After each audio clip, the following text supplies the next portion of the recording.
Hey everyone, just doing the usual startup, so as always feel free to skip ahead a bit if you are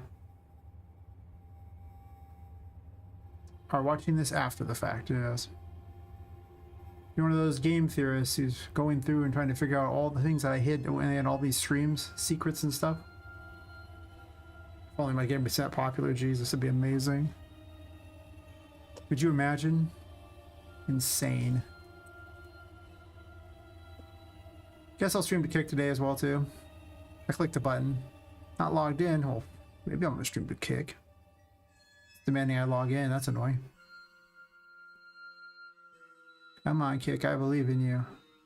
Sorta. Do I? Do I though? 1 second.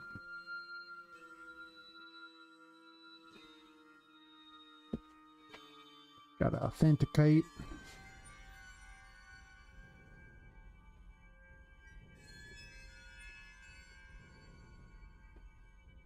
Broken? Maybe I'm not streaming to Kick. Am I not streaming to Kick? Okay, I am. Kick's back end, you know? It's a place you could go.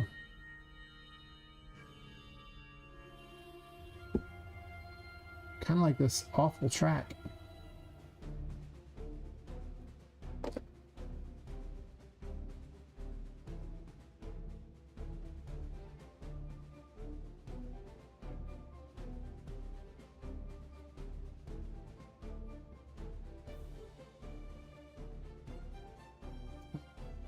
YouTube's all like, hey, you should do more monetization things.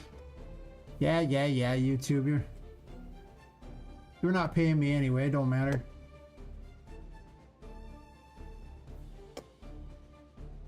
Tell the Discord that I'm streaming.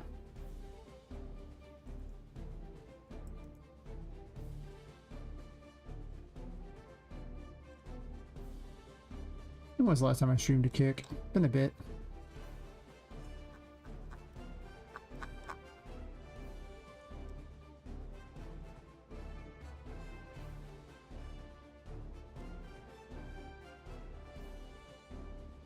Alright, got those going. Now I just need to put the message in all the chats and continue slowly, very slowly farming wish lists. I'm at 175, that's not zero. That's a number.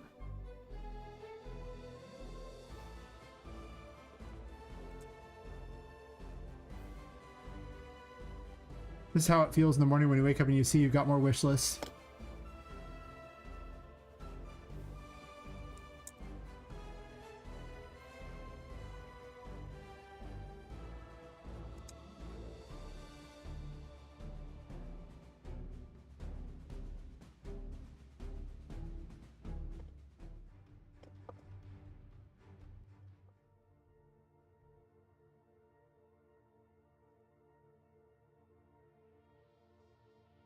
I love all this initial startup crap.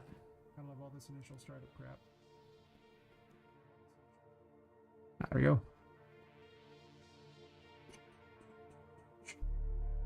And let me bring up the chat to see who's chatting at me. Hey, Lupus, how's it going? You're just in time to see me finish doing setup, I guess. This is really what it is. I'm just about done.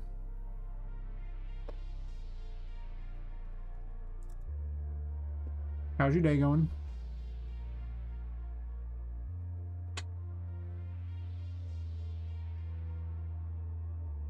There you go. That should be everything. Going good? Nice, nice. You got exciting stuff going on? This really is too dark. I can't see crap.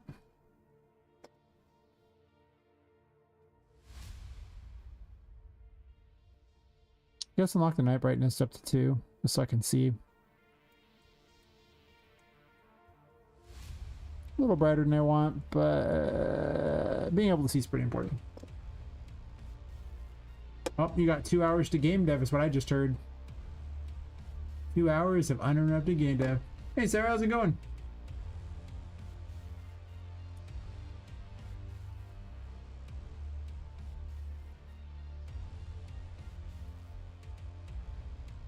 I mean, I wish YouTube would let me move all my emojis over there. I have like 1 million of them on Twitch. And like, you know, YouTube's just like, you could have like 5 or something. I'm like, or however many it was. I'm like, that's all?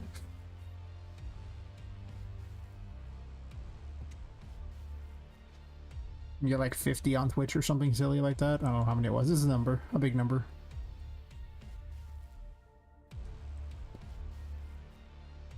It's an updated fab. I'm thinking about what to do with my project.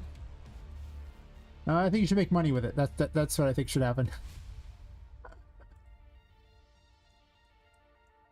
What room is below this?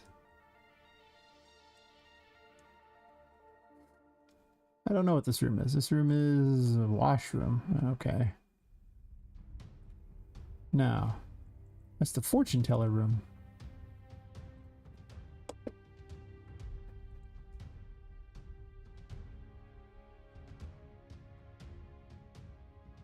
I'm having a bit of a debate with myself though. Like, do I just take this room here and fuse it with the other room that's this other underwater thing here and then make this a different area entirely? Thus limiting the pirate theme, which is in a way good because I don't have that many pirate assets, so it's kind of weak. But this room's already got a design to it, so it's kind of a... It's not really much of a game design though, and this area is not particularly that... I guess it's sort of epic for a boss thing. I don't know. The other option I'm thinking here... Like I, you know, kind of barricade this off.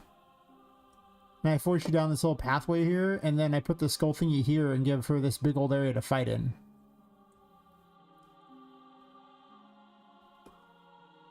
And I'd probably remove some of this extra crap here. And that gives a midway boss. It's that I put a boss here in this room. Because I pretty much need a boss by this point to make certain there's space between this and like the Charlotte fight. Because otherwise it's like you can go like the Broken Compass, the Brig, the freaking Crow's Nest, and then right to the Charlotte fight. So it's like 4 rooms. That's not much. Here it would at least be 5. So then it's, you know, Hidden Grotto, Lower Decks, the Pump Room 1, back up to there, then to the Sunken Depths, or Hidden Grotto, Sunken Depths, back down. Let's get the key, next area, and basically repeat until you've gone through all these rooms here. So you'll be back and forth to these a whole bunch. And the viewing room's also involved, so... That's pretty huge.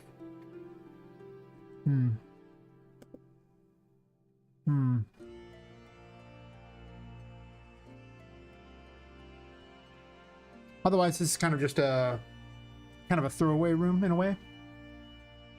I guess it's not. I mean, there's 3 different keys in... No, there's 2 keys in here.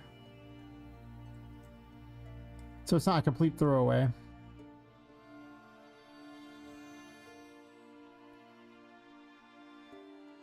But I mean, I could just have this off to the side, and then you could go in here, and the doorway to get to the next area could be like, you know, under the water, the last thing. But let's say I do this. Let's say I run with this plan. What is this then? I do like my little underwater treasure area, I guess. But I don't know what to do with this room. And I can't make it go down, I don't think. So I'm pretty certain this is the fortune teller room.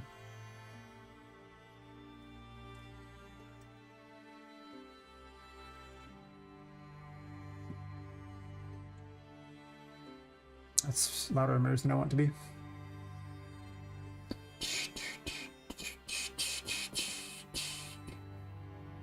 So much stuff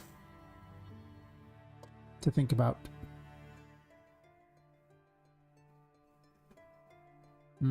Portal room down there. Yeah, it'd be like the portal room and the washroom. I can't really drop you down here, I don't think, because I don't want you to be in the engine room yet. Once you come back up to the engine room, I kind of want this to be a room you got afterwards.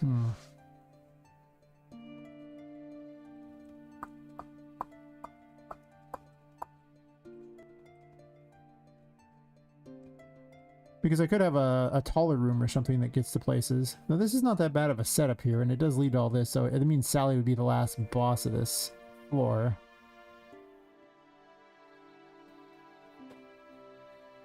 There's not a lot of gameplay to this room though. It's really just swim up, get on thingy, run around, and go through thing, fight boss. But I guess to be fair, boss rooms aren't supposed to have that much. A lot of design did go into this room.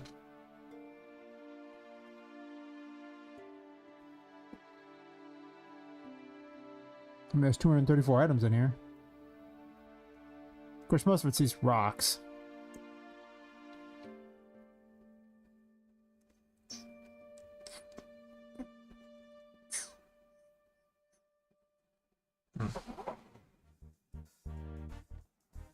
Perhaps I should work under the theory that I should never get rid of a room, because I already have so many more to make.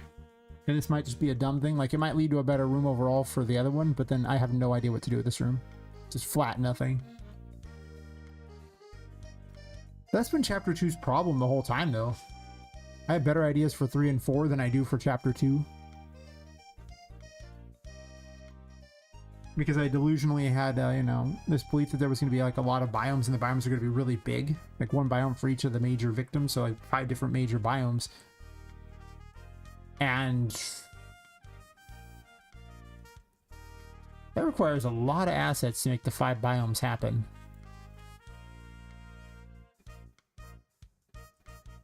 And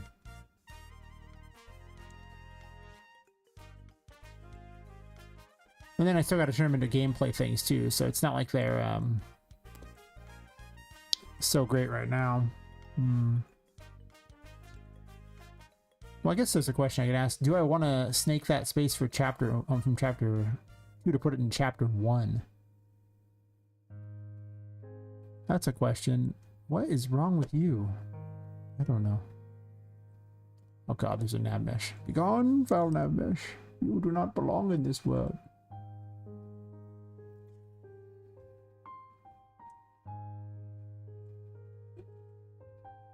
I can't sneak that area because that's Pirate Cove, which is gonna need to be reworked to have the like. I'm actually half tempted to ditch half this pirate theme and turn this into more like the city instead, like a little steampunk city with like a lake or something, and remove the pirate theme over here. And then keep it just for like these kinds of areas like that, and then just make this more of the city theme. That would make it really vertical. But is there an advantage to being super vertical here?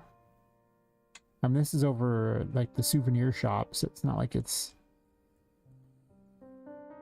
that great.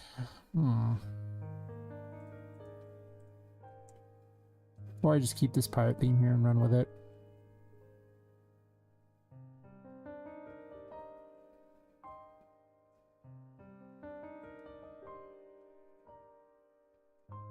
Of course, the real question is actually not those, it's the ones that I haven't really done much with. I guess not every room has to be like, you know, this epic, you know, I forgot, the room, the escape room, like some sort of escape room thing with like 9 million puzzles. Some rooms can just be a room, you know? Like maybe there's some stuff to grab in it, maybe, but overall, like, not every room has to be incredibly important. There might just be hallways to get to places where it's actually, in fact, a hallway that gets to places. Because those are always my arch nemesis, hallways. Like, if you give me a room that I can do some big thing with, have space, that's great. But when it's this little small, tiny hallway place, it's like, what am I supposed to do with this? I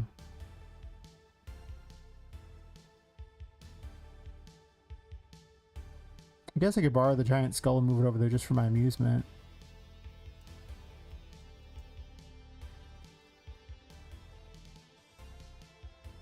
I added bloom, and now I don't know if I like the bloom.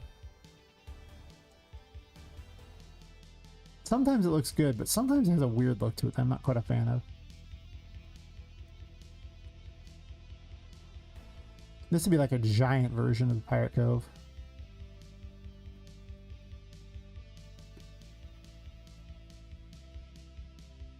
You could do something along these lines, I guess.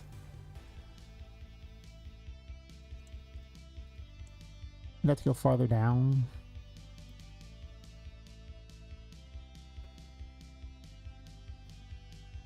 See, the thing that doesn't make sense, and this is kind of why I want to switch it a little, is that place is called the Pirate Graveyard, right? And it's got like skulls and things like that, and that's cool, sure. And there's like treasure underneath, I guess. You know what that really isn't? Any wrecked ships.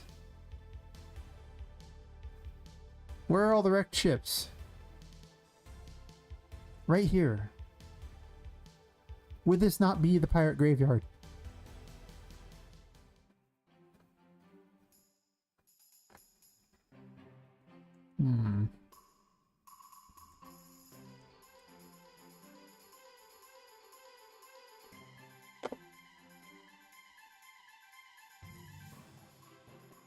I think I might swap them.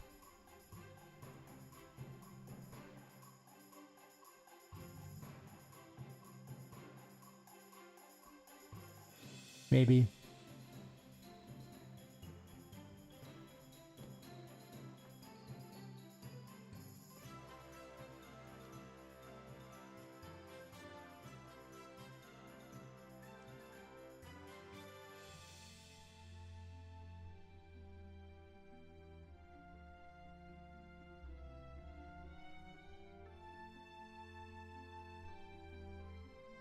The next one could actually just be how you get to the next area, too. What is the water level here?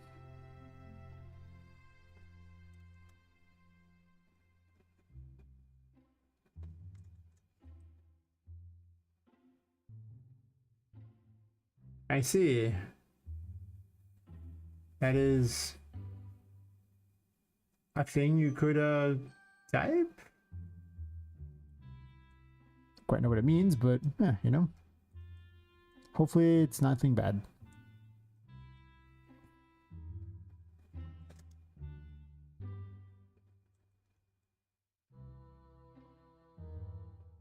Maybe I should just use these as those like that. Oh, I was gonna see what's where the water ends up for this final area here. Thinking making some changes here.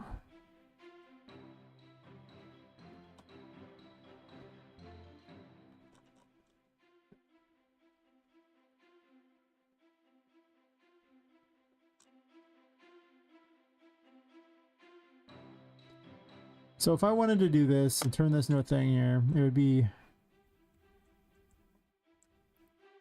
I mean, it does kind of have its own little jumping thing here, so it's just kind of an extra area to look at.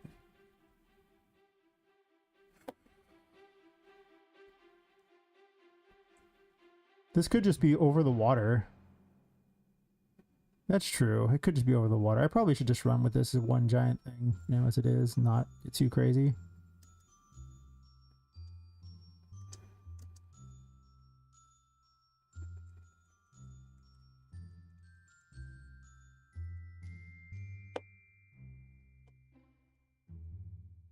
At that point, you want to move the skull farther forward, I guess.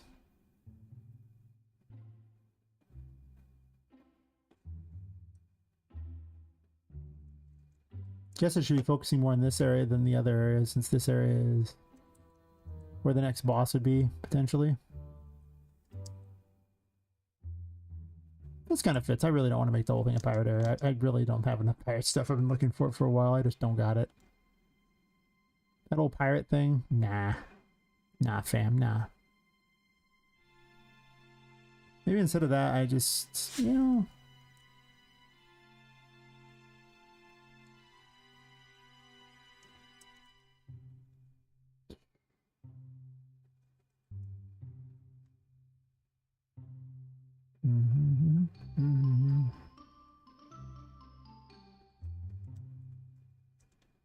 Oh, and I can have you jump on, you know, little rib cages in the water.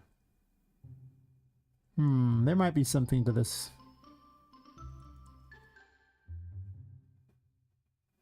Getting rid of what's kind of a lame room for a room that's not that lame. Also, this chapter is so big that I kind of want to reduce its size anyway. Because if I don't reduce its size, then the third chapter, which seems way more interesting, gets a little shafted.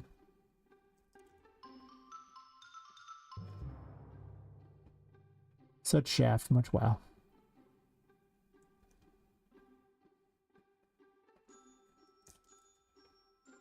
Also, this room is huge. Like, absolutely huge.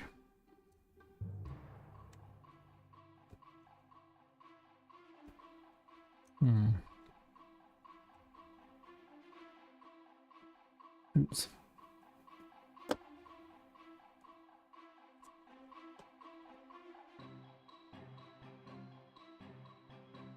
might can mix it with like the engine room or some sort of extra thing, some side thing. I don't know.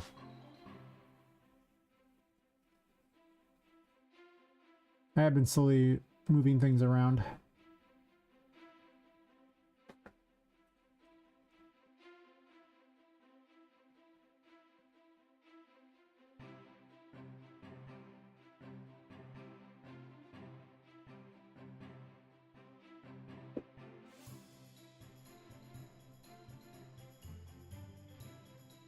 Yeah, I just turned this into a giant thing here, wall it off so you can't really see past a certain area, I guess.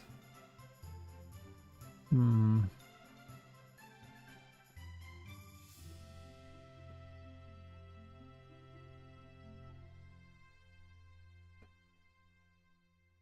course, I don't have to do something with these, but that's okay. I can borrow all this crap here to make dreams a reality.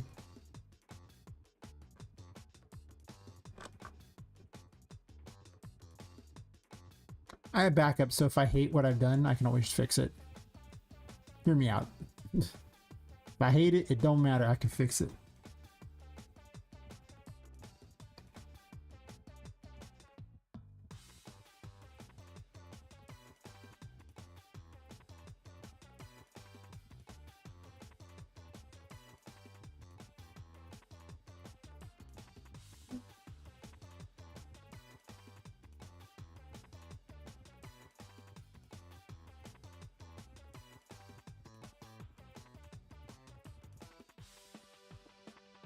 Stuff I'm gonna pay out a few days ago. I probably do anyway. Oh. Oh, nice.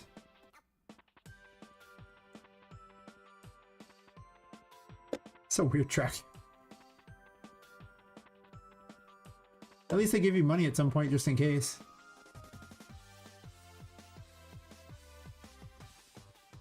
I suppose they're obligated to give you money at some point if you're monetized and they, you know, and they owe you something. They can't just hold it forever.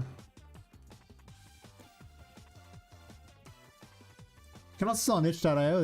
They've given me money before.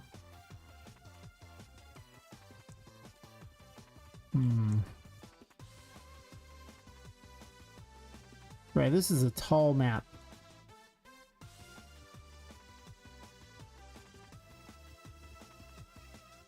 I didn't realize how tall it was.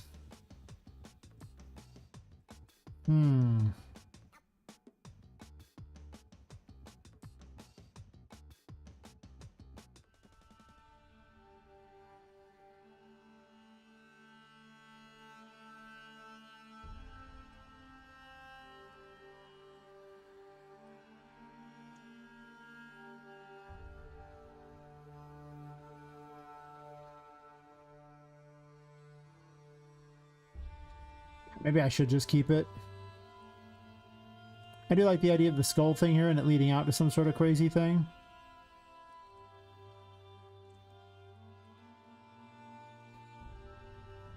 But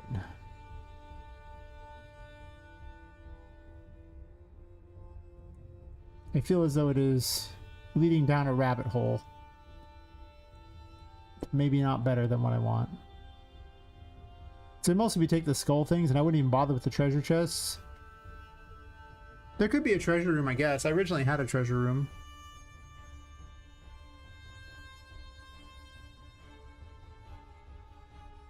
But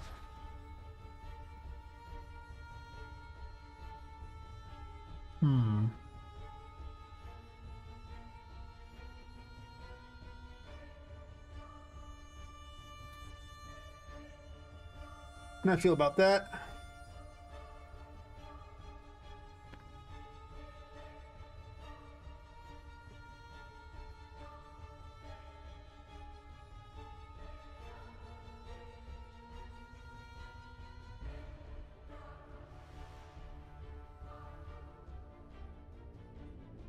This is 2 rooms tall.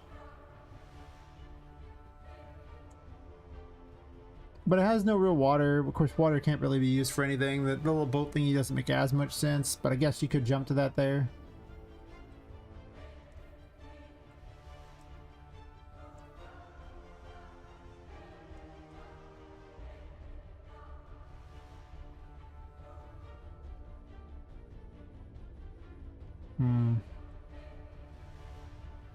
And it has like a hidden area down here. I'll keep it as it is. Screw it.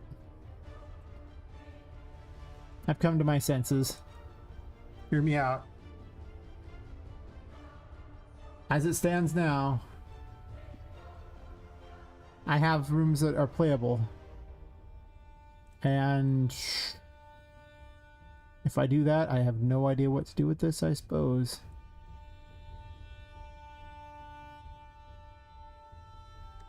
God, it's just entirely for this one boss arena thing, and I'm not even sure what else. It might just be a big flat area, and I might get rid of half this crap anyway. Because it just doesn't... There's no space for anything. Having a battle over the water would be interesting.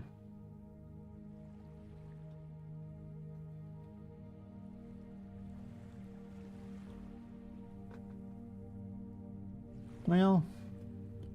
This could also be a treasure room. And I could remove this bottom section entirely, and then this bottom, this pipe could be how you get into the 3rd chapter, dropping into some area down here, which then goes to then the portal room is right here. I don't think I can move the portal room around. Can I? Because I gotta move the fortune teller room if I move the portal room, and then the room goes this way, so I'd have to move these 2 rooms, which could let you go into the engine room area, but I don't want you in the engine room area yet. Kind of want that to be like a late game thingy, so a bit of redesign has to happen here as I think about this stuff. I mean, the fortune teller room could get moved here. Can it? This actually covers... It doesn't cover this room at all. Well, it sort of does. God, this room is huge.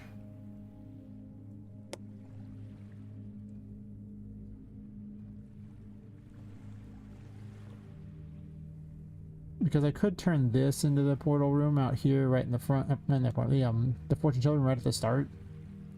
Kind of wanted the souvenirs there at the front because of the fact that... you know, every kind of theme park ever tries to sell you souvenirs as soon as you walk in the door. It only made sense that there'd be tickets, and you didn't have to buy a ticket to get souvenirs. The souvenirs are just available. But the little fortune telling could be an option there. But this section's kind of away from the city.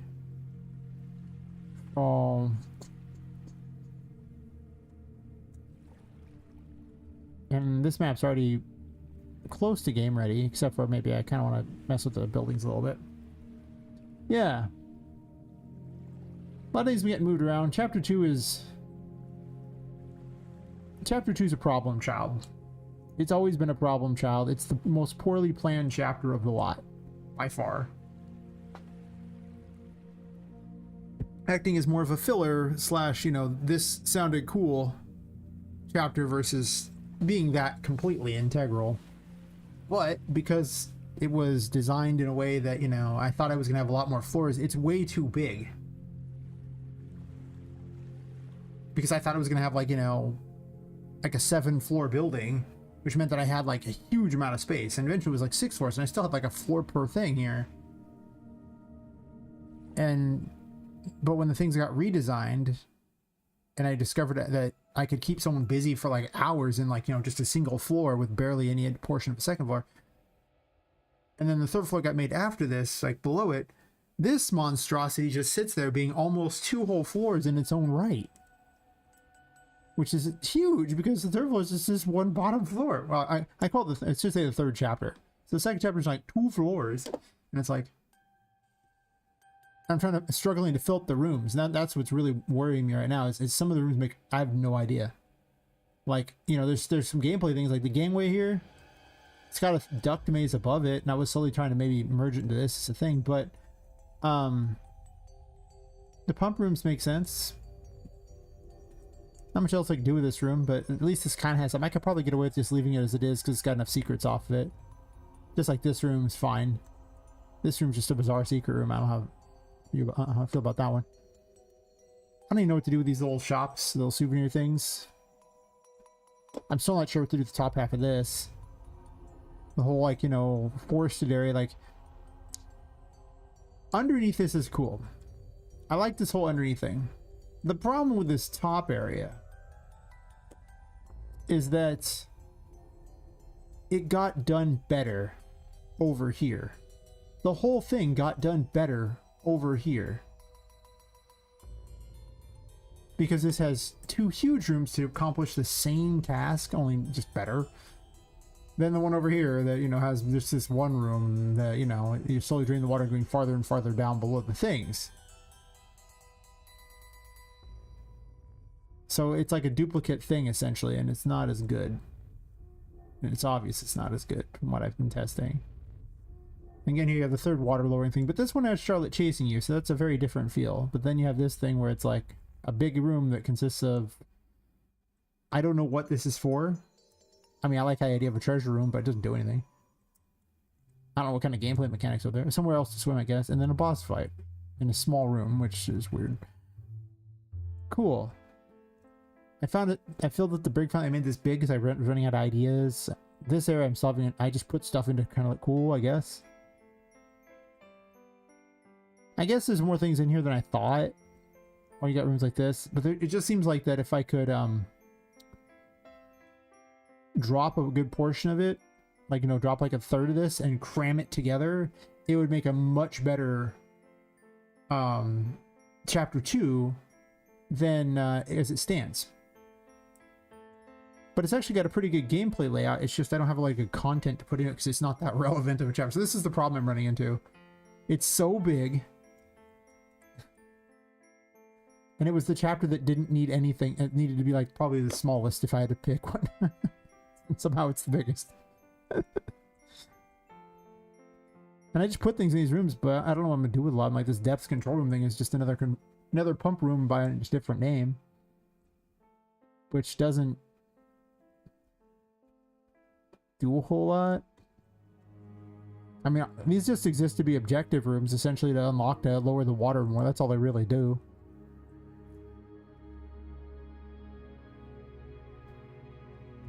But, you know, then the big problem happens of, you know, okay, so I do this. And I remove a bunch of stuff here to shrink these down a bit. Cool, great. What replaces them? I guess I could give more relevance to this chapter, but a lot of the issue is that pirate theme just doesn't even fit the rest of the game very well. If you want to get technical, it's like... I mean, everything else is like, you know, even a Wonderland thing can fit the whole Victorian steampunk thing, but pirates really don't. I mean, they had them at the time, sure. Like, you know, like, they had pirate fiction and things, so I guess there's that. But it doesn't really have creepy dolls for it. And like, I guess I have voodoo dolls. That's something. I could put more voodoo dolls down here.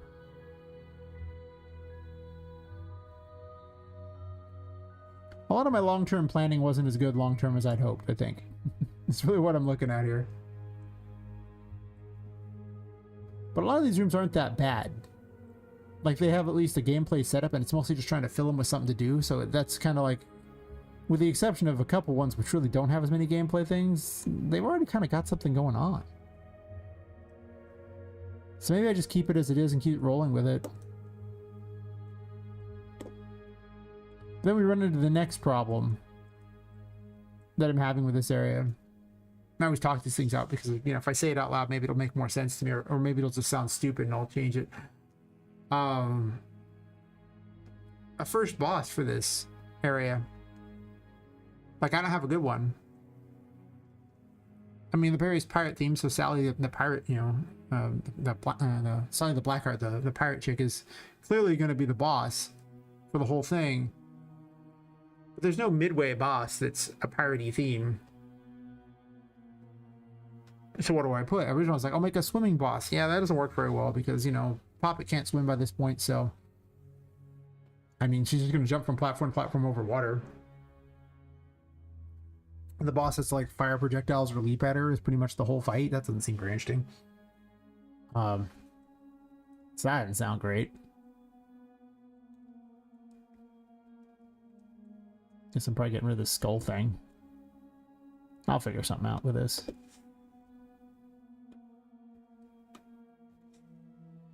So I was thinking of a little, like, you know, basically a contraption boss. Maybe putting her in this area.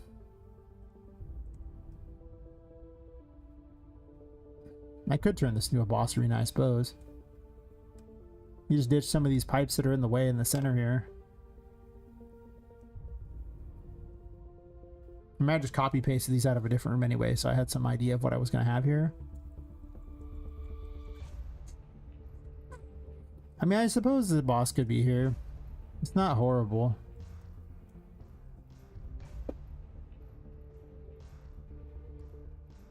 I've got like a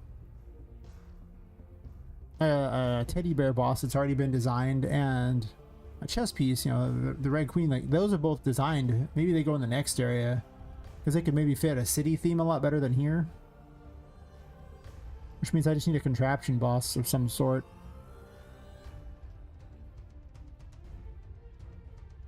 I thought about using a regular doll character, you know, and putting contraptions all over, but maybe I don't do that. Of course, if I do that, then if I do put them on the character, then I could have pieces go flying off her mid-combat too. Doesn't really fit the pirate theme, but I guess I could try to push for more of a, I don't know, a steampunky submarine theme, or I don't know. Like I said, this chapter's got some problems, and I've been thinking about them for a while, of what I plan on doing with it.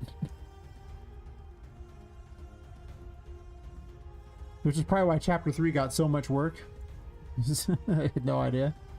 Having things like this helps too. Again, I actually made chapter 2 technically bigger by doing this. But I like the whole go through pipes thing quite a bit.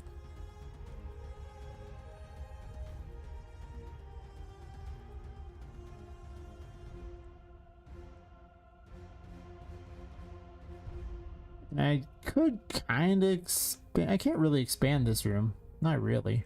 There's not much to expand to. It's pretty much as big as it can get.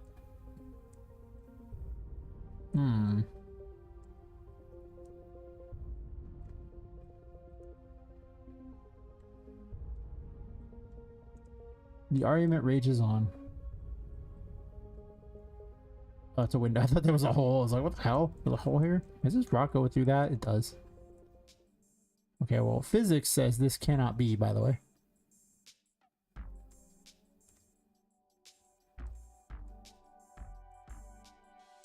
Probably shouldn't be looking for extra work, though, because, you know, I still have to design under here, too. Some point for going down here. Besides the obvious, you know, this here.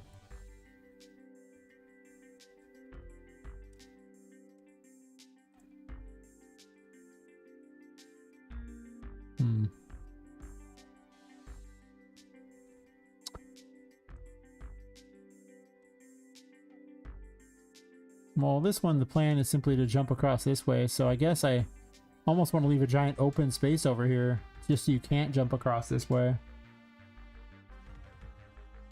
And probably reduce the number of lights by a bunch. This is where we run into the problem of Poppet can jump on all this crap and therefore can easily bypass a lot of what would be considered obstacles.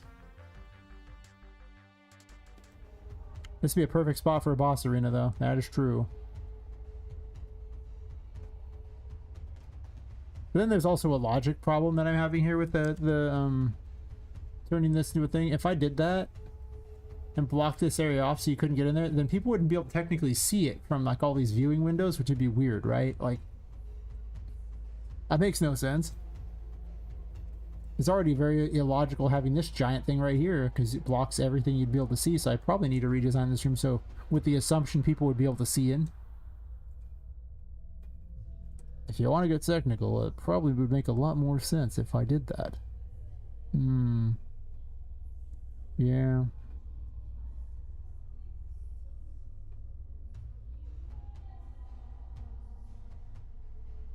A lot of these rocks should actually be near the back.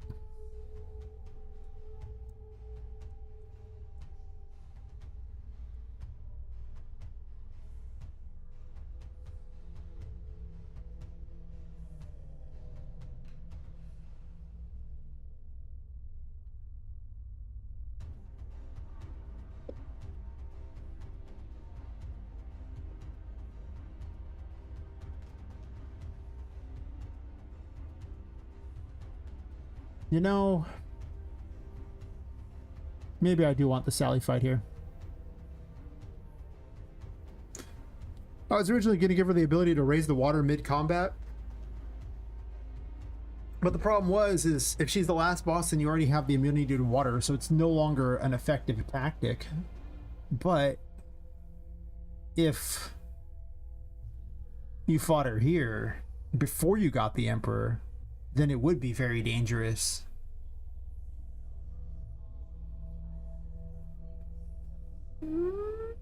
Baby. Then I make a steampunky area for the final thingy? Well.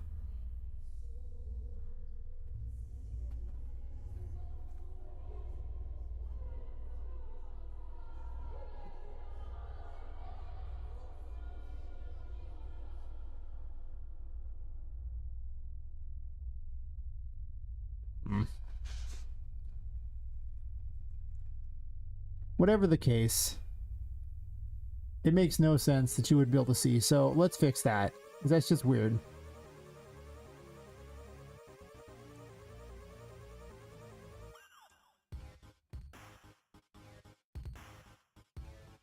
More likely to do it here or something, I guess, if I was going to have a pathway through.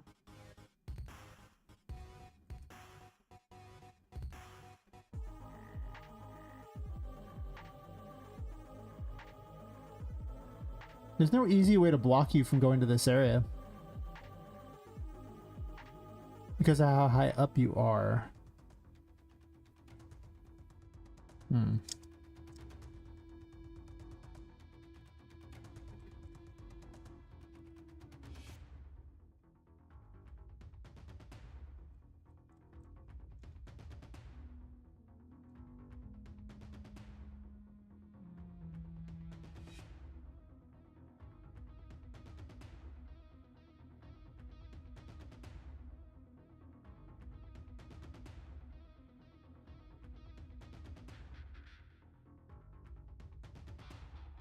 That's where half the time, at this point, when I'm just, you know, walking around getting exercise, I'm just thinking to myself all the various ways I want to try to make the thing more cohesive.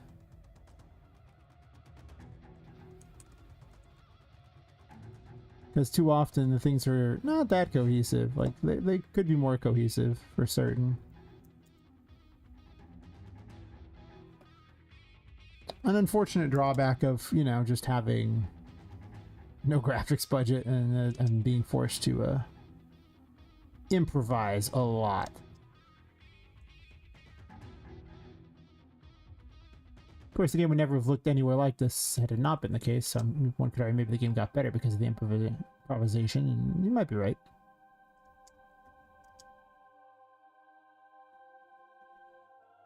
I don't know how I could keep you out of an area. And I don't know if I have to either. There's that. Like, maybe I don't want to keep you out of an area.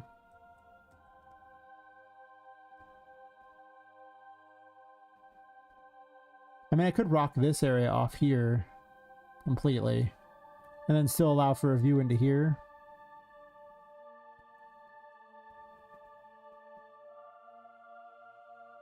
It's a little strange, kind of. What does that even do for me, though?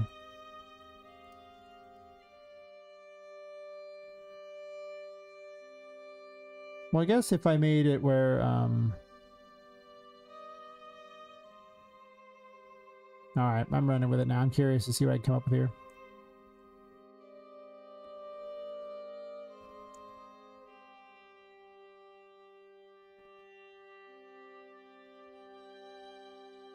Could just do some sort of flat thing here. Is that the plan? Oh, that's huge.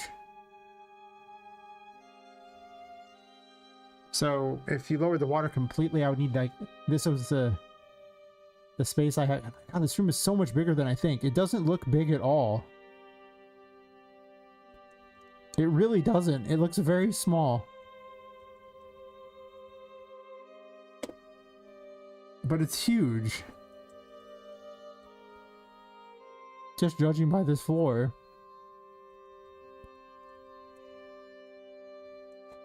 Yeah, what I really want is a room, essentially. That's what I really need here, is to make this into a room of sorts that would be like about this big for the fight against her. Assuming you've lowered the water as much as possible. And then you'd have all this crap to fight on top of, because you'd be just on top of the water, and then I would have to barricade these sections off to the sides here. Well, I'd have like, you know, we'll say hypothetically, in each corner here, there'd be things you could jump on. So when the water goes up, you can jump to a safe point. Not sure if I'm gonna have one in each four corners. It's such a big thing. I don't even know it needs to be this big, to be honest. I shrunk the size of every other boss fight by quite a bit. Perhaps this should be smaller too.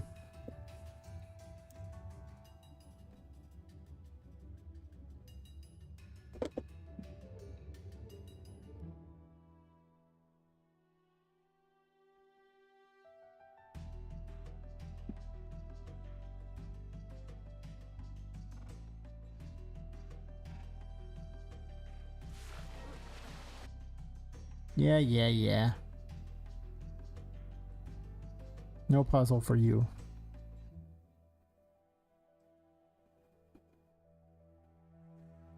It's built to put itself right back to the correct location if you have the puzzle enabled.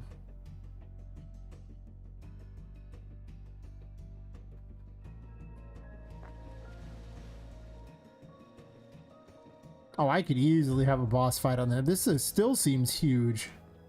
What was I smoking when I made the other thing? Jesus, this looks massive.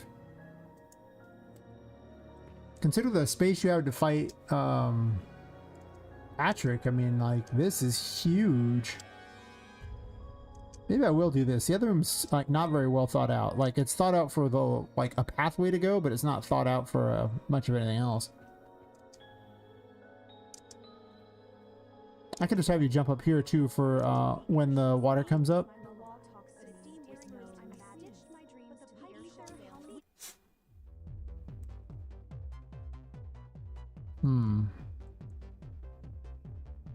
Okay, I don't hate this anymore.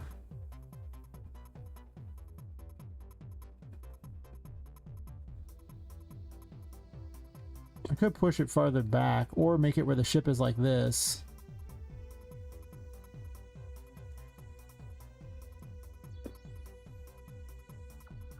But I would have to wall this off. I just have to make the concession that I would need to wall this off and you wouldn't be able to see from these windows here. Basically, I should have done this, but over here. Instead, I walled these off for some bizarre reason, and I don't know if that's necessary. But then the other question here is, when designing this, the viewing room is over here, which now you can see through it a little better. That's nice. Like, now you can actually kind of see some things. But then you have the rooms to actually raise and lower the water over here.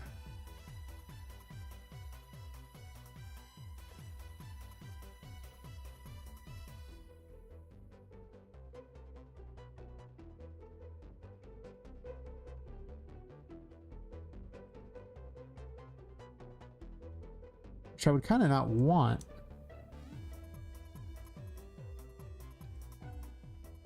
I'll just grab my wall of stuff here.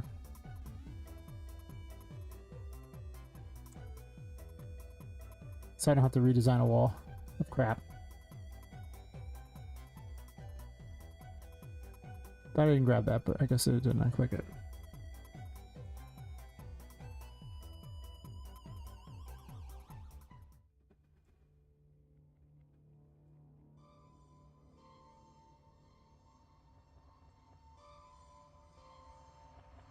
Well, as long as I wall it this way over to this thing, it'd be fine.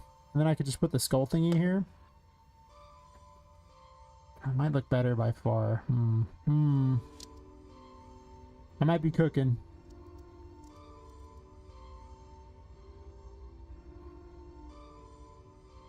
And that actually lets me have the mechanic I wanted for this fight.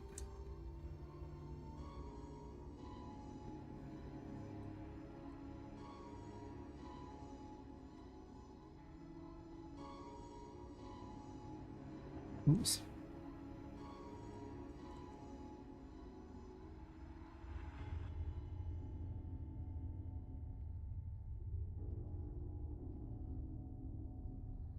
Well, I guess there's two schools of thought on this one. I can either make a little, like, you know, alcove here to jump down into, or I can make this after the boss a way to go. Like, it can be one, like, before the very start area. Actually, after you've lowered the water a couple times, it could be available as a place to jump down to.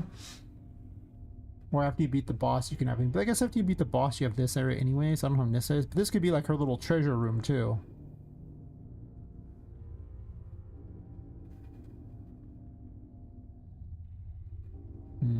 I do kind of like giving her a little treasure room. There's not really any other place to put a treasure room. Might be cooking. I have forever to think what goes in the other room, because that's the end of the second chapter, so... That's a long time at this point, because I am most certainly, like, 20 to 30% done with chapter 2. Like, I am very not far in chapter 2. I need to make 1 million enemies. I need to design two more bosses, because Charlotte's already kind of got a fight here, even though it's not like the best fight she's ever had. She does technically have a fight.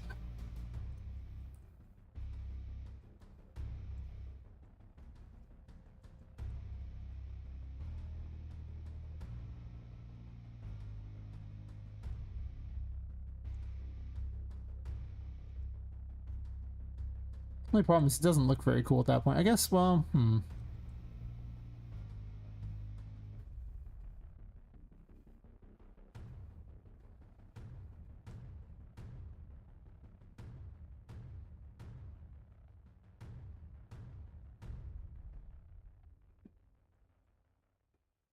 guess it doesn't look terrible.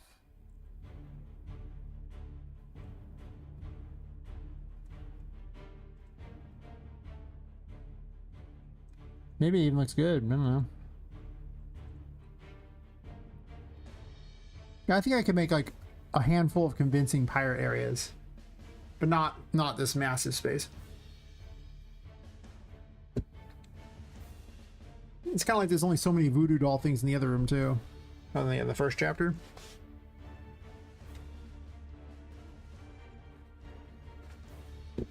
Because, well, you know. What can you do, yeah?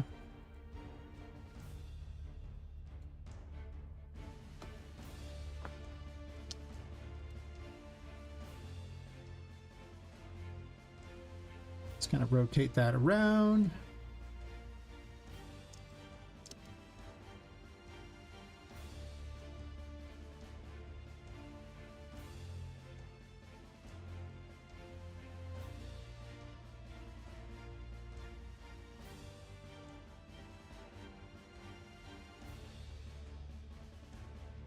By cliffs of insanity here.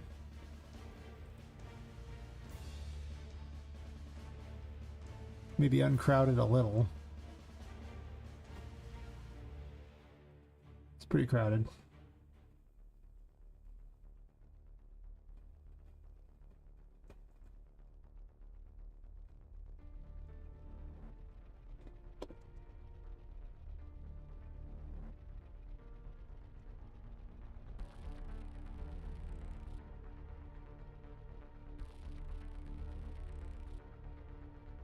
Big question is, can I just jump over all this crap?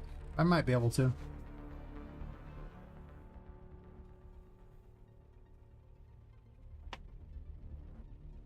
which case I might need some fake walls in here or something, just to kind of add to it a bit. I've noticed it's been freezing a bit more whenever I try to use the dev menu. That's interesting. I don't know why. Only sometimes when it starts.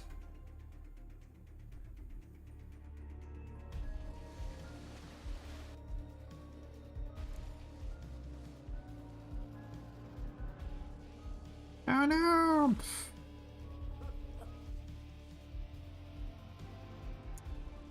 Well, remind me to test with the Emperor on instead, so I don't fall to my death over and over like an idiot.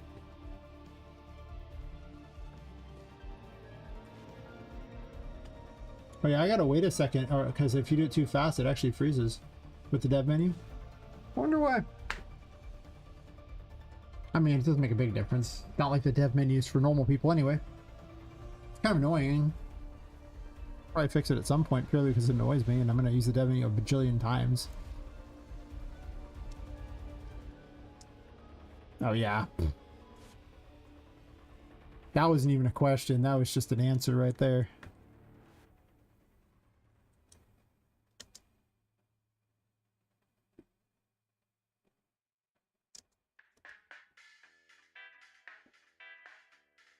But if I do it this way, these create like a wall almost, and that's pretty good, right? Because you're not getting over that. Good luck. There just cannot be a way through at all, or Poppet's so small that she will fit. Then I will be sad. And I don't want to be sad.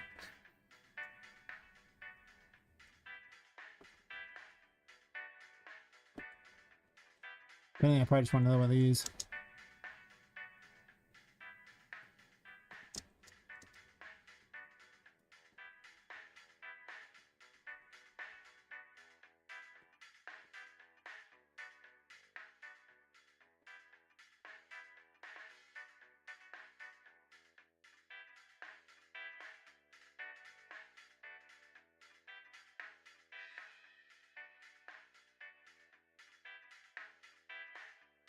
Need a way to put mold on the pipes or something. That'd be kind of cool. Okay, this stuff, like, she can jump on these too, so that's another problem that happens a lot. Yeah, I basically just need to have perpetually these things.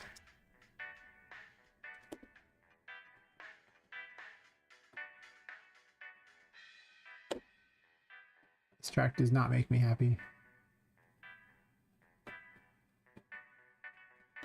What was the old meme? This does not spark joy. Exactly. No joy is sparked by that. Now if I don't like a track, I'm just going to delete it. I'm past giving a crap more. Well, maybe in the future, I don't care. It's not happening. There is no future project to worry about. There is maybe someday, but that future project is years away. It's not happening anytime soon. Oh, I guess I should just rotate it manually then. I was going to get clever and transform it in a negative fashion, but then I realized it's already rotated, so it's going to get weird if I do that.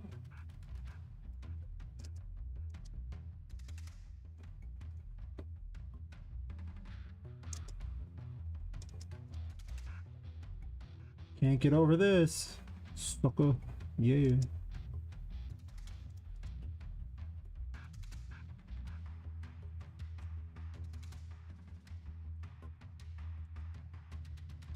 Maybe there you can.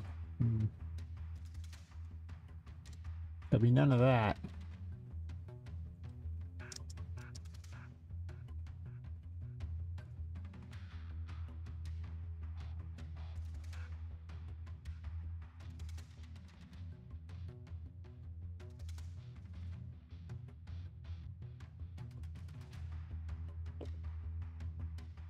Yeah, I have a couple thousand music tracks to go through. A lot of them are dupes though, because I got multiple humble bundles and they often have the same tracks. You gotta figure out those dupes too, and then they're like, well, you want it in WAV and MP3? No, I really just wanted the waves because Unreal Engine uses waves. I don't really want MP3s. I don't know what to do with those. Eat them, I guess.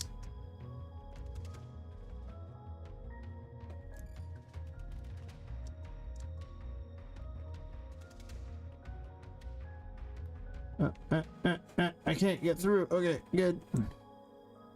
That's what we want.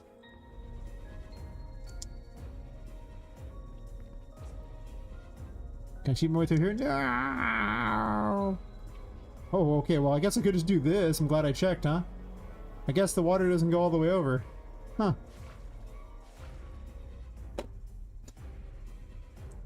That's good to know. I thought I fixed this. But I guess not. Oh, I know what probably happened. I probably fixed it only on one transform. I didn't fix it on all of them. No, I didn't. I didn't fix it on any of them. I'm just a loser. Jeez.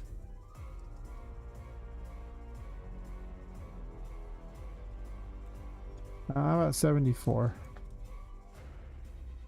We good now?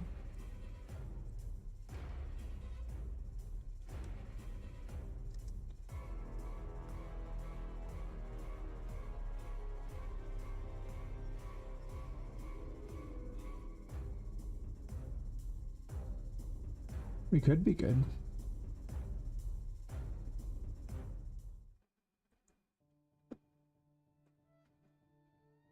Alright, that looks pretty decent. Does it go to the side too? Goes way over that side. Perfect.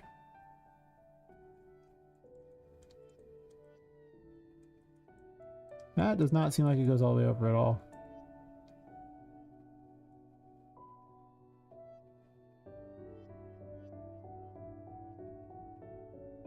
Well, now. Alright, so.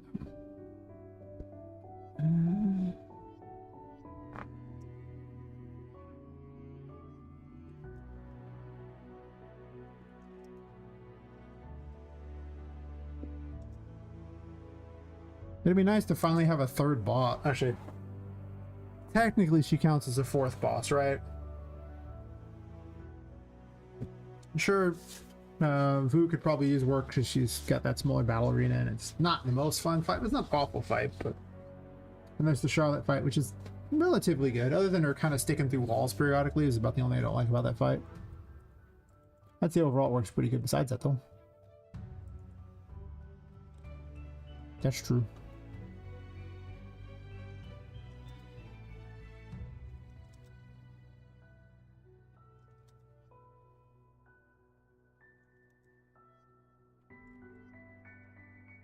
Normally I'd copy the whole location, but I don't want to copy the Z location. Because it changes over and over. I just want to copy this one thing here. Yes. Did I not move it?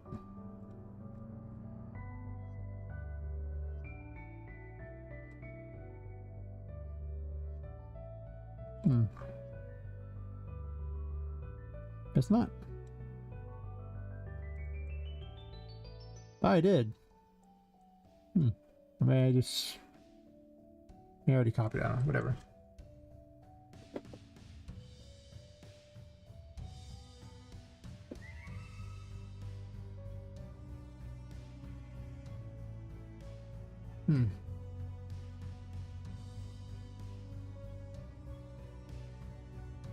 It's like Twitch is not doing so hot today.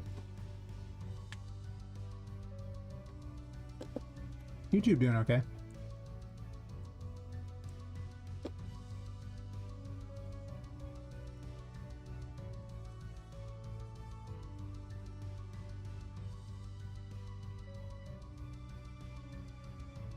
It should be fine.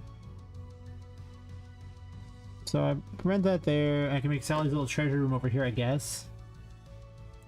I'm gonna make this less thick. A thick boy here.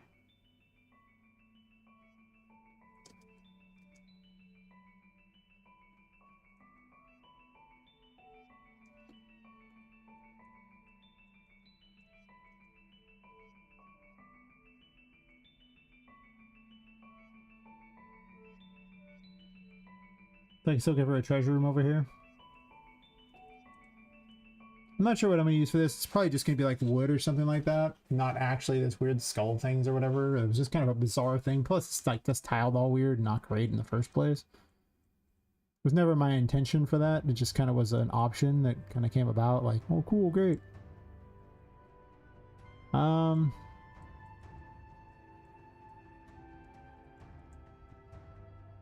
guess how dead set am I on this pathway?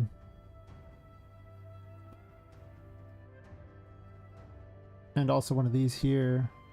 Like I said, I have this over here. I could also just have a... Well, I could use them all as the same thing, but I kind of like having the giant skull, so... Maybe I'd keep the giant skull idea here. You ain't gotta go this way. It's more just, because it looks kind of cool setup, I guess.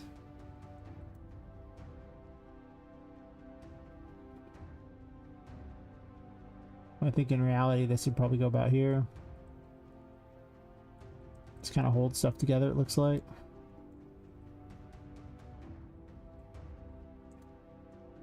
Still not sure what I'm gonna do with this yet. Probably move it back some. It'll lead somewhere. Don't know where, but somewhere. Oh. Well, that poses a slight problem, doesn't it? Well, it doesn't have to.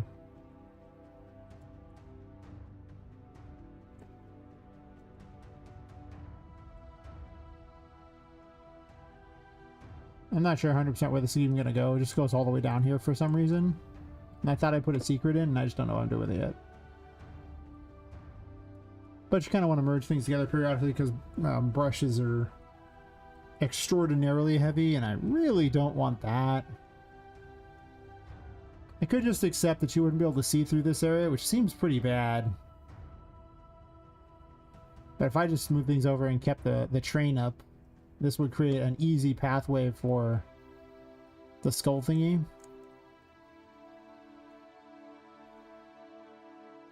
Without being able to bypass it.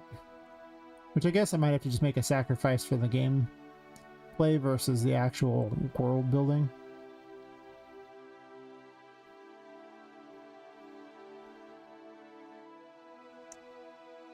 Sure.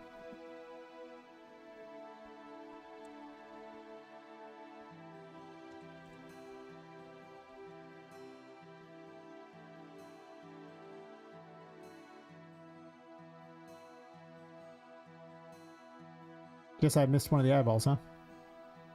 Fair.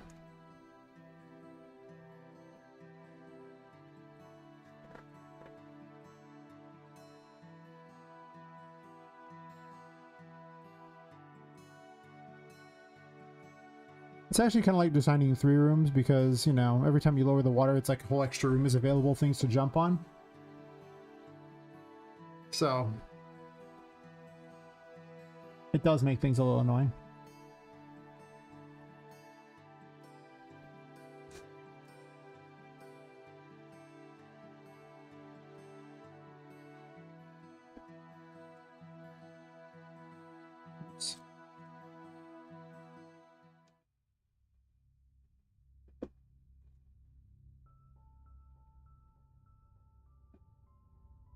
I'll figure out something to do with those. Essentially 2 rooms are now available because of that, because of how tall that was. But I also didn't have a very good idea for this room either, so there's that. So this is the right height for that. So as long as we're down here where you're basically jumping on a skull thing in the water, that's probably fine. I do have to be careful to make it not too awful. So maybe I put it on this just as the initial thing. Then have you human centipede your way over to the boss fight. Who doesn't like some human centipede?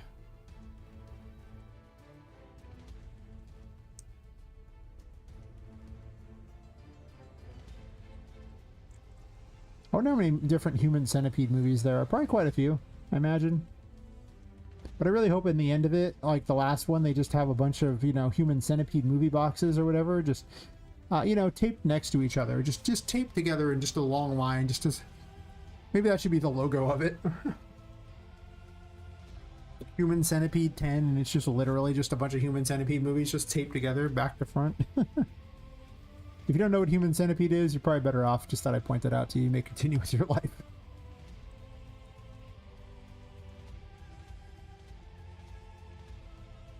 I guess the battle arena could be right here or something. I could lock you in this whole place. Like, this could just be a giant battlefield here in this section. Just fence you off in the whole thing.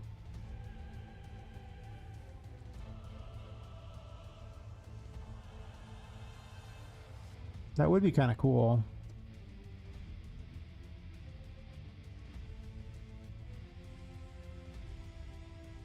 I didn't realize this is kind of over the top of that, isn't it?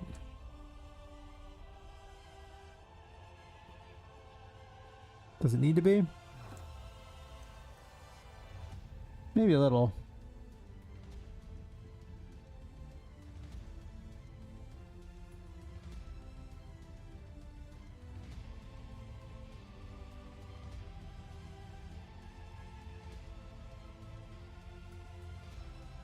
Just a giant wooden deck would be fine. That's a big battle arena.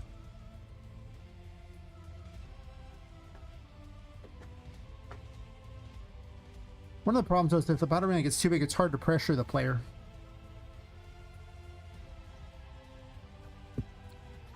You also want to build for the mechanics that you have available.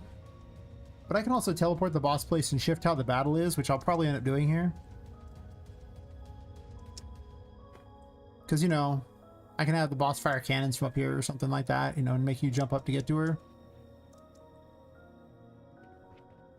And because this area is actually set up to play, it actually is not a bad idea. I mean, I'm obviously going to move this out of the way. But... because I clearly don't want those there anymore. I was just spacing out an idea of how I want this to go. But I could do that, and then I could just raise the water on the center, and then she could just jump back to the center each time.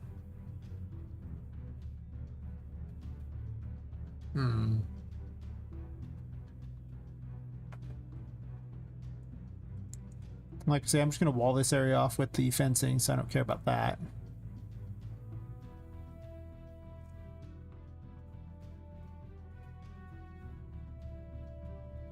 I want to keep one of these around, but only one. I don't care about the rest of them.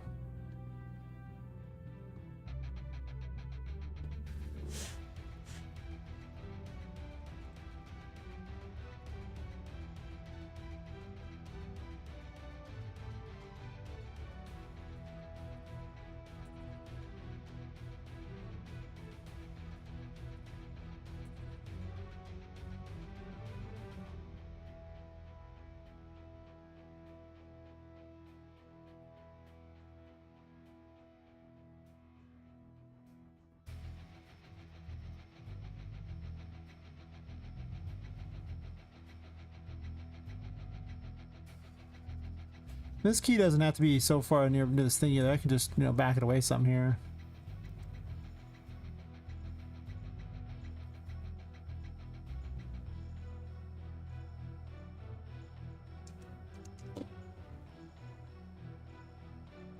Like, I can just raise the rocks up in this corner.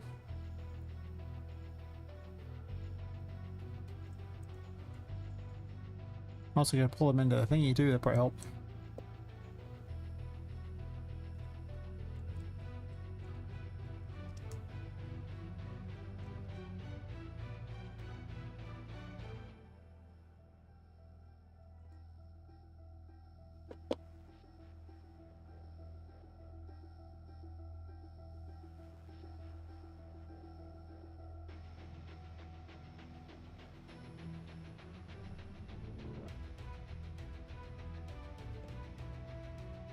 Poppet could easily get over that.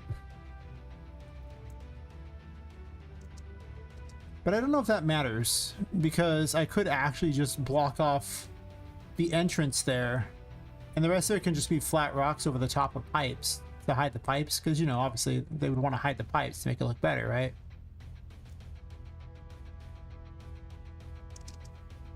So, and you can't even get into these anyways, who gives a crap? Like, you would only be able to get in at the entrance. So that wouldn't make much difference.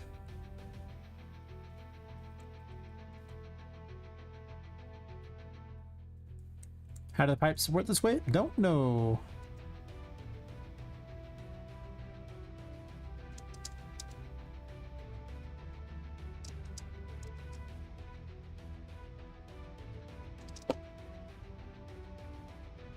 Imagine if this wasn't a Metroidvania and I could just sit there and design things however I wanted, just to make them look good instead of having to worry about them actually being playable, like, you know, gameplay purposes.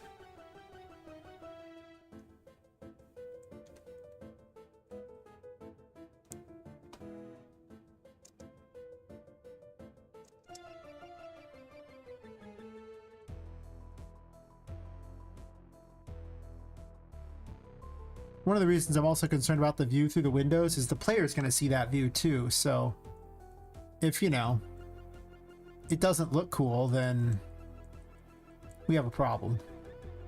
You know?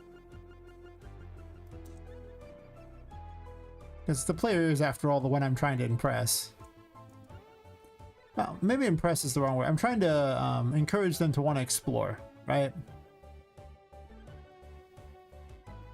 Like, I want them to see my world and go, that's awesome, and go explore it.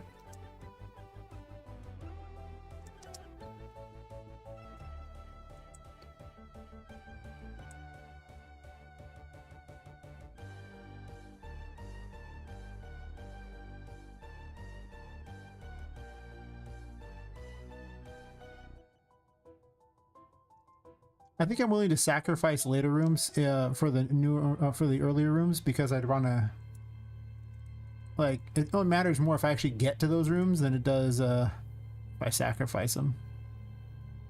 Because I might come with a really good idea later too. Goodness knows I'm considering dumping the chess idea because I ran out of rooms for it anyway. And I don't have a very good idea for how the rooms would be. There's that problem as well.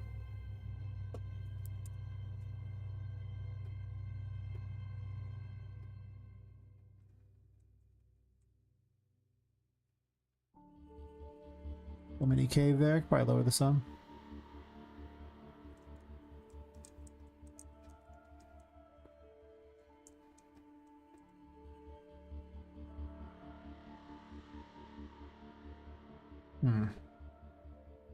Well, I have to force the player to go over here.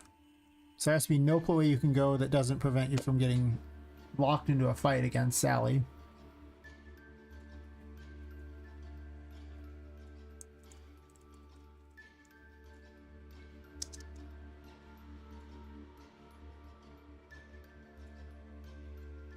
Oh, that's easy, just size 1. Oh, they're locked, never mind. Faster do this, then unlock them, I guess.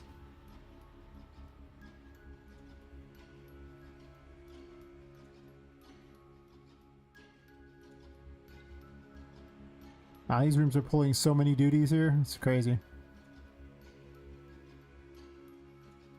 Could actually select multiples, what am I doing?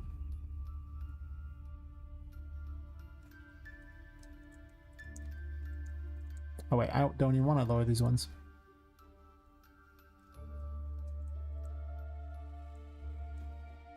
Actually, I just want to lower those two. I think I'll keep these where they're at.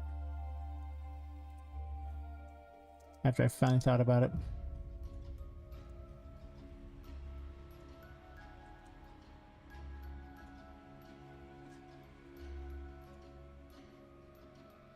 Never mind.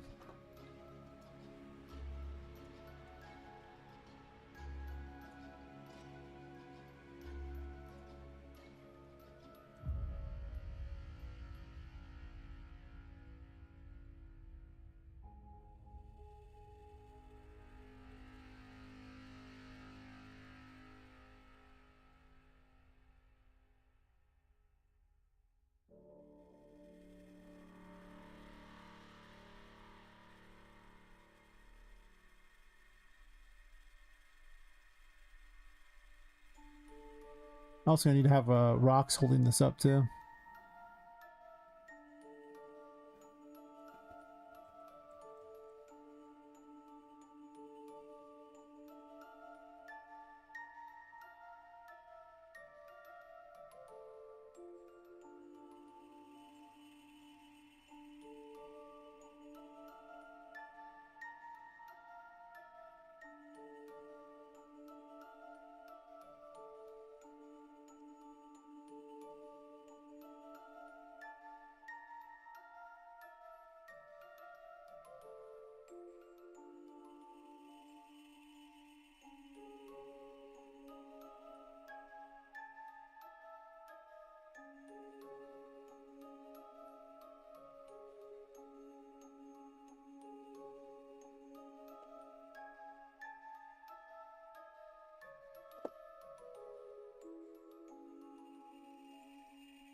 will impress the player.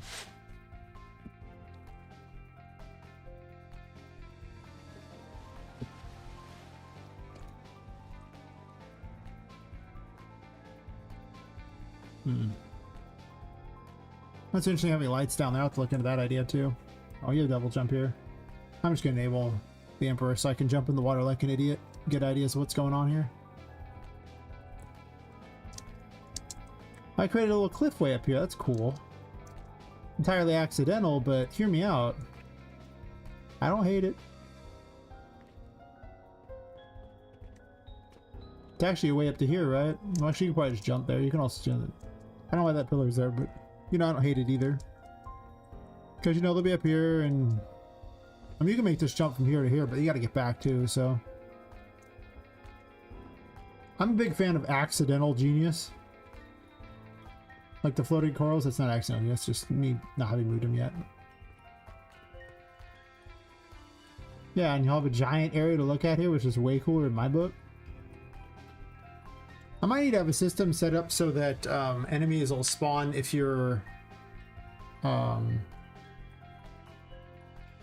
like depending upon the height of the puzzle. Like the puzzle result might let enemies spawn.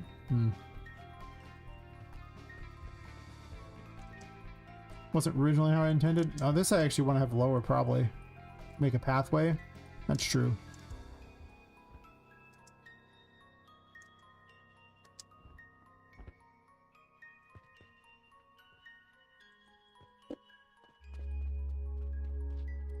I probably just want to make this like a giant metal floor necessary. I don't know, it is some bossing, but it doesn't look very good as it is, obviously. Though the lead up's not that bad. I can see it. The little human centipede here. Still gives you that, you know, big look thing. They wouldn't really be able to see the area, which is kind of awful, but I don't know what else I'm gonna do about that.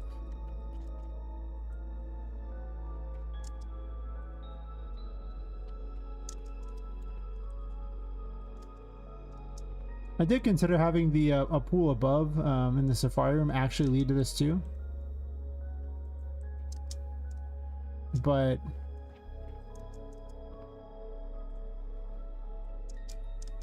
I don't know about that. That would be interesting to make it the perpetually lowering pool though, like have the water go all the way down and you just keep lowering it over and over throughout the game. Of course, once you get the Emperor, you'd be able to swim down is the only problem with that. Okay, I like this.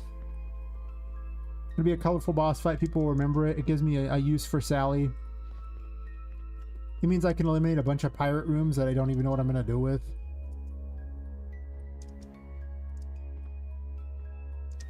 Sometimes I think I like the concept of something more than I actually like the execution of it.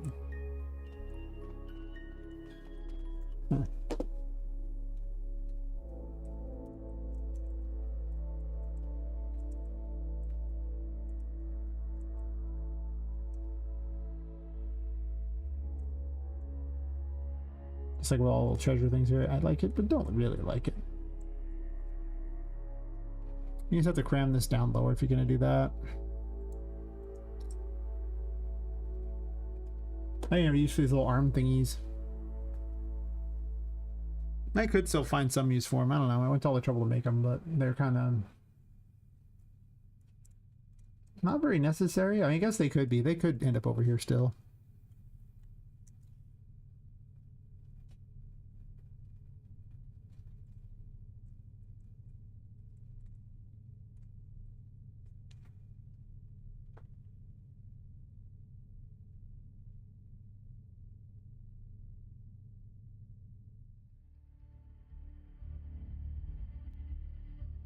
I wish I could clear these rocks, like make the rocks clear or something.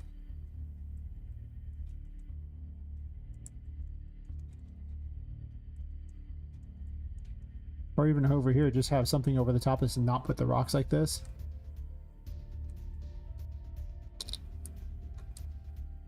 Wait.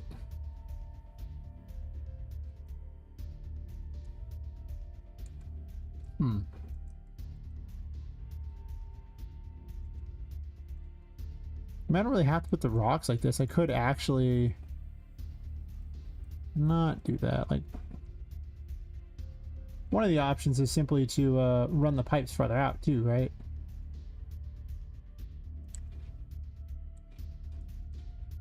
Like if the pipes ran up to here, you'd be obligated to go through into the pipes in order to, you know, get through the area. So I wouldn't even need this other section. I don't need this other pipe either at that point.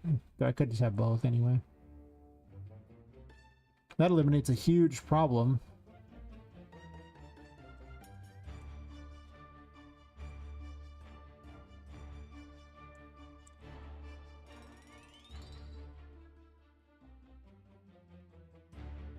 Not sure where that's going yet, but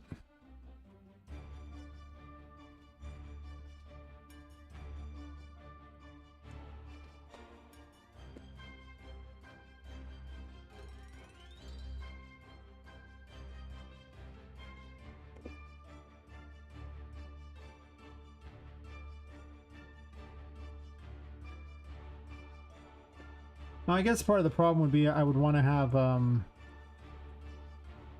I guess you don't have to go through the skull.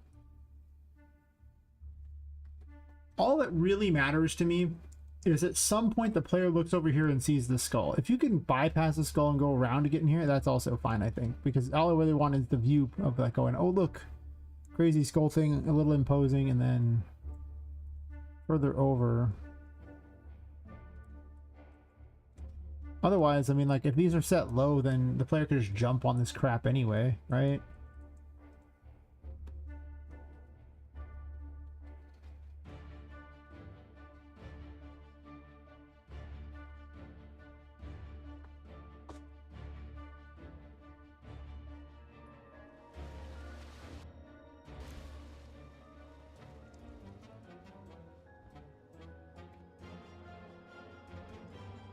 Yeah, I mean, like, what does it even do for me to do that? All I really want is these pipes being blocked off. That's what matters the most. Oops.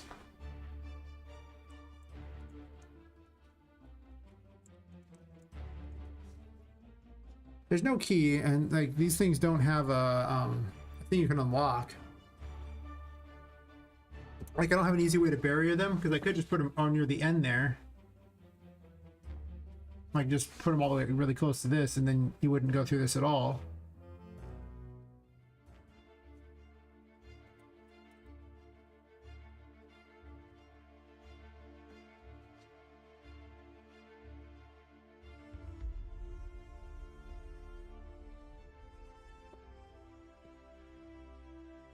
Yeah, this doesn't make much difference. So I could unblock the view a little bit. Getting a better view from the windows and everything as you open these things up and everything like that, because you'll, you know, pool control 2, you'll get to view the skull from there and everything as it's going on, so that'll be kind of cool. Don't ask how the fires work. I don't understand how they work at night either. Or how they work underwater. It's fine though.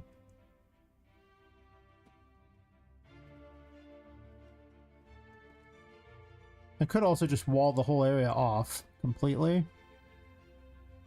Like this style wall, and then just be like, yep. It just bugs me that you can't see through it, you know? Like, you can't see into the best looking area in the fish tank, which is weird, because it's supposed to be a giant aquarium. And so being unable to view it is strange. In all reality, this wall shouldn't really be here. But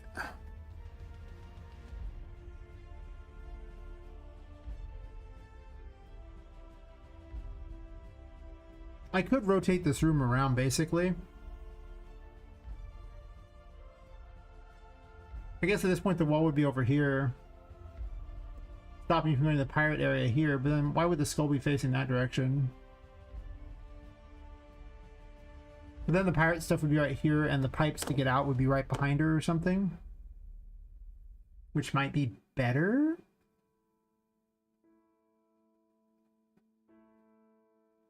I don't know, the current layout doesn't look bad when you, especially when you run through here. It looks like it's kind of not terrible at all, so. I'm not sure I want to change that, even though logically this fish tank doesn't make the most sense with no way to view the back area. It would make a lot more sense if this floor didn't exist, though. Like if it just went straight down the whole way. Of course, I need to be able to fall into the second chapter for weird reasons. It wouldn't do anything for you other than give you map completion. That's true. It would give you map completion to fall in there, but you die as soon as you hit the water. Like, it just waits to resolve until you hit something. But you lose all control as soon as you hit the water anyway. I have thought about the whole water on here thing. The only problem with the water, though, was these tree thingies and everything in the Safari. Remember this, like, once. Like, there's nothing for these things to grow out of, so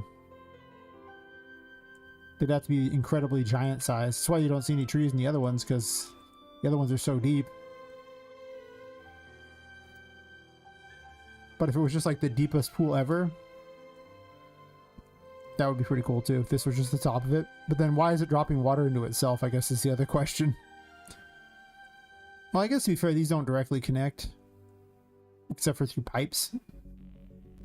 So water from this one dropping into this one and then being sucked back up into that one isn't terrible. It's almost like a little closed circuit thing, so that wouldn't be the worst choice. But again, the trees don't have anything to connect to, so unless I have some way to put the trees up higher, it would be weird. I'd have to have poles for them to be on or something sticking up out of the water. And all little mushrooms and everything, so it's probably not going to work. And I really don't want to undo the most, well, like, the most finished room of the lot, right? Because that's the room at this point. There's like no changes I wish to make to that room other than a little maze at the top area that I want to add some things in, but that's like a come back to it when you have double jump area, not a, it's not even really useful in the first chapter anyway. All I'm probably gonna do is just put some sort of tarot card up there or something though. Just an extra added secret for funsies.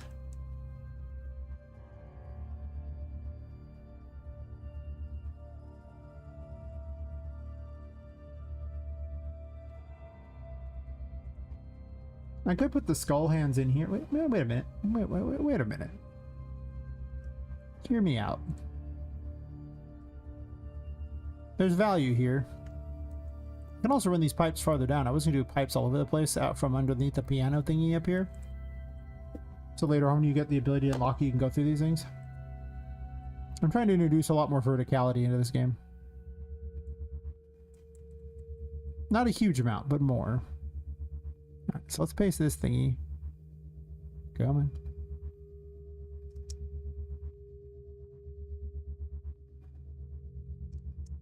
Because I could have one of these things instead as like a little grippy thing. Doesn't really hit the ground though, so I'd have to edit it to make it go farther down if I want to do that. If that's even cooler. I'm not sure it is actually. I think it's probably not cooler. To be fair, it's probably not cooler.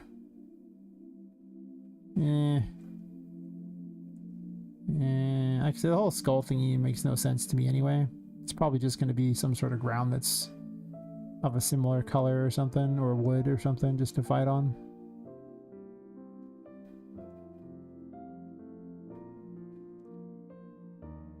The best part is I already have the puzzle system set up to raise and lower the water. So I can just have Sally lock in with that same ability. So you can just act like a button.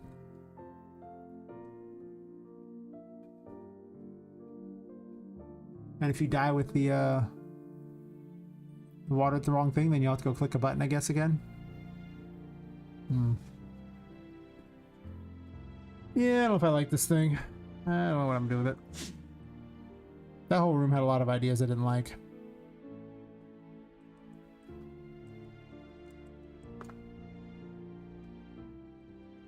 Still want kind of a little treasure area though.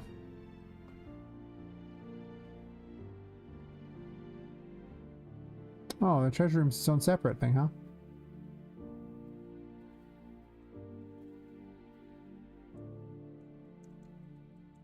Sure. Run away with the treasure room. Run away with it.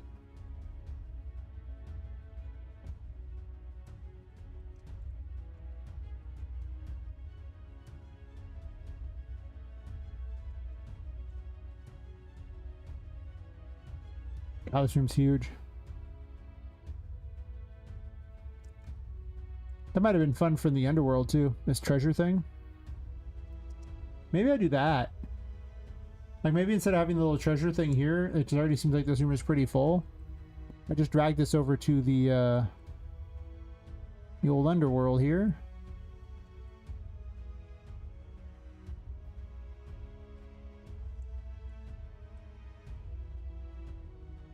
Could it use this like a giant vault of treasure?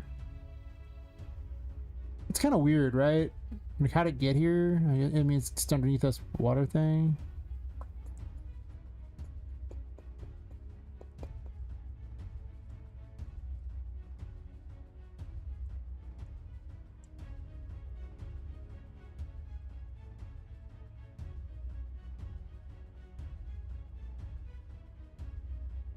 You have to like, just do something with it, and they could have like the little midgets down here worshipping it. I kind of like the little worshipping midgets down here. I don't know what they are. They're these strange things. Kind of like those. I think the giant treasure boxes might not be that great, though. I guess to be fair, you could just, well, there's a puzzle down there too, so this is too high up.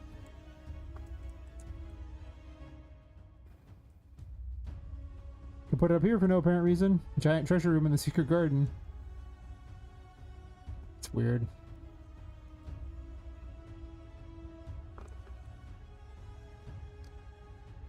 I'm at a bit of a loss on that one. I'll figure it out.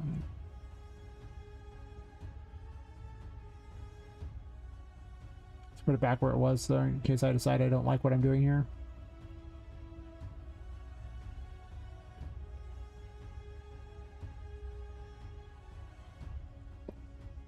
I'll probably still keep the pathway here to do something. I just don't know what's going to be there. Maybe the treasure room is here. Maybe there's some sort of extra thing above.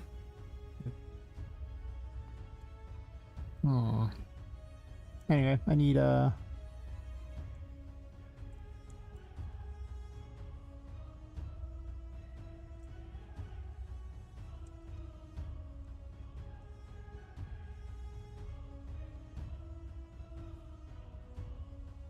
is an enemy spawner here, right? Like, I'm not crazy. Oh yeah, our teleport locations.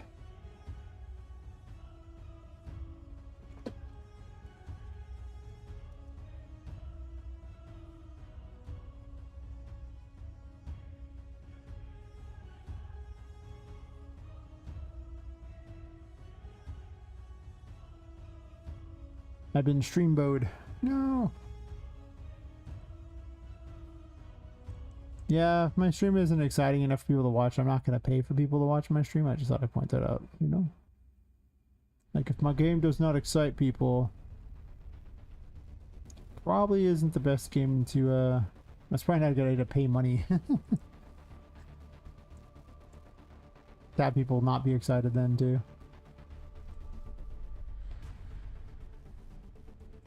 God, look at how big that was. I mean, here it's going to work in my favor because I'm going to have to block a big area anyway.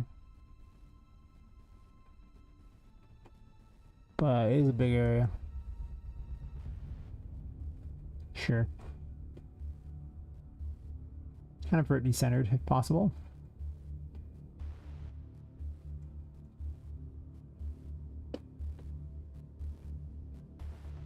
To be honest, I probably should have just made a new one. Because it looks like this is kind of a mess.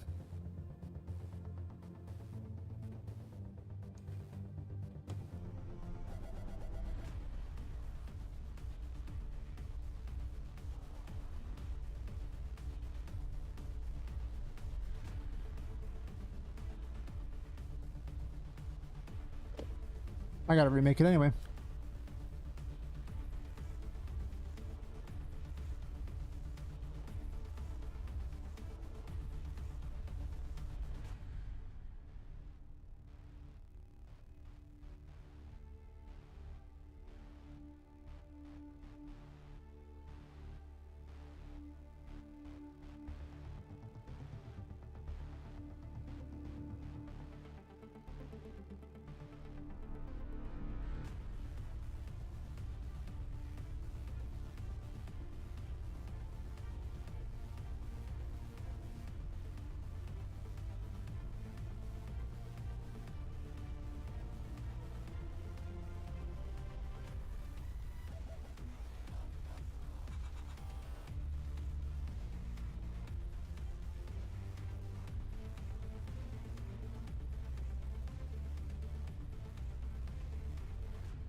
Let's figure out exactly where things are going to go first before I get too crazy here.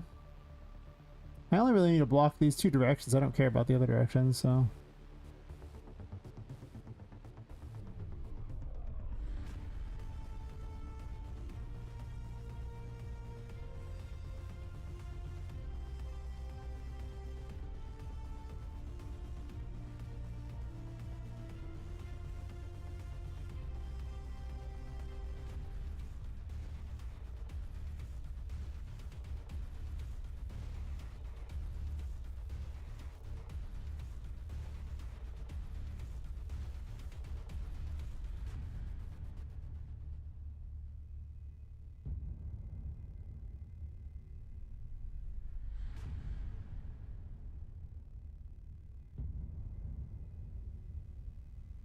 Back through here or something, I guess, if I want to do that.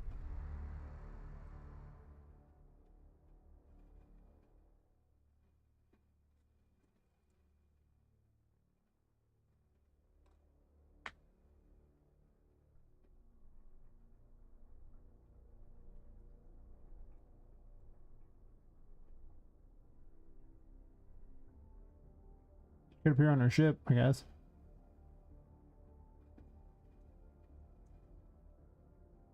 Eh.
I really want the next, the playtest to start going to the first boss of the second chapter, not what it was doing where you just get done with Vu and then you can run around the second chapter sorta. There's nothing to do. It's tired of that.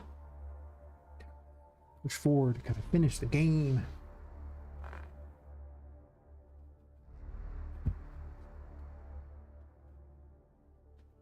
I did consider having a little cook boss in the Broken Compass.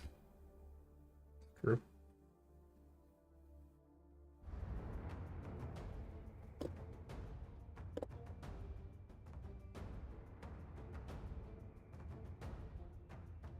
I get to ban a bot. Huh. It's like good old Twitch not doing so hot tonight.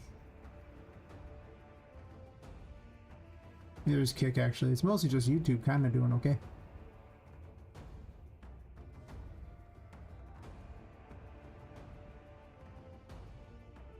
But they kind of start early tonight.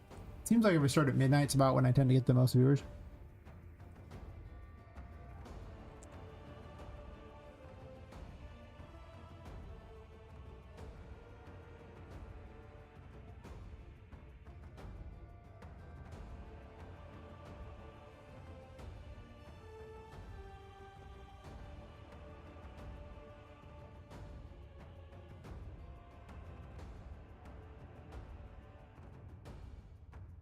Mm-hmm.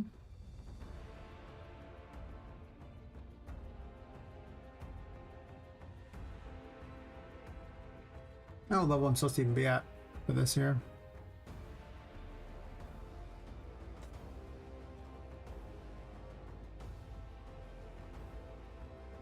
Check my to-do list here. I think I had some sort of generic level I thought you should be at by this point. Where did I put it?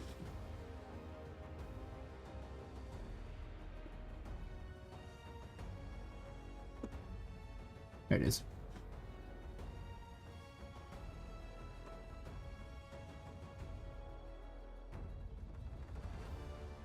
I listed at 27.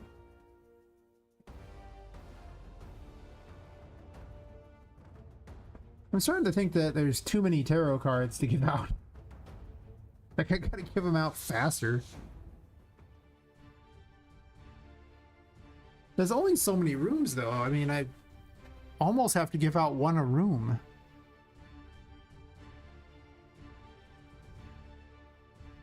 I'll take a quick bio break real fast. Now we'll think this over real quick. We're back.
Well, they're a little cold today for some reason.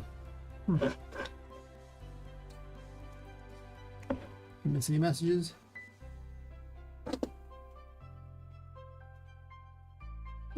Nope. Nope. Nope. Man. Not as many chatters tonight. No.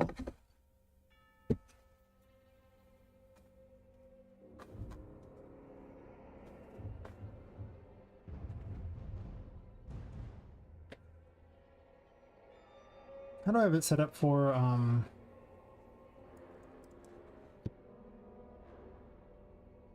the other area here? Let's see. Load this one up.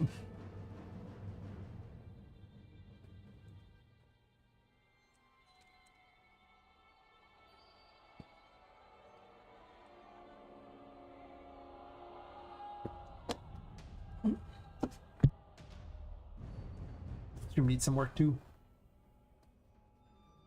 can also put like smoke in there too. The ubiquitous smoke everywhere.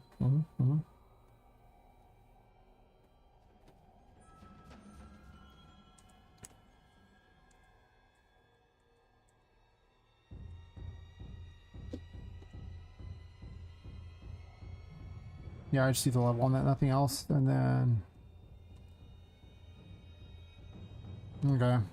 So, you invite him, event in question.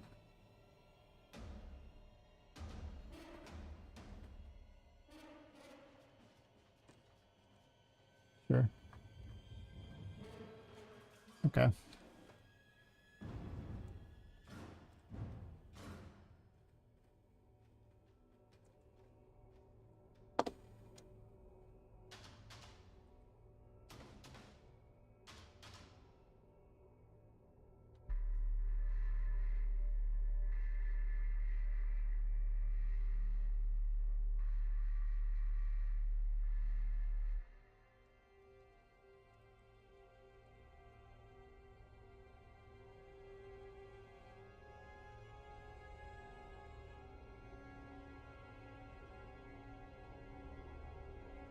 Basically, I award an item when you kill her, and this way, when it comes back and finds this, it won't spawn the fight ever again, as long as you have that item. That's how I check progress in the game. I just save all these items, and everything is just an item I grant you. It's just not everything appears as an item in like your inventory. Some of them are just story items or story triggers. Just makes my life a little bit easier for certain. But for some reason, I marked this as 27. Oof. Should I be rethinking the number of cards in this? There's so many.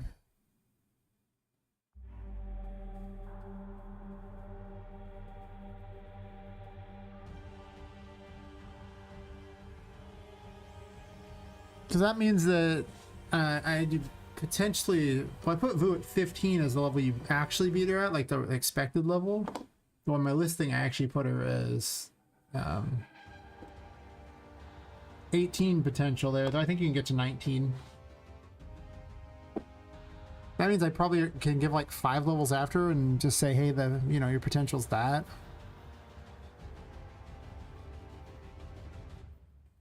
I mean, every new chapter I can just give Annie's on like 3 more things to sell.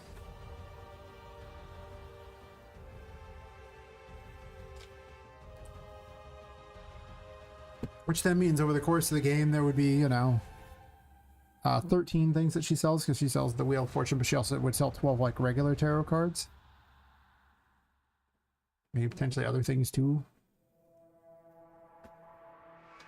Which would then leave 66, other tarot, actually 65 other tarot cards to place in the some odd 84 or 5 other rooms. A lot. Basically every room has to have at least one, if not multiples in some of them. I mean, that doesn't really have to be everyone, but it does pose a problem. It poses a big problem.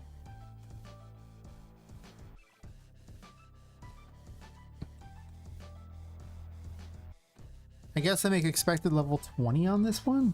Oof.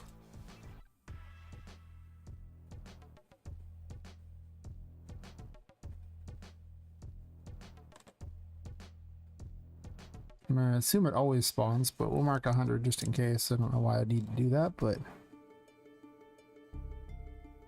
since these enemies are locked into place, I think it's just because these are for any NPC.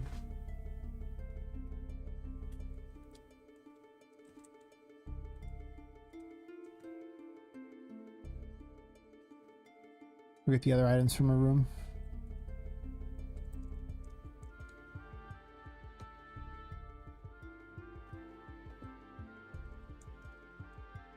Sally's lights.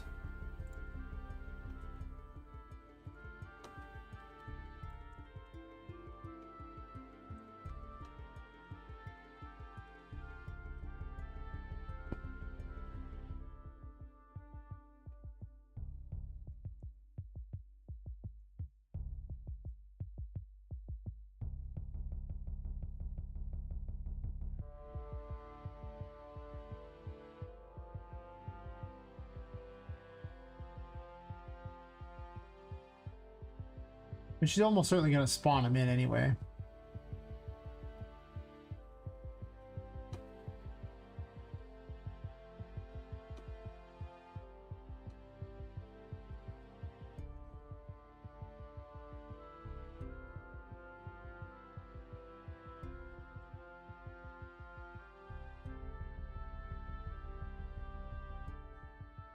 I'm not sure if I want the smoke or not. There's like another smoke I have that's, I think, better than these ones because it's more customizable than these things, which are not that customizable.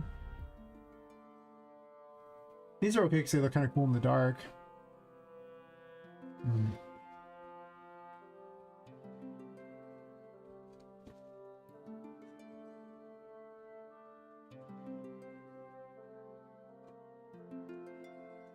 Yep, Sally's teleport locations.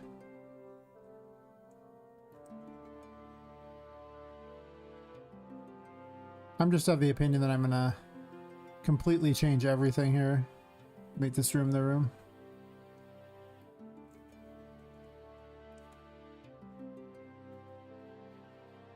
Wait, paste here didn't paste it here? Wait, what?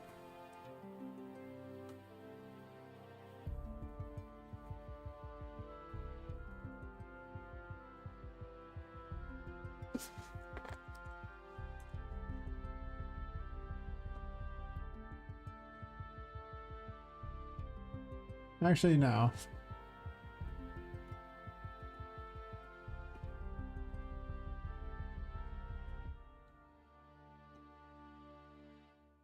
Let me get rid of the other ones. I thought I removed them. I want the numbers to match.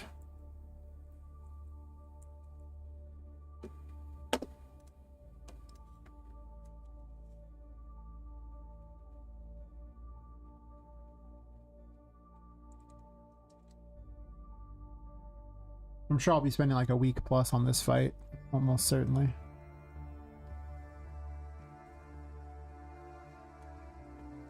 Maybe 2 weeks, honestly. Boss fights can take a long time. Where are they?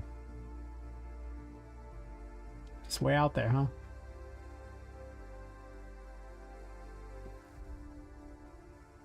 Like way up there.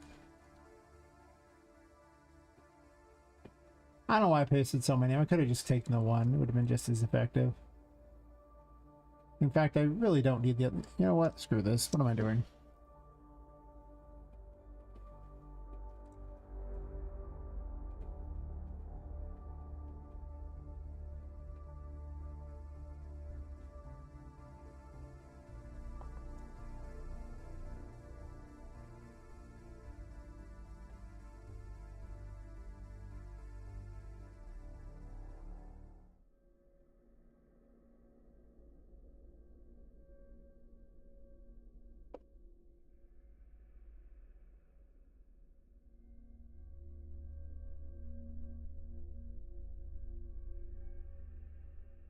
Like a ghostly teleport thing. I don't think I'm gonna have any mushrooms in here. I think I'm gonna have just the lights though. You can't you don't have safe areas.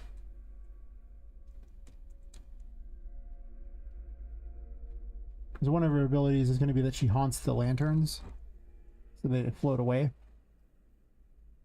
And if you don't, you know, use the Hierophant to bring them back, well, you're going to have a bad time. You know? Hear me out. It's going to be a bad time.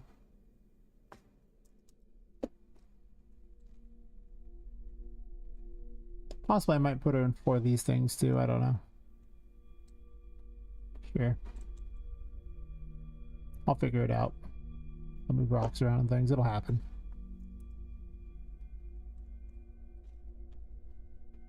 Boss rooms are always the most work.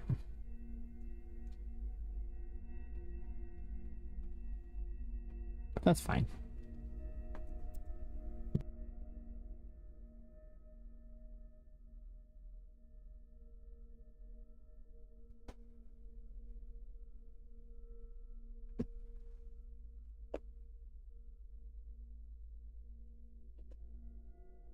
Yeah, I gained a wish list while I was streaming. Yeah. 176. Numbers keep climbing.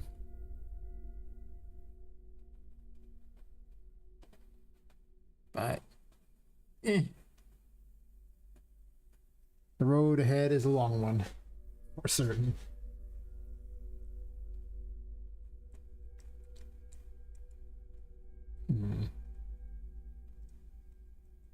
Can't really raise this up.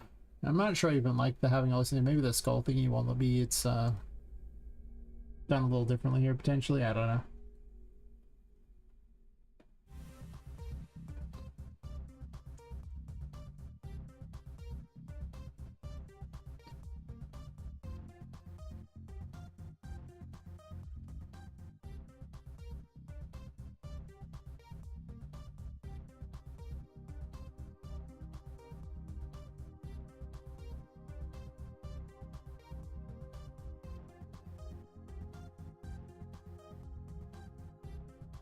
Who am I kidding?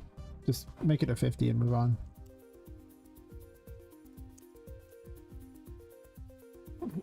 Okay, well, anyway. Maybe I do it like this.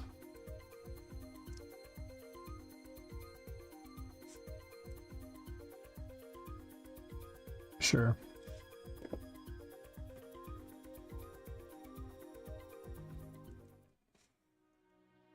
So you can move on that just fine. I'm sure I'm going to do some changing there to make that better, but...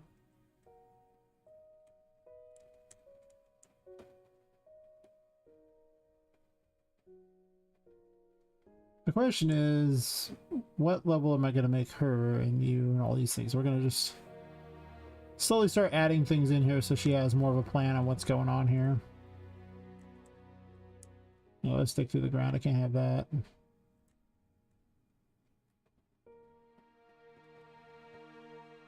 I guess they don't have to be as big as they are. They could actually be like 25 or something, and or even 20. Like a little pathway thing. I could also have you jump across things too and not jump across these. Like maybe it's not what they do. I remember them being really awkward.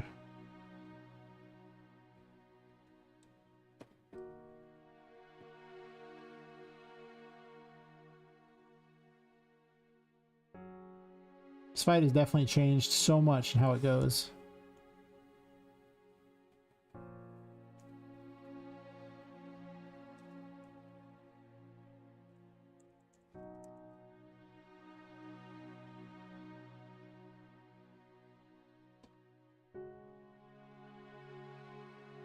Open up my dev menu here and decide what I'm actually going to give the player for this. Because, yeah. Oh, that's right. I built these off of a thingy.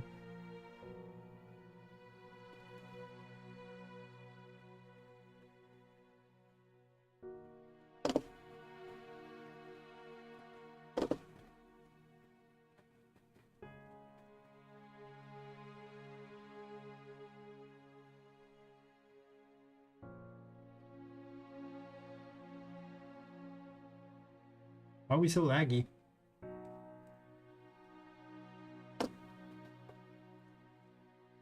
These need to be reversed, obviously.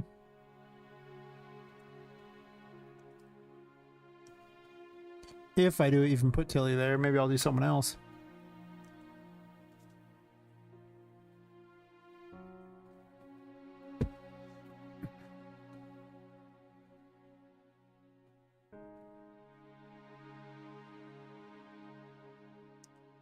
Today's one of the best days on X because it's Wishlist Wednesday. And let me tell you the secret about getting wishlist. It definitely helps if you do stuff on Wishlist Wednesday. Hear me out. I've been testing every one of the hashtag days, and I can tell you right now, Wishlist Wednesday. It's like the second best one behind Screenshot Saturday, which is obviously the chosen one. All right, now is the Wishlist Wednesday time. You want to do these throughout the night, because if you you want to be near the top of each of these. It's always like these find the Wishlist Wednesday people that want you to post your game, because you get in it like, you know, the at the bottom essentially, you know, I guess technically at the top, you'll get you'll be at the top of all the replies, so people when they look at the thread will see your game first, whereas if you reply way later, people will not see your game because they have to scroll through like 9 million things. So you just do this and yeah, you end up at the top of everyone's toys. Welcome to marketing and how fun it is.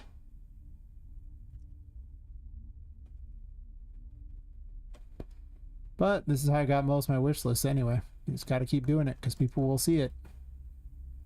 You will get to many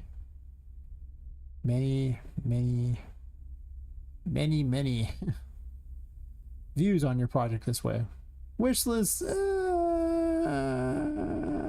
don't know. I need to work on a better trailer, I think. This has become my job every day, though.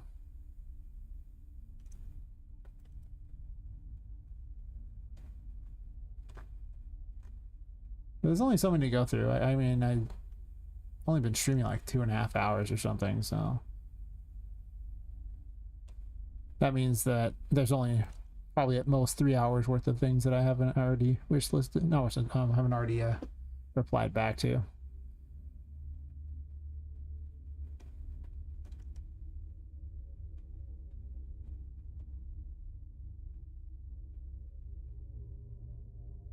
So quite a few like posts right now. Like I found this to be a thing like very early in my day. A lot of people come along and do this because it's like 1:36 a.m. here, and there's so many new ones in the last few hours. So they actually post before it's even Wednesday for me. Yeah, because 4 hours ago was the last one that posted. So for those people keeping track, and you know, you might probably want to if you're going to try to sell off, you know, sell your game. Yeah, you should probably be doing these things. And as always, proof that it works. My views for the last 3 months. Quite a few impressions, if nothing else. And like almost 1,900 views yesterday, so. Couple followers. Yeah, sometimes you lose followers. People do get annoyed, but I definitely gain more than I've lost. That's it. When you start to get your game farther along, be prepared to have to do that too. You're welcome.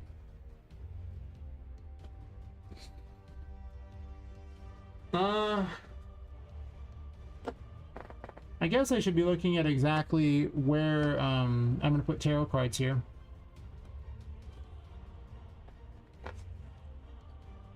By the time you hit chapter 2, how many tarot cards were in 1? I'm at a phase where you do there's a lot of planning that has to happen, so you gotta balance all this crap. Alright, so there are 19 potential ones in chapter 1.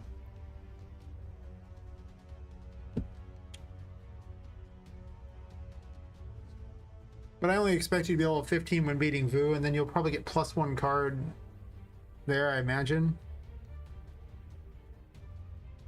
But I don't want you to have to get every single card to hit the level you require. Or to the expected level. But I do want the levels to go up. I can probably hide 5 tarot cards here.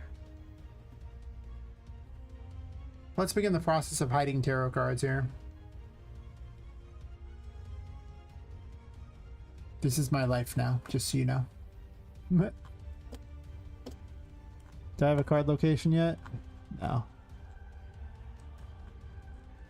Most certainly not. Alright, well...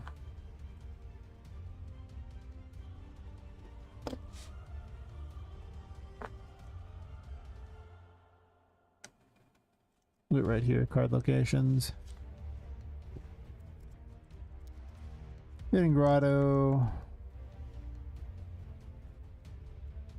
Actually, it's put it like this.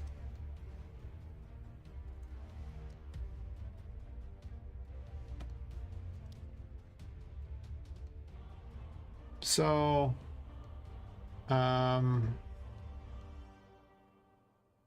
chariot is there.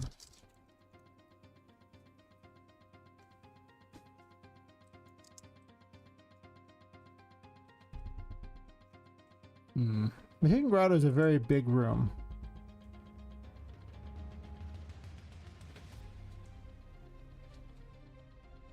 Which means it's going to have more than one. Oh, I never put a way back up to here. That's notable too. I need to do that.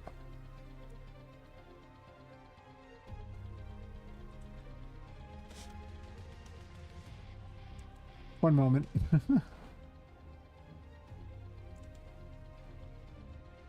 Maybe I'll do some cheese to get up here real quick just so there's a thing, so when I do it next time I won't go, oh, I forgot, and have to do it all over.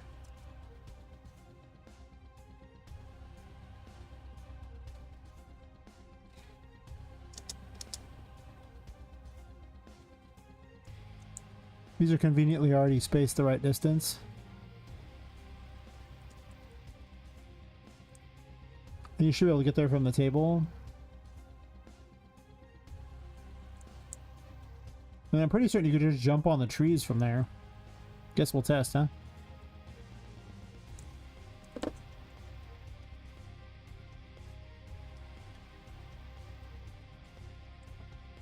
It takes so little time to design a room. It takes so much longer to gamify a room. And even longer to polish the dumb thing. But you need objectives. You need to make it a pain to get those objectives. But not so much a pain that it's not fun. You just want it to be a pain to get the objectives so that people have something to do. Unless you're dealing with Dark Souls people, in which case they just like to suffer. Don't worry about it.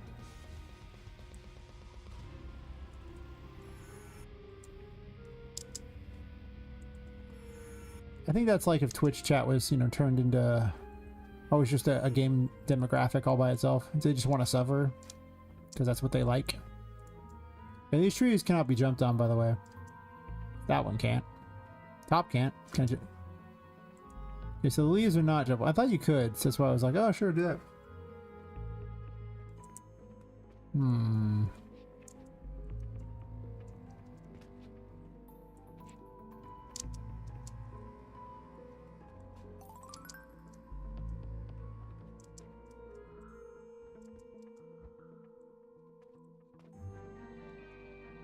And you could easily jump on this door here, and then I can just mushroom the rest of the way up to that, I imagine. So that shouldn't be too tough.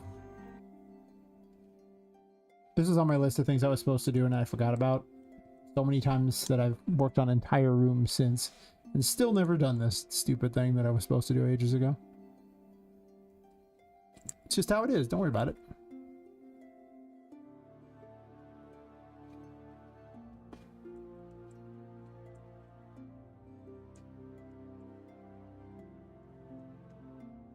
I'll probably have about 3 tarot cards in here, to be honest. It's such a big room. And you just gotta have a lot of tarot cards.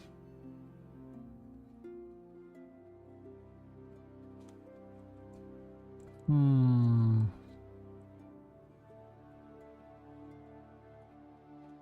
not sure I like this one here, per se.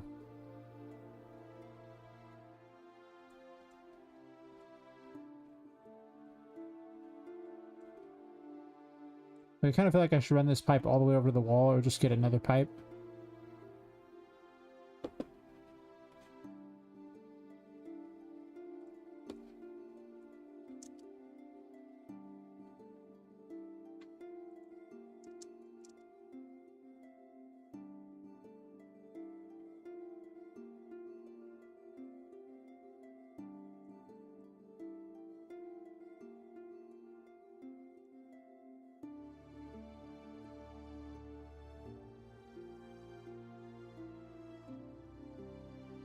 Grab one of these.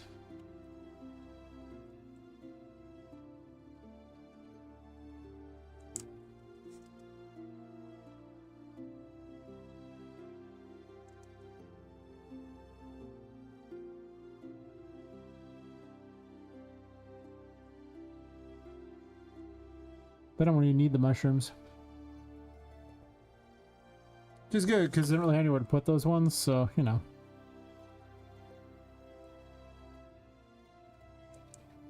I'm also not looking to make the whole thing just mushrooms. Plus, you have double jump by this point, so it's not like the end of the world. Actually, I don't even know if you... No, you would.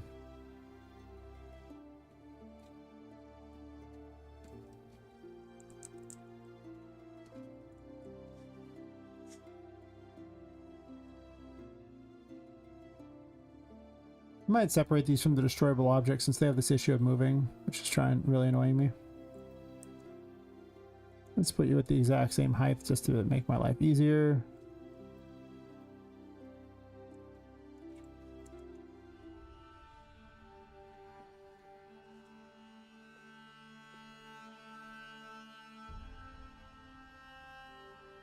I put the little table and chair whenever any place I want to be lazy and just have some easy ladder up. That's literally what it is. It's the ladder up. Every time. I treat it like I've conquered the room because I managed to set up a table and chair there along with the room info and a light. Because all too often that's literally what I would do is I would just start setting up the rooms and build that just so I could go in the room safely without having issues and the room would trigger whatever it had.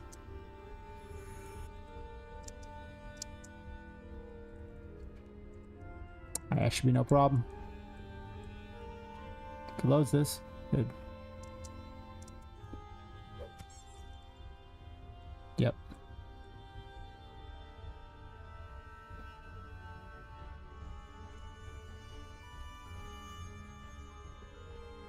It's not really a single jump affair though, I don't think. Oh, it is. You can make a single jump. So you can get here earlier, actually. You don't even need double jump. I think. Well, oh no, you need double jump. There's no way.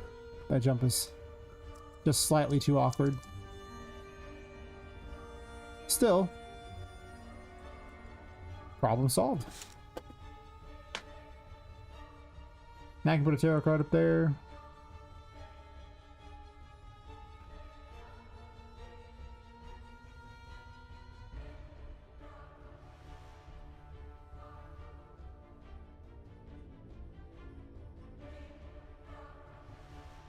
I do not look forward to the point where I have to sit there and figure out which things should go in each data layer that can be seen from each thing.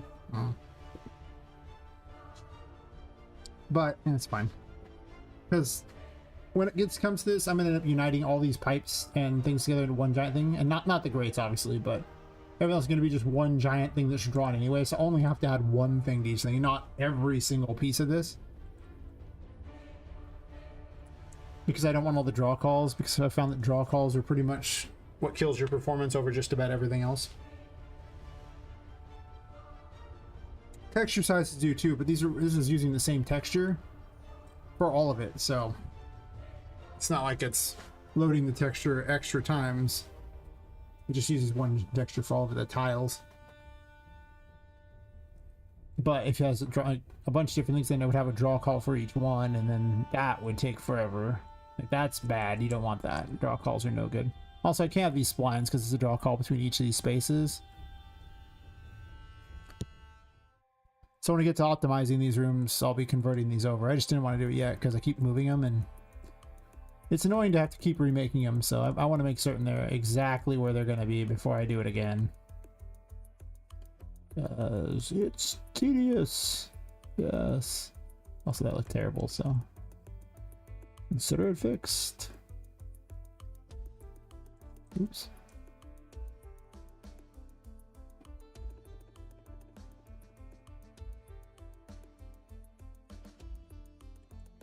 I mean, they're borderline good enough already, but that's weird. That doesn't actually do anything. Interesting. Usually what makes it go up and down is moving this around back and forth a little bit.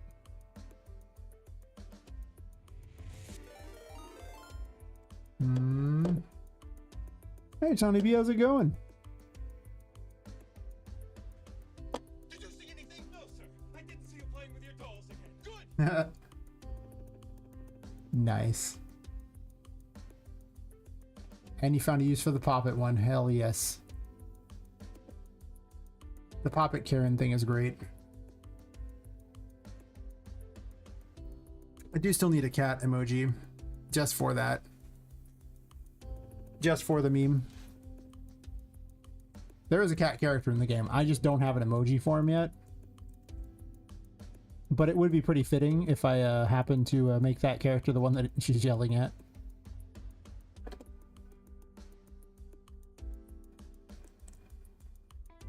It could happen, I believe. Karen Poppet can be the future. I guess this is Karen Pop, right? Or is it just Care Pop? Or is it Pop Ren? These are important questions one must ask.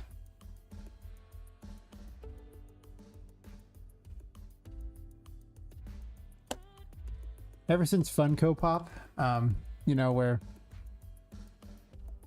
that would actually just be what you would call it. There'd be the Funko Pop.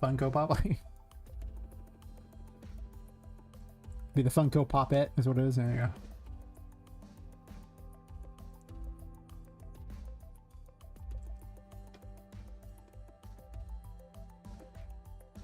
So what are you working on?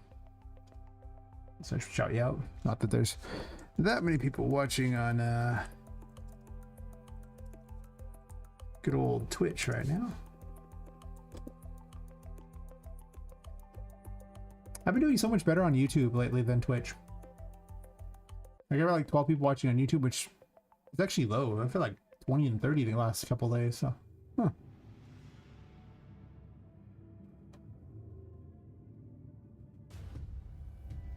But he's about working on. Yeah. So I decided I'd move the boss thingy over to here now, so I'm slowly rebuilding this room to have a boss fight in here.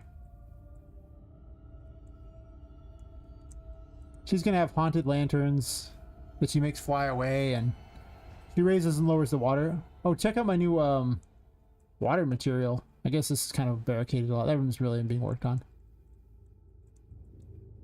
Is this not great? New water material is new.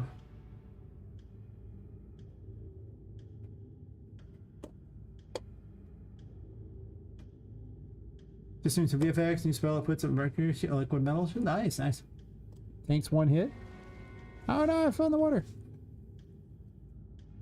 And then pops. Man, I want a splatter effect. Got that little bubble wand thingy, and I don't have a pop effect for my bubbles. I'm like,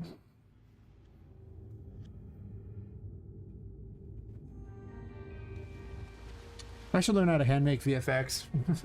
You really should.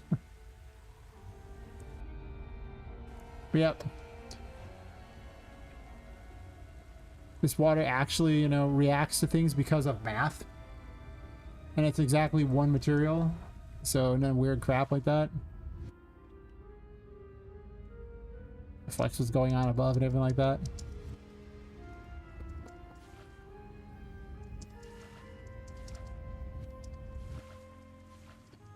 Yeah, I haven't even really taken much of a look at it. Like I've kind of edited some particles, some Niagara particles, mostly to make it so I could scale them because they didn't have a built-in scale, even though they say they do. But besides that, not really. It's kind of like materials. I'm such a noob with materials as well.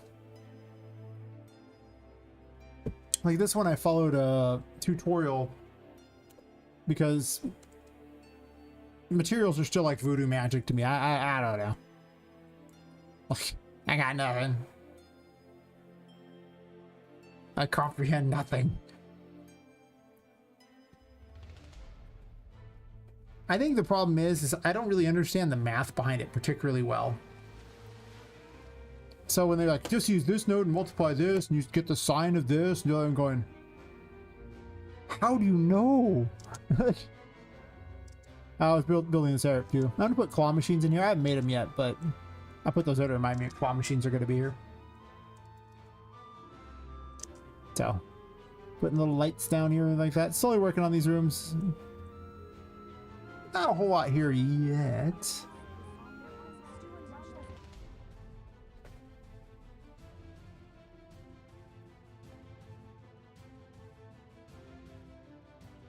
What I need to do is just hire someone to do all my materials for me.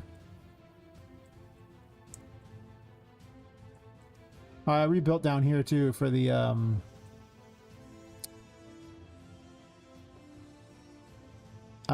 underworld.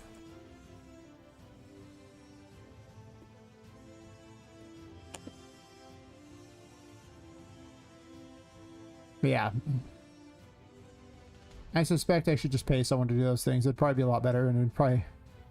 At some point, I'm sure I'll figure it out, but... And I have so many things left to do.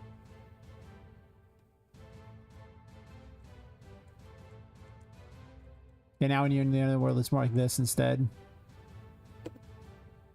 I should put buttons over here so I can test everything out. I don't know why I haven't. I should just grab one of each of the buttons. So I can play around better.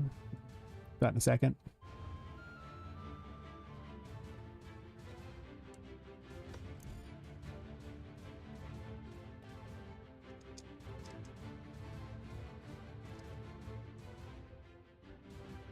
I made it now where the water just goes all the way down, so there's no like thing up above, so like on the bottom area, so you don't have to worry about hitting your head.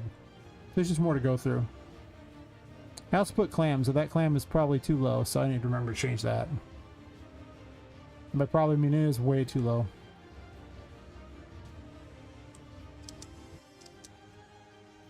Because if you land in water right there.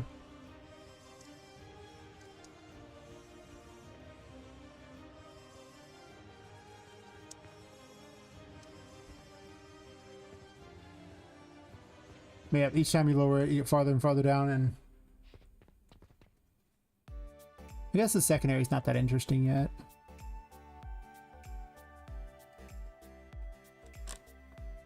I keep getting sidetracked and working on whatever is shiny at the moment.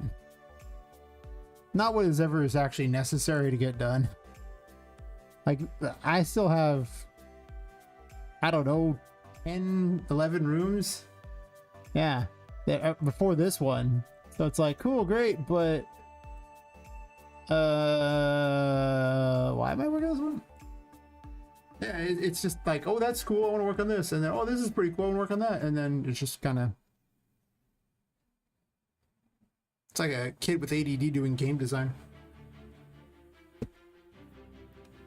Oops, I just picked a random track for here. Oops, come on, where are you? He's my big time cheater thing. Big time cheater.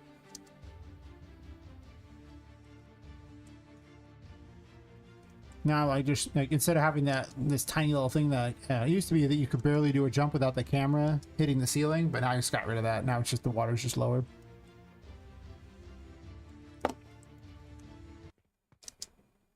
I guess that's not set to loop. Well, fair enough. See, I just showcased those first and then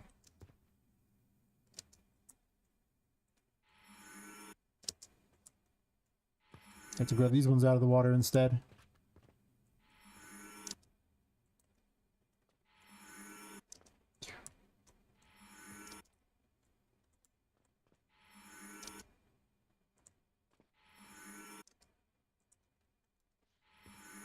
Everything here is work in progress, but you know, it's getting a little better than it used to be. Little. I'm just gonna double jump. I don't even know why I need some. I should actually be reducing those because double jump exists, and I keep building like I'm doing the other and not double jump.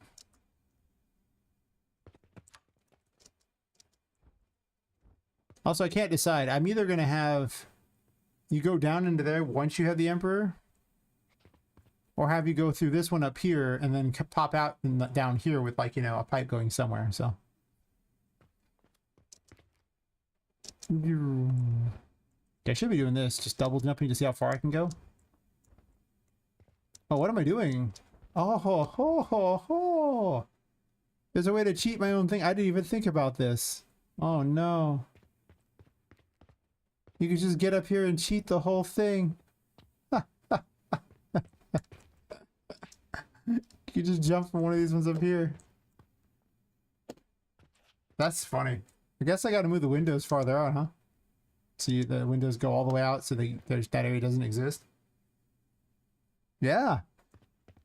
That's kind of a bad thing going on, but that's why I test these things. I'm just rebuilding as I go.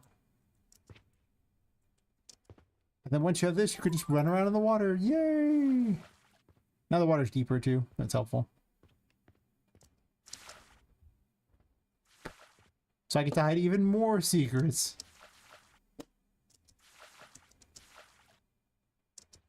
I'm gonna get some real mileage out of a couple of rooms in this game. Like certain rooms just have so many things going on.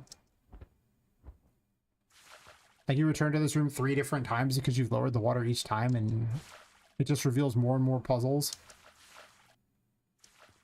And the room is huge. And then you have hallways that have like nothing in them, or very little. Where I'm just struggling to find any use for them at all.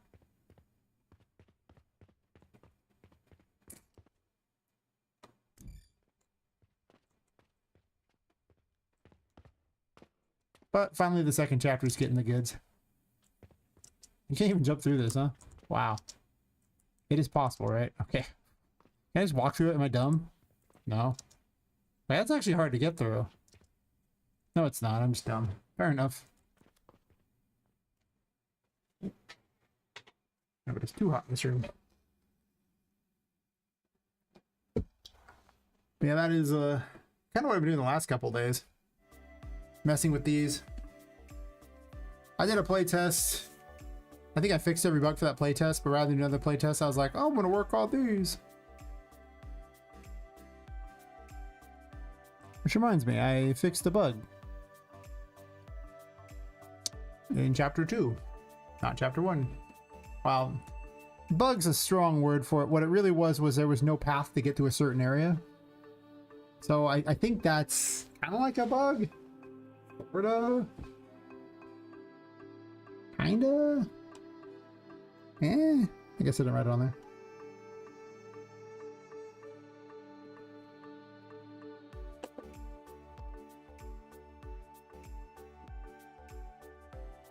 How's the rest of your game going? You made your VFX. You done other stuff? Tell me things. Yes. Yes.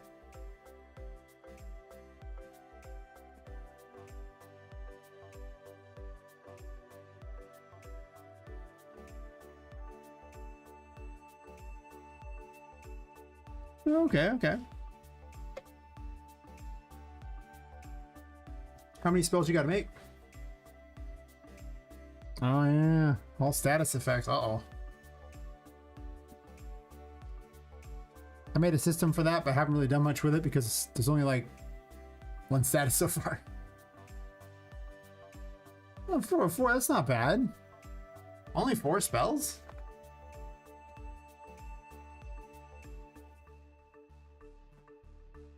Oh, okay.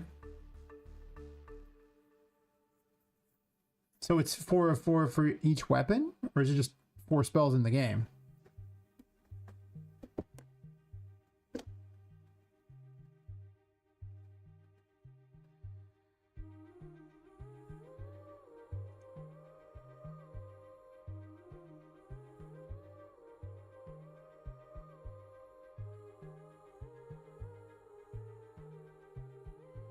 Oh, I put the thing here. Perfect. This is the most claustrophobic room. Focus weapon as far as the game system is concerned. Oh, okay.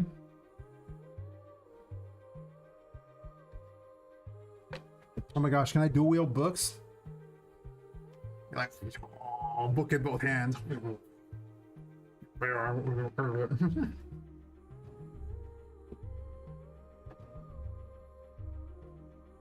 The librarian is unstoppable. Fear the librarian.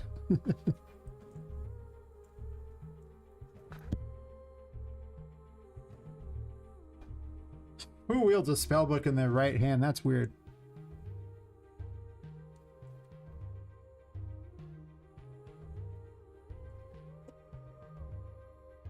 nobody doing that. Bizarre. I already fixed this bug. I'm fixing things. Yay! I didn't realize I fixed it. Well, I did. Fixed it.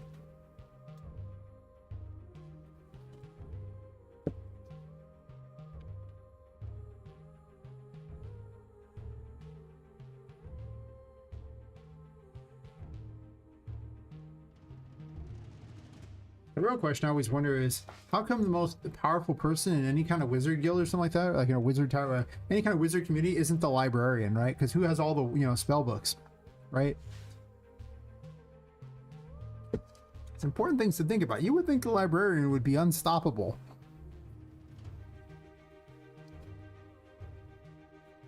Like, I'd rather face like the whatever archmage than the freaking librarian. Who knows what kind of ridiculous crap is waiting for you? I'm terrified. That does sound like a lot of abilities, though. How many weapons do you have?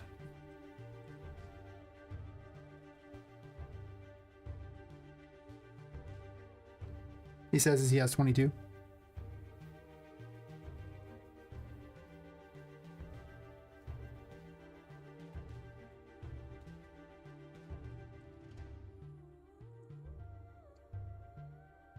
Okay. How many are you planning?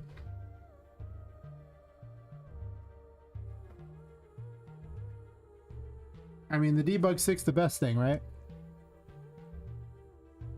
I would make it the pointy finger of doom, where it's just like the little like the like sports finger thingy, because there's an epic pack. It's the Infinity Blade weapons thingy that has that, so you can poke things to death. I'm just saying, you know, if it's going to be a dev weapon, you might as well get some mileage out of it, right? Give them the finger.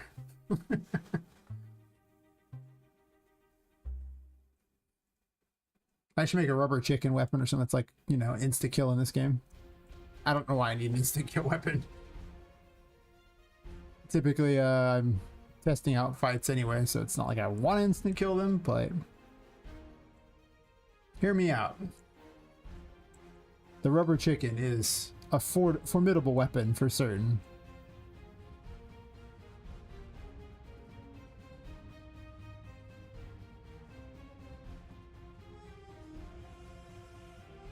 I should have an enemy wield the rubber chicken. One of the things I'm thinking about doing is having the enemies wield tarot powers. I don't see why I wouldn't. Just certain enemies are each of the tarot cards.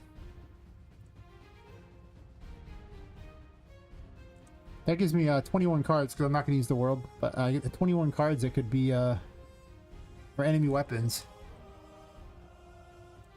And then they just use whichever things you had. You just have all of them. It's not a bad idea. Oh, while I'm thinking about it, I'm gonna go grab those buttons like I said I should do.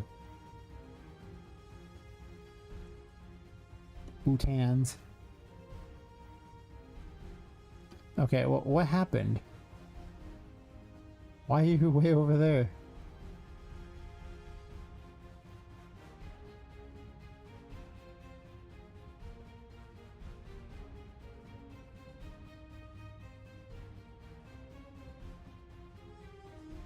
My Son plush toy weapon, old piece of game. Go Mad. I think I've never played that one. With a plush, you have a cartoon character that you can shake at enemies to sound like them. Feel silly? Yeah. I get behind it.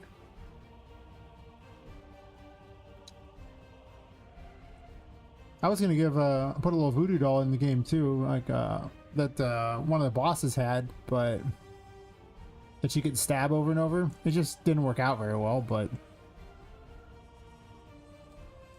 could have been fun. You tell me a little mini version of Poppet and stab it. That'd have been good times. But no. No.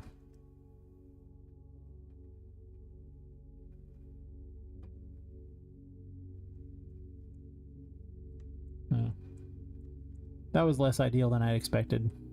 That is true.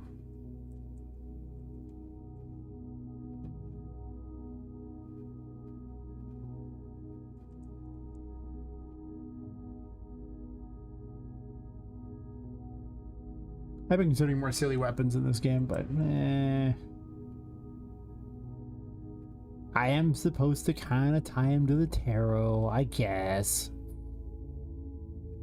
Suppose. Now, maybe.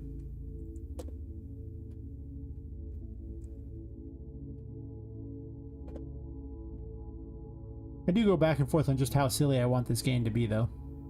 That's true.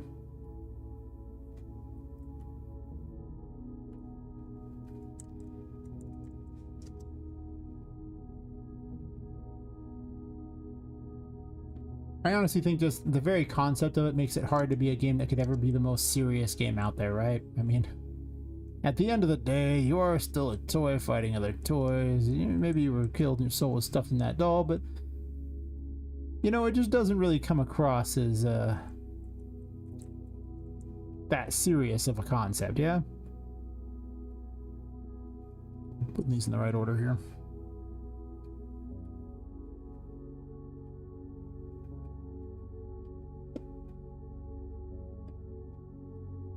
Each of these needs to be in the underworld. Work.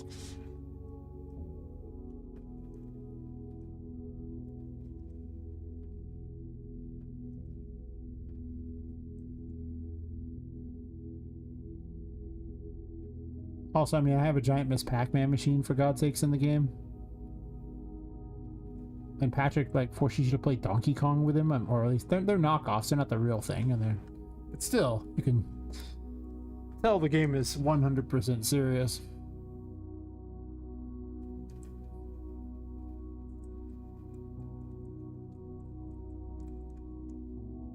I think it all goes back to, oh gosh, it was a game I was playing, it was like Dungeons 3. And in one of the little DLC things, they talked about, you know, having to settle this war between these two kingdoms and everything like that, and how you were like right in the middle of it, you know, and it's basically a Dungeon Keeper game, only I guess better than Dungeon Keeper, but you pop out of your dungeon and then discover you're actually in a giant League of Legends level. I was like, what? You did say I was between them. Two kingdoms, you didn't lie. And from that point on, I thought about putting, you know, little micro games inside of everything, just as a joke. Behold my micro game in all its glory. Oops, wrong thing.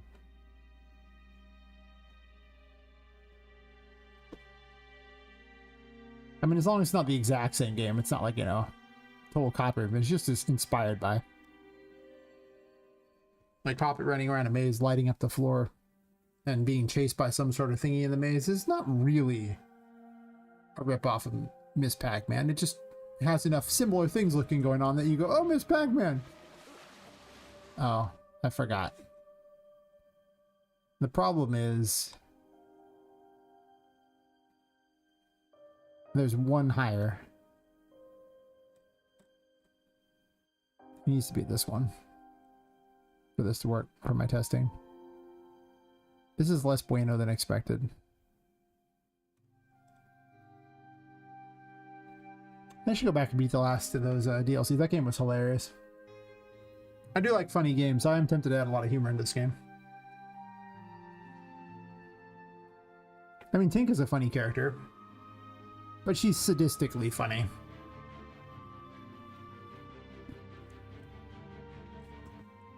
Do you know what would really help if I put these in the right data layer? Hear me out. It would help.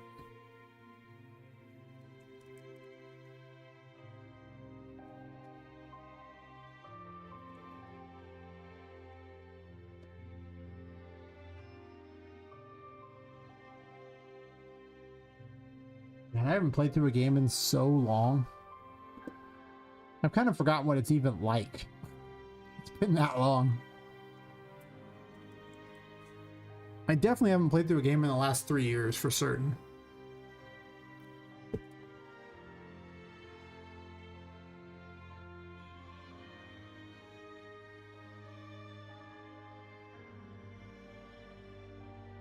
Yeah, it's awkward. You know, it's like I got into game dev because I liked games, and all they ever do is work on my game. I mean, I work my regular job as well, but It's awkward. So awkward. Imagine unironically working on games. Who does that?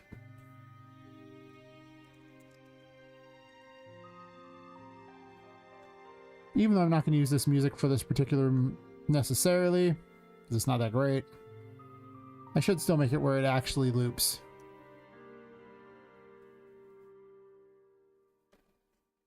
I thought I did. I did not. Add it to the music thingy. I consider playing games on stream, but but then I'm not getting my game time. Be like Fox, he took up playing Fortnite. Fortnite. Weird. Of all the games to take up to play, I mean, I guess to be fair, that is at least a popular one. I think if I was going to take up playing a streaming game, I'd play Magic the Gathering. Because once upon a time, I was actually very, very good at it. You know, tournament level good.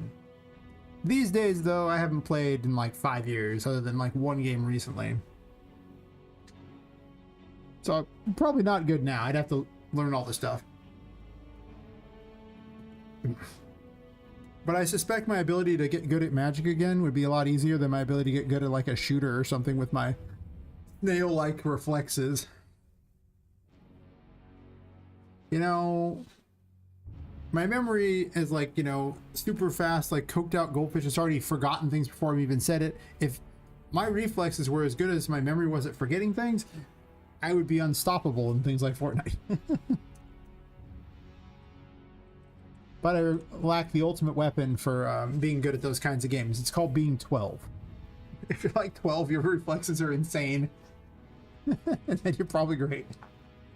You have all day to play it too.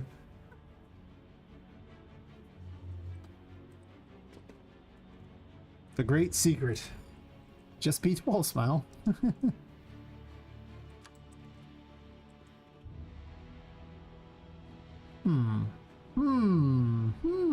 This did not do what I wanted. No, sir.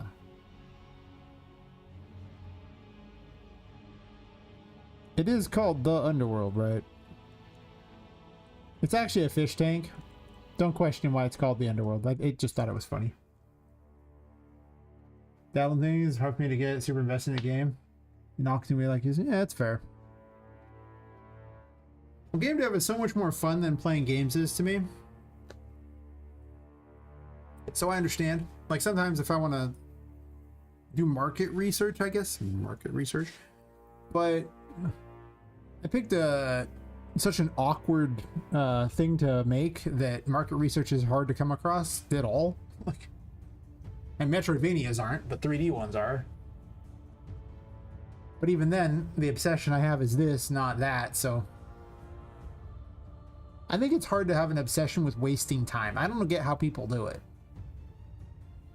Like, I mean, it's fine if you worked your whole day and everything like that, and you just need a break. Yeah, sure. But I mean, there's people that's just their whole day.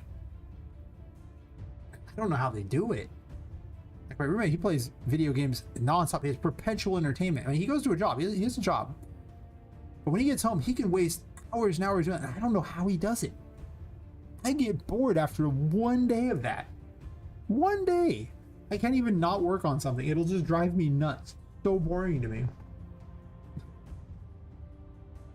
Guess I'm just weird for that. I don't know, but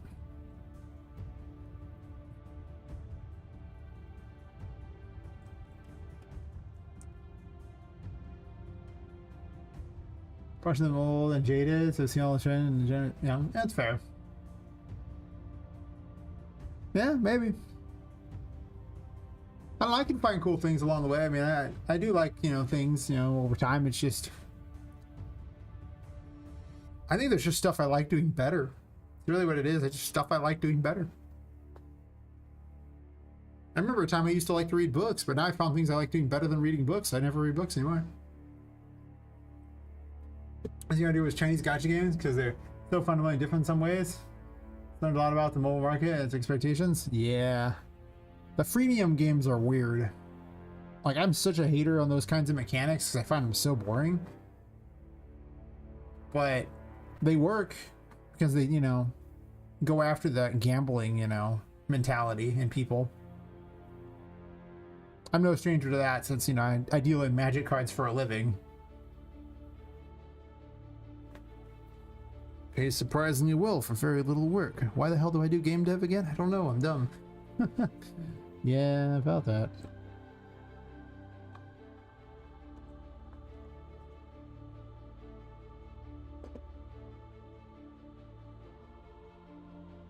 Yeah. I really think they need to cut down on it, to be honest. Like, it shouldn't be in things that kids can play. They should be protected from gambling. Hear me out. That does not seem okay to me, but sadly, doesn't seem to be a thing that's okay, that they care about stopping. If people want to gamble, hey, let them, whatever works, but man.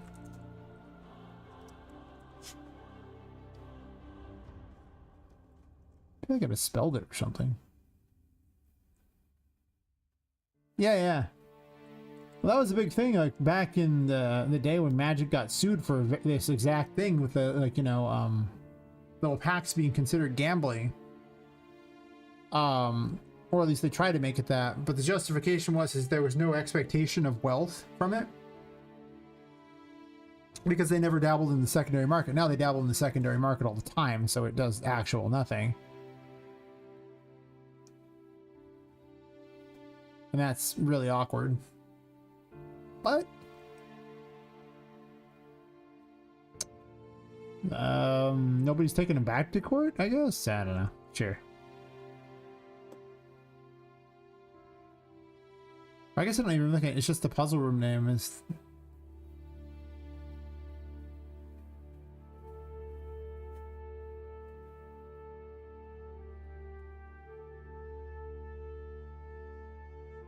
But yeah, I mean, now everything is just loot boxes, essentially. That's all Magic packs are. That's all Pokemon packs are. They're just loot boxes in physical form. It's pretty messed up. Why do you not work? Does it have to have puzzle enabled? Maybe that's it. It has to have the puzzle enabled.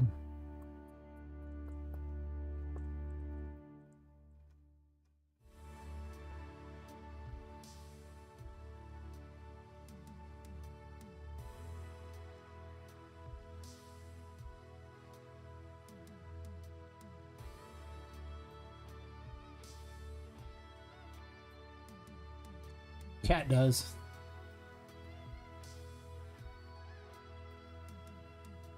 I mean, you could do one of those energy-based games if you're gonna do it mobile or something like that, you know? Or gacha style things too, for that matter, but I don't think gacha is so great for roguelikes. Like, I don't think it lends itself particularly well.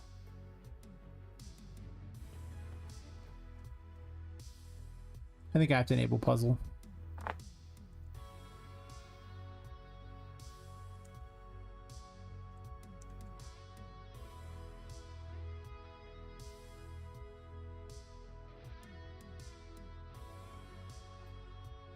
But I remember playing some random mobile games that had the gacha, not the gacha, the energy mechanic. So I guess you could unlock units or something depending upon, well, your game doesn't really do units though, so I guess you could do gear or something, gear, like loot boxes for gear.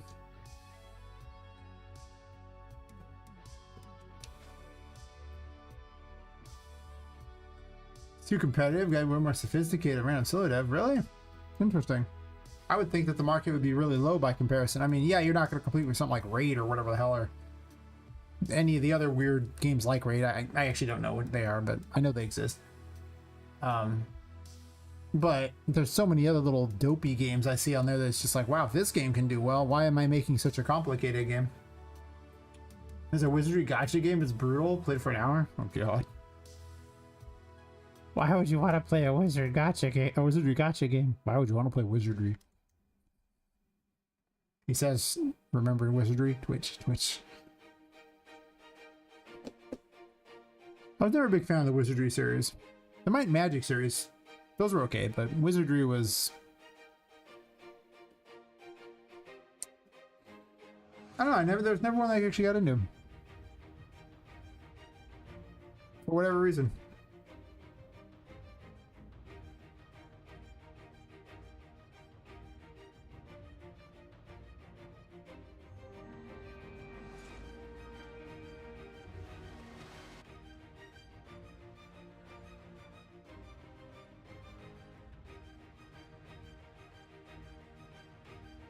This turned out to be way harder than expected. I find a lot of the freemium games have essentially a wall. They're designed to keep you interested for like, you know, 2-3 hours without making you do anything money-wise, and then you hit the wall, where it's suddenly incredibly hard to progress, and it's designed to bore you into submission and give them money. And that is why I don't like them. Like, I'll play them until that point, and then I just stop. Eventually, I just stop playing them entirely, but...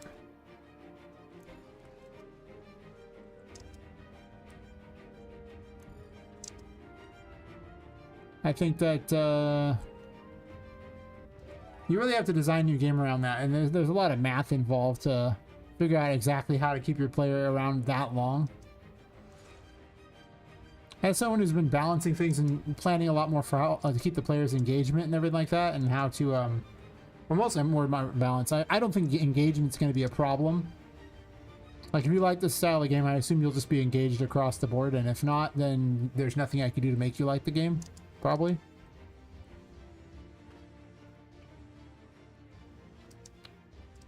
But the balance issue is a weird, like, there's so much just thought of placement of things, like, when do I really want you to have things? Which system really is the best progression system, you know? And still an argument there. That also vanished, which means that this is not loaded into both. It is loaded into both. What the hell? How did you vanish? Did it count as not being in there? I must have briefly been in a different room. That was weird.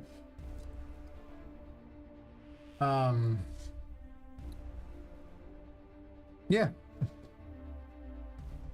It's probably the first time I've reached in a game where I'm starting to think about the real long term, like, or the long play of where we're at, like how far you would, where I need you to be each phase of the game, because I'm so far into the game now. Play 2 top tier, new top tier gotchas, Honka Starville. Oh, I've heard of that one, yeah. And Withering Waves, I haven't heard that one yet. Oh, okay. Withering Waves, main story quest, totally free and easy. There's challenge modes offside that wants you to obsess over all lives and stuff. Okay, yeah. So they get you. Yeah. Well, it's nice that they let you just go through the story. Because, you know,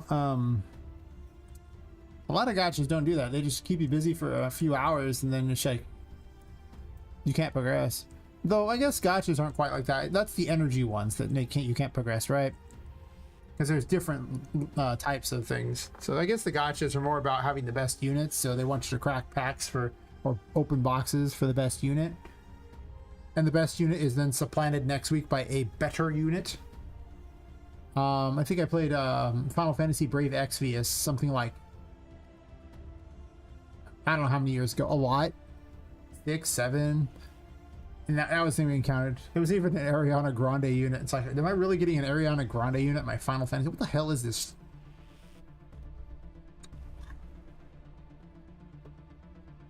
I played it for like a month just to see it because, well, I never had to pay money. And it was like, okay, cool.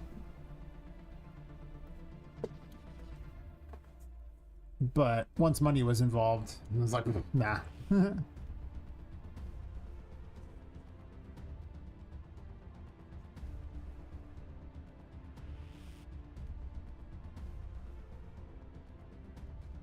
I have so many free games on my Epic account, I might as well just play those if I need anything to play.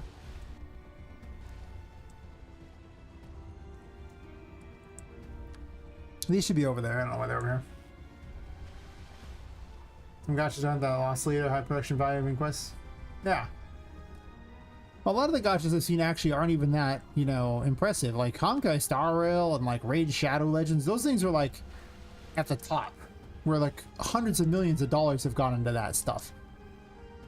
But very few games are like those. In fact, those are basically the only ones I can think of that are like that. I'm sure there are others, but you know, most ones I've seen, like recently I saw some ones that were like some match games. Or sorry, they're merge games where you just merge items to make more items. Some weird crafting thing, and those are like energy based ones, and the ones I saw were like you just put them on freaking,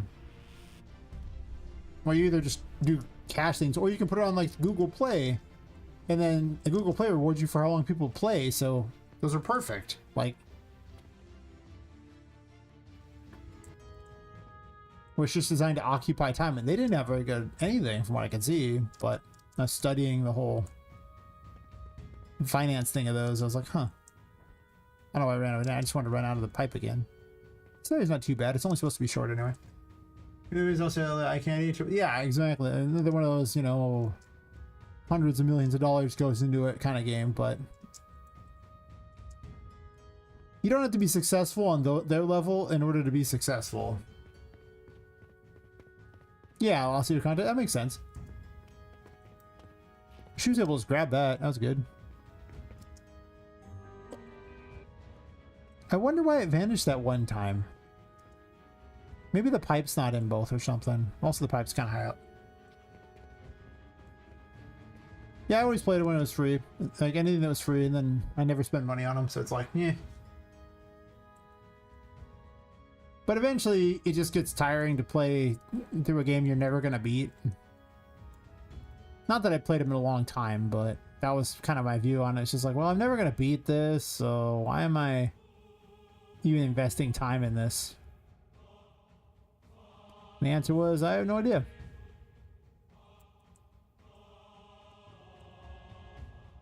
That is a weird looking thing going on there.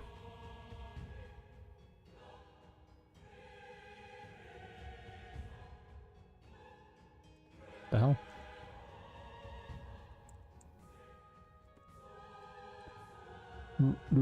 Some of these tracks are so weird.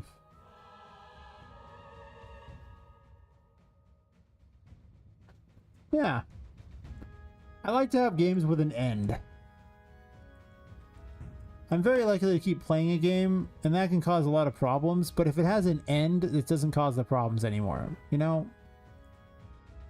Because I know that I can just play to the end, and then I'm done with the weekend or whatever, and it's fine. But endless games, no, that doesn't work. I can't do that then. It's just terrible, so... Not really a fan of that. It's also why I don't play MMOs anymore, because for a while I played MMOs. I think after Guild Wars 2, I finally just kind of said, why am I doing this? And that was that. That was a lot of years ago at this point. I know why I was doing it because I was playing with my girlfriend at the time. She wanted something to do together. So we played the MMO together. Played a few MMOs together.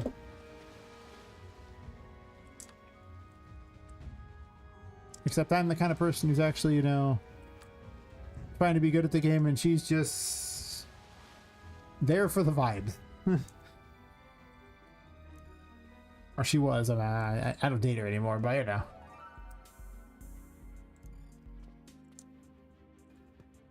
It worked out okay with them most because you could be there for the vibes and it's fine. But anyway, those had no end, so it's like, okay, cool. And how long am I going to waste doing this? Why am I doing that?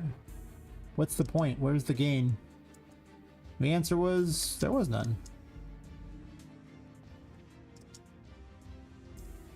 This room's getting okay. Maybe I need to position things better as far as the environment, but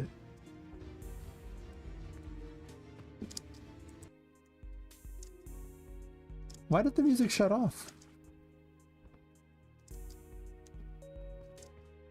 I literally set it to loop.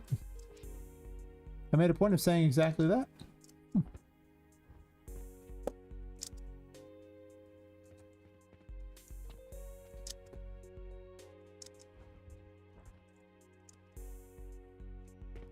They should make a gotcha thing for this where you can get outfits. Yeah. I don't want to make a game I wouldn't want to play. After all, I have to make it. So if I'm making it, I'm going to have to play it a bunch. So it better be a game I want to play. Because if it's not, it's going to be a long game. I wouldn't succeed. At some point, I would stop because I didn't like the game. I know that's how it would go.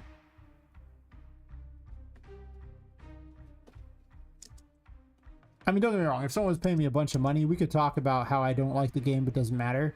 Because that's a bunch of money. But I think we can all agree that being a game dev means you really don't like money. So,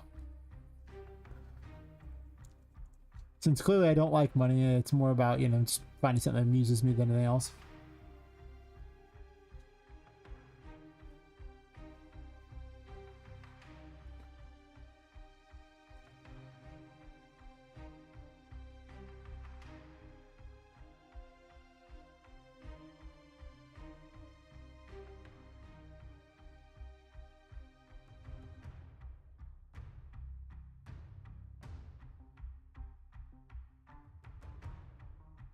Yeah, definitely precarious. Oh, well. Thanks for hanging out, Jetin, and thanks again for the raid. I gotta swing by and check out your game again. Been a bit. Earlier in the day, I can watch streams now because I'm not because I'm doing my regular job. My regular job, I can pretty much do whatever I want while I'm, as long as I'm working while I do it. So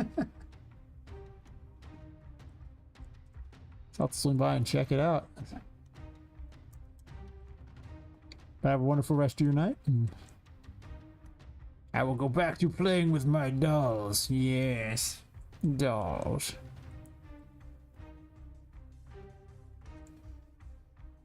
Imagine not playing with dolls. Who does that? It's so weird. All the cool kids are playing with dolls.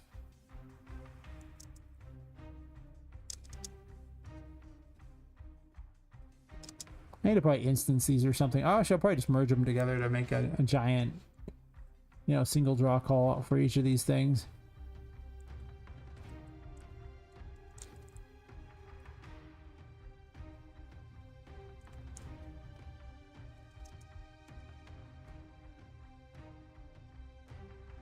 I guess having some big ones here is kind of good.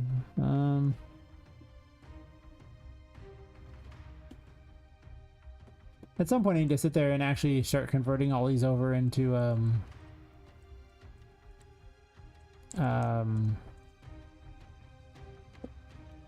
static meshes.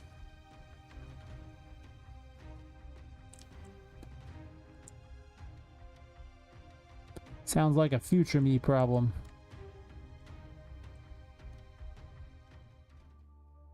That is not the right one. Ah, it still one needs to go up though.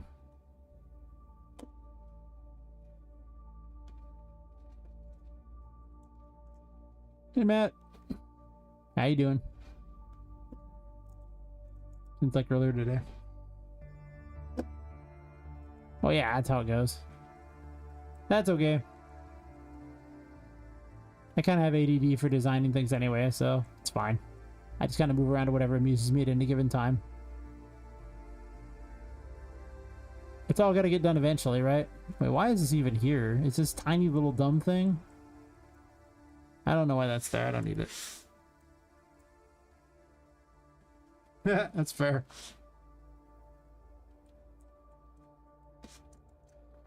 My joke was always that 3 AM me exists to, you know, create problems for 3 PM me. Because 3 AM me is usually, I probably had enough alcohol or tired enough that, you know, some of these things just turn into complete silliness, and then the next day it doesn't even work, but you know, 3 PM he has to make it work. Post-credit sequences, I mean, if they're for a movie, I find they're okay. I don't know how many games have them. They're kind of rare for a game. Or they must be pretty rare, 'cause maybe they're not rare. Maybe they've been around a long and I just never check, because I pretty much check out when it comes to credits for the game. I'm gonna go and say it, like the movies, like Disney especially trained me to, you know, go to the end of the movie to see if there's an end scene. Before, like the Marvel stuff, I didn't even do that, so I would say that it's unless people know about it, they probably won't check in the game. I'm not sure credits are that enjoyable to watch, but are they though? Really?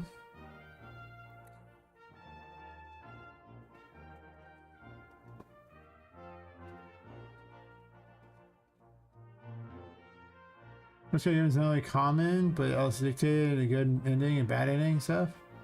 Yeah. Huh. So I don't think I've ever seen a game with a end credit scene, like a scene after the credits. Like interacting with the credits, I've seen that occasionally. I've almost never seen it though.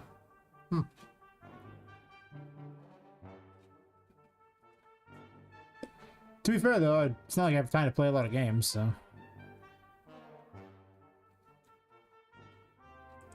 I mean, I was just telling Shani B that I can't really play any of the new games. I haven't had time.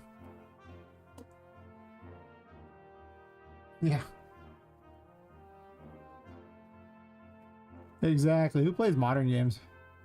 The thing is, ever since I started game dev, I haven't had time because I work my regular job and then do game dev, and it's like, where's the time for all this other stuff? And there just isn't time, so... When I was a gamer was probably before I started game dev. Now it's been like 3 years since I played through a game. Making a strong argument from questioning why I became a game dev. Well, it wasn't to play games, that's for certain. Nah, I'm here to support my dream. I've got 176 wish lists, so the dream is slowly coming to life. I'll probably have like a year or two of work to go. Yeah. As I keep bouncing around. I appreciate it. Thank you.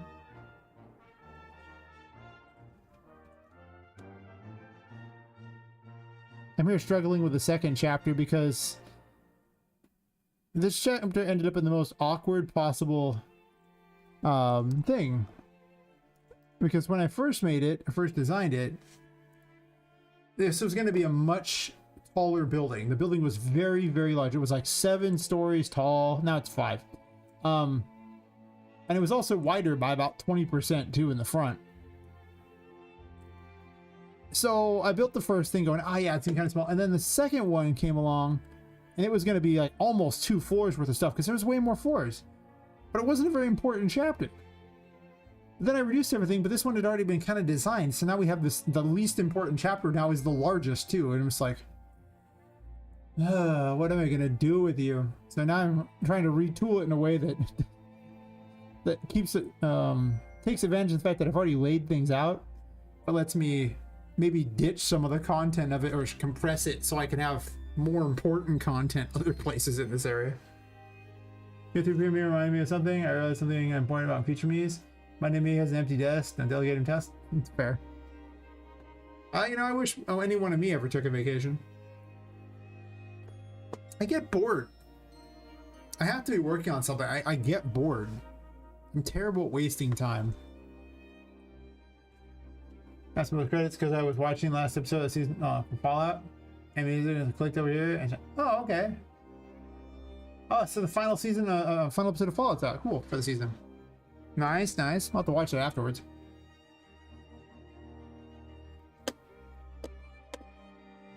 I don't know what Kuroshi is. I don't have a very high weeb level. My weeb level only consists of having watched One Piece. That's still a pretty high weeb level, but... Oh. Yeah, creatives do that. If I was really smart and wanted to make a lot of money, I would have just continued doing what I was doing and never would have touched game dev. But I always want to make one, so... And then... I, I'm so delusional at how, like, at the scope of this thing, and it just... I keep seeing how delusional I am. Even though I think I've reduced it down, I discover I'm still delusional. Even now, I think I'm still delusional after cutting the game down by friggin' like 40%. Your fluency level? That's fair. Yeah, watching kids. When I was in college, I watched more of it because my friends were into it, but I was never that into it. You definitely can, sir. If I don't answer it, other people will, but chances are I can answer it.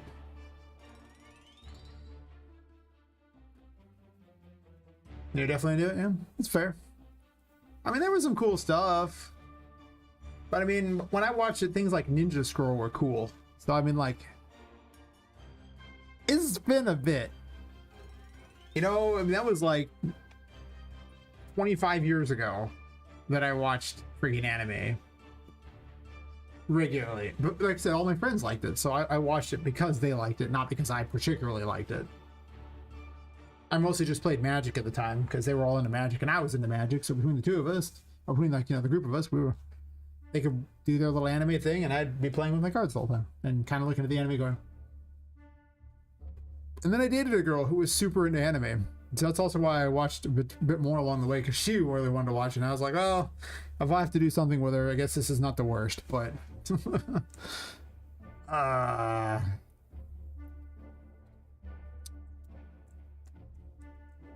I was definitely not into it the level she was. This should also be up here. I'm going to fall in the water otherwise. Didn't you go to Japan and tell people about Ninja Scroll? They would consider you to be a massive anime nerd because they never heard of it. It's fair. Well, it's just old. It's all. It's not even that good. It was just good back then because I know their options. Yeah.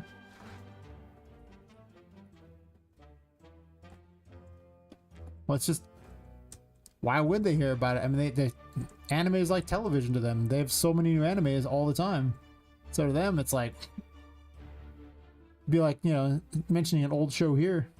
But to be fair, a lot of the shows I like here are also pretty old too. Maybe because Hollywood sucks now. That doesn't help either. Hollywood's pretty bad.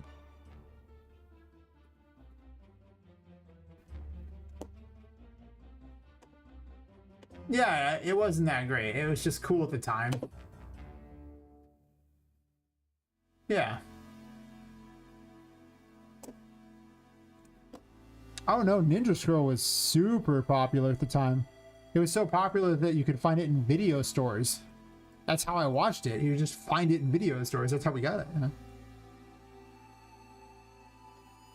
It's very well known.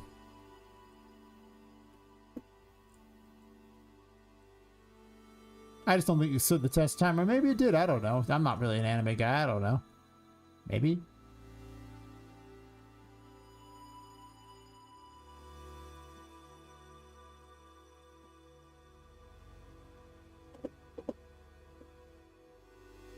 Maybe I watch one or two anime a year. Fair. Watch lots of TV? I see. I catch some of it. It depends on if it's good. A lot of stuff's very politically centric these days, so I kind of don't watch it. It's like, that's great. I don't care. That's summed up a lot of stuff lately. It's just like, wait, what? I think I'll pass.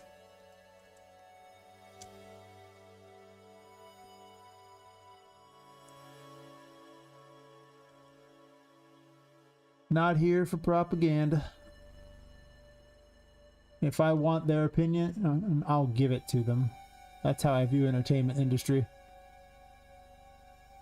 Your job is to agree with my opinion. Because I'm the one paying the money. Good job time. I've watched it if it's bad. Depending upon the thing is I like it.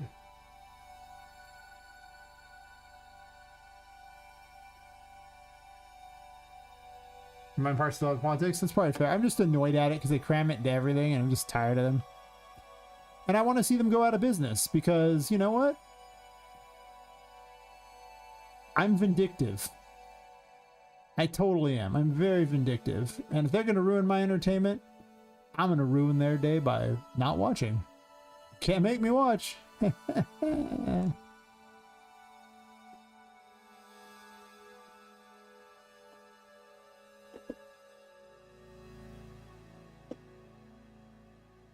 No one called Brain Dead. I never watched it. Get White House shows. If it's politics in any way, shape, or form, I'm out.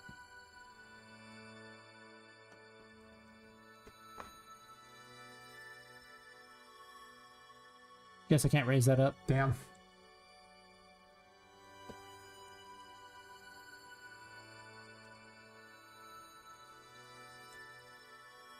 What am I even working on? I'm just kind of wandering around bumping into things. Going, that should be fixed, that should be fixed. I probably should have some sort of any sci-fi comedy political show. That's fair.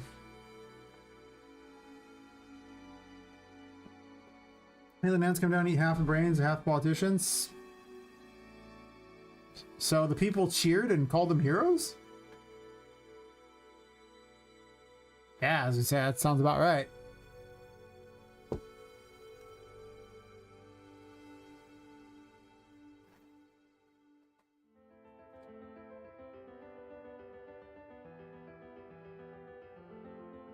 Sounds about right indeed. Sounds just like reality TV to me.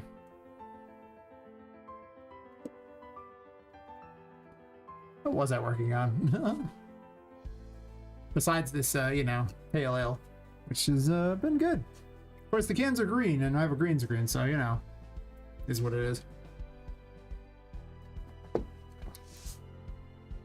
Guess I can fix the rest of these bugs.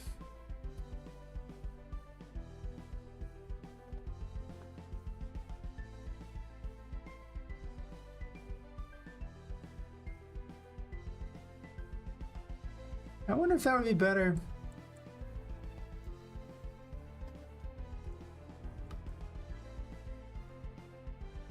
Yeah. I don't know if I would find much interest in taking the time to even check out any kind of political entity at this point. Kind of cool to nerd singer, Portal Still Alive song. Oh, okay.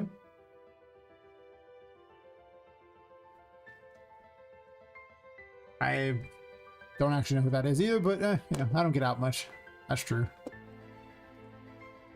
What if I set this as an enemy? And just have it not move. I might need to dump the code for one. Make some stuff here.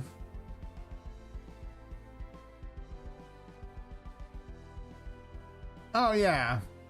But I can sum up politics really easily. If it's on the mainstream media in any way, shape, or form, it's just a complete lie at this point. All we have is propaganda here. Save yourself the trouble.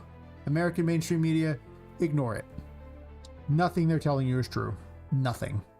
Not a thing. Doesn't matter which one it is. Could be Fox News, could be CNN. It doesn't matter. They're all pure lies at this point. It is so easy to prove them wrong. It takes like 5 seconds on like X or something to scroll through and see from the people talking about it. It's like these people are just lying. Once you catch them in a lie once, it's hard to trust them. And after you catch them in a lie the 50th time, yeah. So yeah, some of the politics here. No one here of any real intelligence pays attention to that crap. Get you know, first party sources if you really care that much. And we also don't care about the news of anywhere besides here. Like, I don't care what's happening in Europe or Africa or Russia or anywhere besides the US. Canada, don't care. Why? Because none of it changes my life one bit. And you know what? I don't care what their opinions of our stuff is either. Because their opinions don't do anything. Who cares? And that's my vision of politics. I care about here because I live here. It affects my life. You know, the Japanese ghetto and many backpackers. Making politics are interesting to me as they were the only ones I meet and would tell their families. Oh yeah, some of the people were freaking weird. We were designed as Atlas, take the way of the world, and it shows, yeah, like it's like, yeah. And people talk about the scene, it's like, blah, blah, Ukraine. You know what I care about Ukraine? The fact that we've spent $300 billion there, and I wish we didn't. I'd rather we have the $300 billion. I don't care about Ukraine. Yeah. Doesn't look like it's a U.S. territory to me.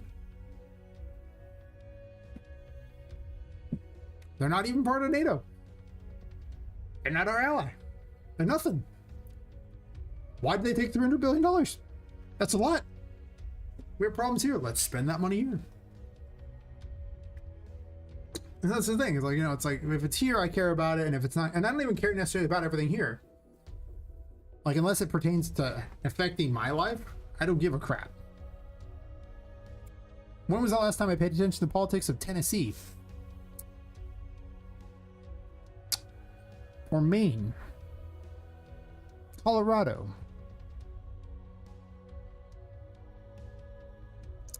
South Dakota? Let me just name off states that I couldn't tell you a single thing that happens in them. As far as I'm concerned, Idaho is just a giant potato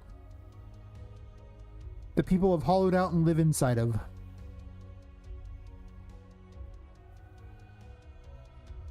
Because none of the things really affect me terribly. Unless it's like a federal thing, and it doesn't affect me at all, so I don't pay attention to that politics either. Right, 20 people, the Aussie dude, getting annoyed because I was keeping up to date, forming opinions in the war. Before you do so, you don't do it again. You let me, well, yeah. People are gonna fight no matter what I do, and nothing I do can change it. No amount of knowledge I have will make a difference, so it's not important. Me knowing about it won't change the war happening. It won't stop the next war from happening. It won't end the war that's currently happening, so it does nothing. But it does, you know, make your life worse because you worry about something that doesn't matter. That doesn't change your life, and, you know, makes you unhappy. And you could be doing something that makes you happy, so I could. There was I remember talking to one lady like that, and, you know, we were talking about like an SC place. The city's full of SCP things. We were talking about one where this lady sells potatoes for everything. This is a joke. Like Crystal's House of Magic potatoes, because I saw some game where someone had a like a house, something's House of Magic, and I decided House of Magic potatoes was funnier. Yeah, exactly. You know, if it's not something that I can affect, I don't care. Yeah, the cabbage got after. Yeah, why not? I mean, who knows? Maybe these cabbages do everything. It's fun to put weird little silly things in there. The more I make this game, the more I think that I want to make the game sillier. Give people some cheap laughs. Like, I might have some serious moments in here, sure, but it's Metroidvania where you're playing as a toy. I mean, listen. Nobody plays a Metroidvania for some in-depth story. I can't even name a Metroidvania with an in-depth story.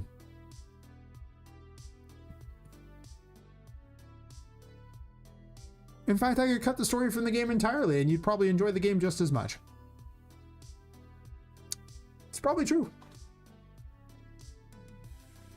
If you enjoy the gameplay, it doesn't even matter. That's why I picked the genre, because they're not known for their stories, and I figured that was my weakest skill by a large margin. Because it's unproven. Get that to my stream card, Blanche on what I do. You know, weird thing I want, and become, yeah. Exactly, there you go. Yeah. I figure, you know, I just have this SCP world that, you know, like, things happen in it that are out there. I actually made the city much nicer, because originally it was more dilapidated, especially in the RPG Maker version, and now it's like much nicer and cleaner, which is not what I wanted, but you know, we work with the assets we have. It's raising your market for progression. Yeah, I agree. I mean, you know, it's I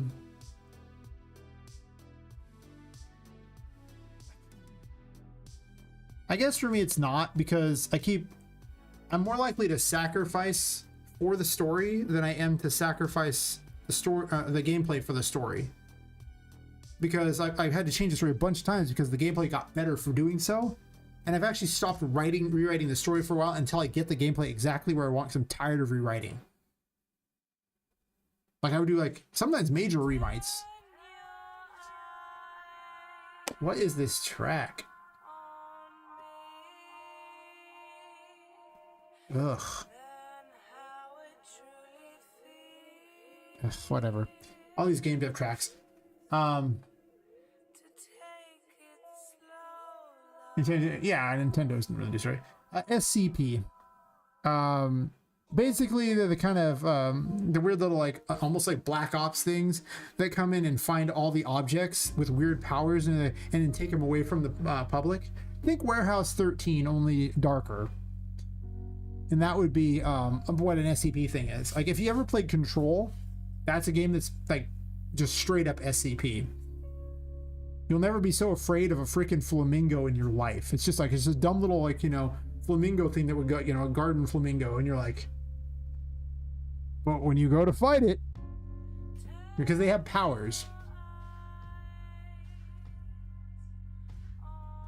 I never really thought about it. Working things in tandem. Yeah, at some point the two are going to come into conflict, whether or not story versus gameplay. And sometimes you come across a gameplay idea that's just better, unless you just had perfect planning from the start. But I find that also as I build new rooms, the story changes a bit because new areas get added in. So Poppet will reference things that didn't get referenced before because they didn't exist.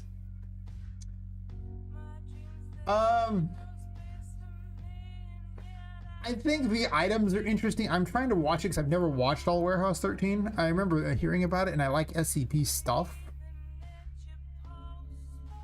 And it's really cool to see what the weird powers are, because it's just like in the animes when someone has like some sort of secret power, like devil fruits and freaking, you know, One Piece or like Bankais and Bleach or whatever. Whenever someone has some secret power, you want to know about it. So whenever they come across some artifact, you want to know what it does, and that's the neat thing there. SCP, not SEP.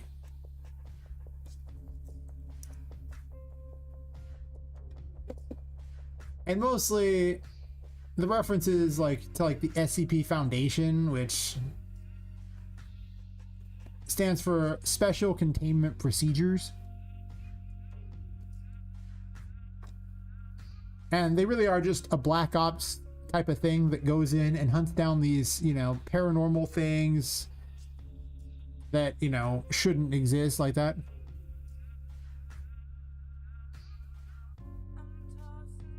Yeah, X-Files would be pretty reasonable for that.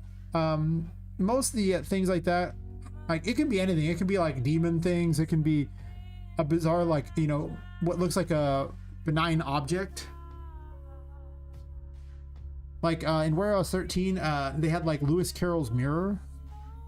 And it actually had the spirit of Alice Liddell in it, who would possess people if you, you know, shined a light on it while she was looking at you, kind of thing. So they have weird stuff like that. It's like, or like, I forgot. I don't remember what the name of that was. Let's say it was ambulance typewriter or something like that. I don't know. It was a typewriter that causes you to, like, you know, lose the will to live and just sits there typing at you the whole time if you get too close to it. And they just have all these bizarre artifacts, and like the entire premise of Warehouse 13 is to go hunt down these artifacts, solve the mystery of what is causing these things, and then capture the artifact and take it back to the warehouse so it's taken out from the public.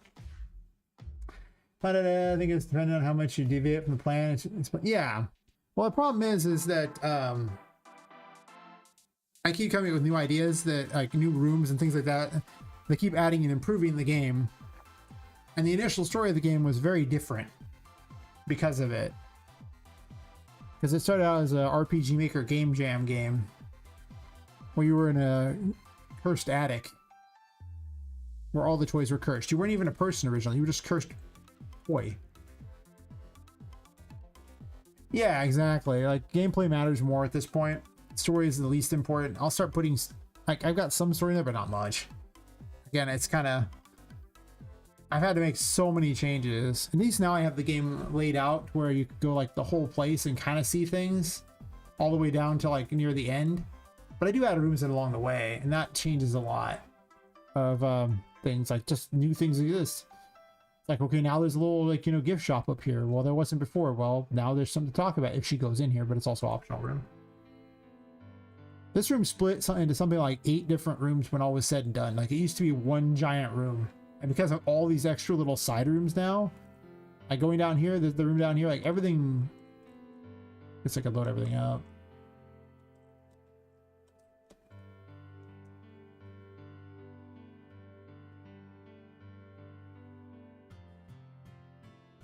Take forever to load this stuff because there's so much loaded at the moment. it's not a Wonderland game though. It doesn't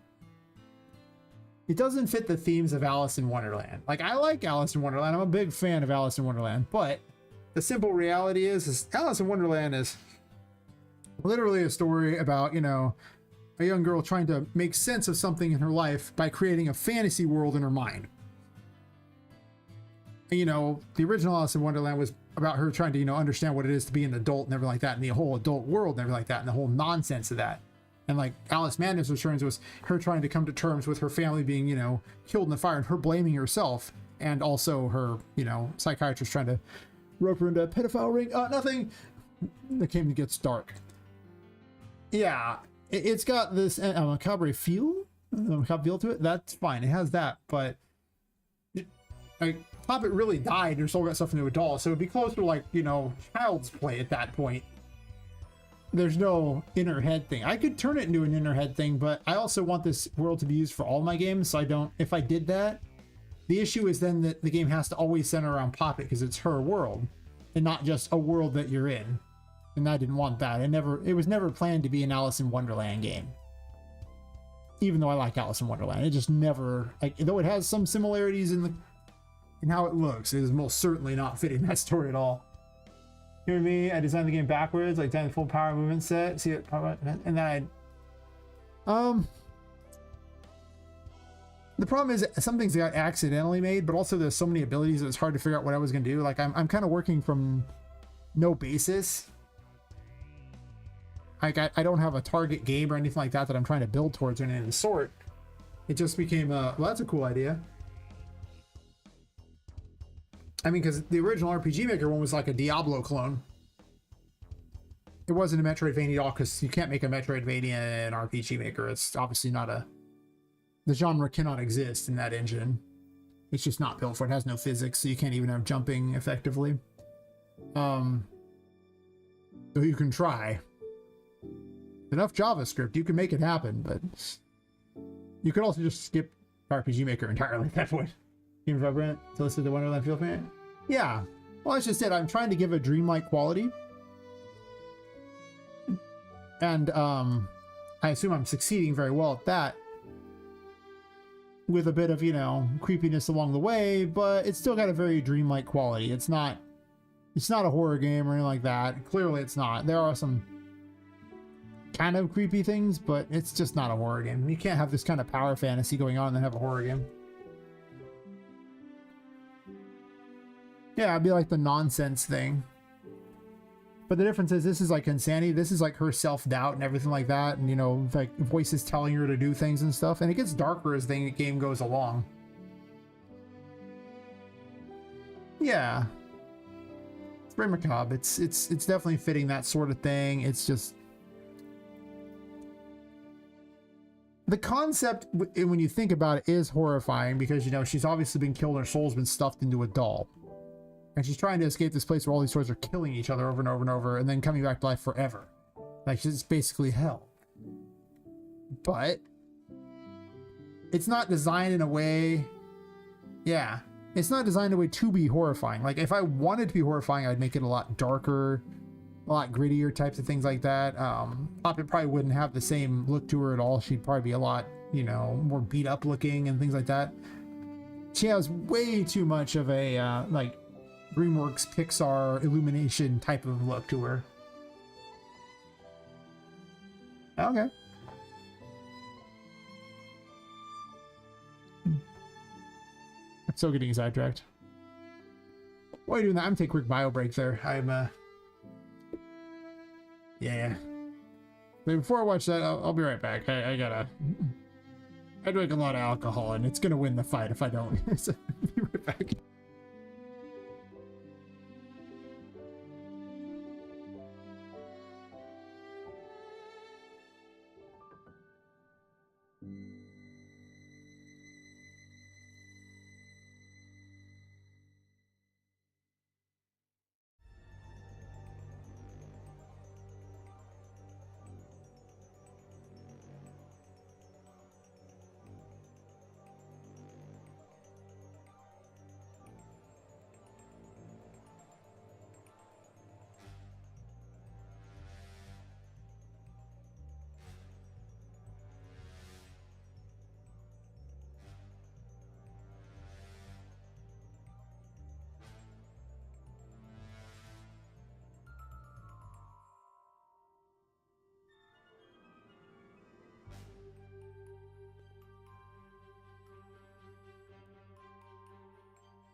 Much better.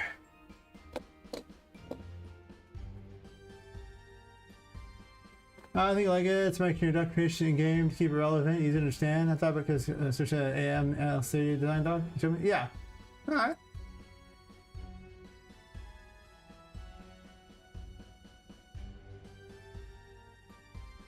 I'll have to check it out later and see what he's talking about. One of the problems I am kind of encountering, and I'm starting to question, is the number of abilities in the game. Like on paper, it sounds really neat, and I do like switching between the tarot cards like crazy. But with them having like 3 abilities per, it's not that I can't make them; it's that there's not enough time in the game to give them to the player and let them use it in a meaningful way. Because I mean, there's going to be somewhere to like 84 to 90 rooms at the moment. Maybe I get up to 100.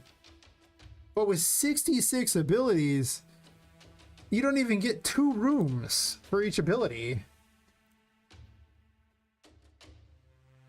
It's all the stuff Fox makes. God, I don't know if I want to copy that. Uh-oh. Nothing.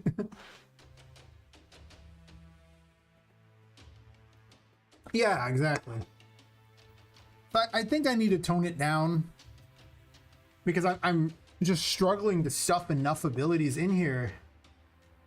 And I'd like them, I really would. And certain ones I kind of don't want to change up, but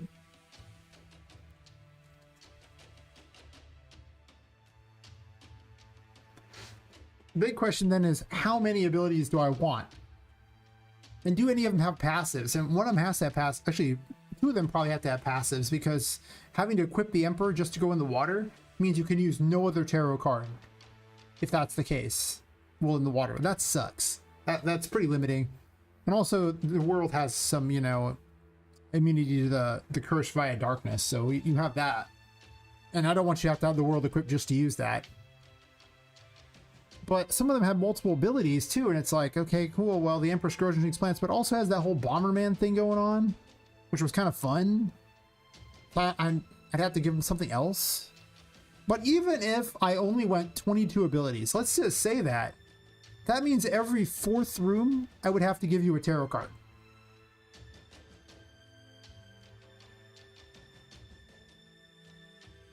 Oh yeah. I like to talk out things, and you can see the changes like that when you see when I first, like before I came to Twitch, like in the first week when I came to Twitch was when I switched to being in this city. I took this drastic change of this dilapidated warehouse similar and built this city in the first week when I was on Twitch, and moved the whole thing here. What was the 2nd floor of the East Wing became the, at the time, 5th floor of the building. Now it's the 4th floor, but that's what happened. Crazy. You know, I mean, that was such a drastic shift, but I mean, my game was delusional on a level that it was impressive. Holy crap. If you think this is currently delusional, that game was like 6 or 7 times the size of this game, maybe more. It was huge. I had no idea. I had no concept of what it was like, you know, because I just didn't understand Poppet, you know, how big she really was in comparison, how long it took to do the content. Crazy. And so establish you go, make it a lot like, yeah, what am I doing? Yeah, the thing is I tested a lot of ideas. Some ideas just weren't good, but I didn't know until I tested them. I mean, again, I'm building kind of just as I go, you know, like it was a concept that sounded fun, and I don't know what abilities are going to be good for a little toy doing these things. And I mean, the Magician came about because I played Control. And I thought to myself, wow, I want telekinesis. And then I realized that I needed a way for Poppet to manipulate stuff larger than her without me having to get a bunch of animations. Because what, am I going to have her like try to climb her way up to a door handle and jump and grab it? I don't have animations for that. What? How is she opening that drawer again? She's not. So this is just like, oh, okay, telekinesis. Oh, I mean, I've ran through the city just to show people what it's like, because people ask the question. There's never been any version where you're specifically running through this city. I just was showing people, it's like, oh, yeah, look at how awful this is. And they're like, wait, that is terrible. I'm like, yeah. I have a micro city, though. A model city, because people wanted to go through the city so bad. What a fitting track.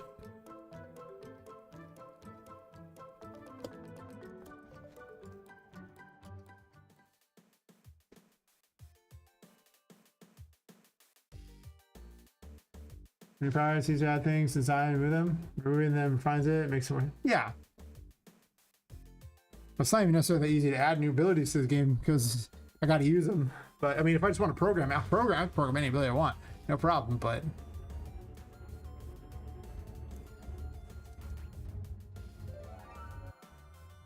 man, I have a little toy city to run around. See, so people got what they wanted, but I never would have thought about this until Twitch chat kept asking me to run around the city. So you know, this is a whole room concept that just. I mean, I was gonna have tiny cities, but I didn't think that I'd have a miniature version of the city outside. But people really wanted it, so that became how the room was designed.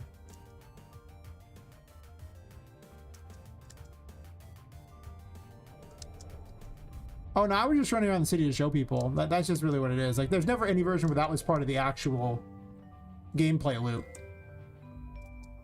But there were plenty of days where people like going blah blah this like that. So I test things out in the city too. Like I also built combat in the city and everything to because it was open, like with the flying AI and things like that.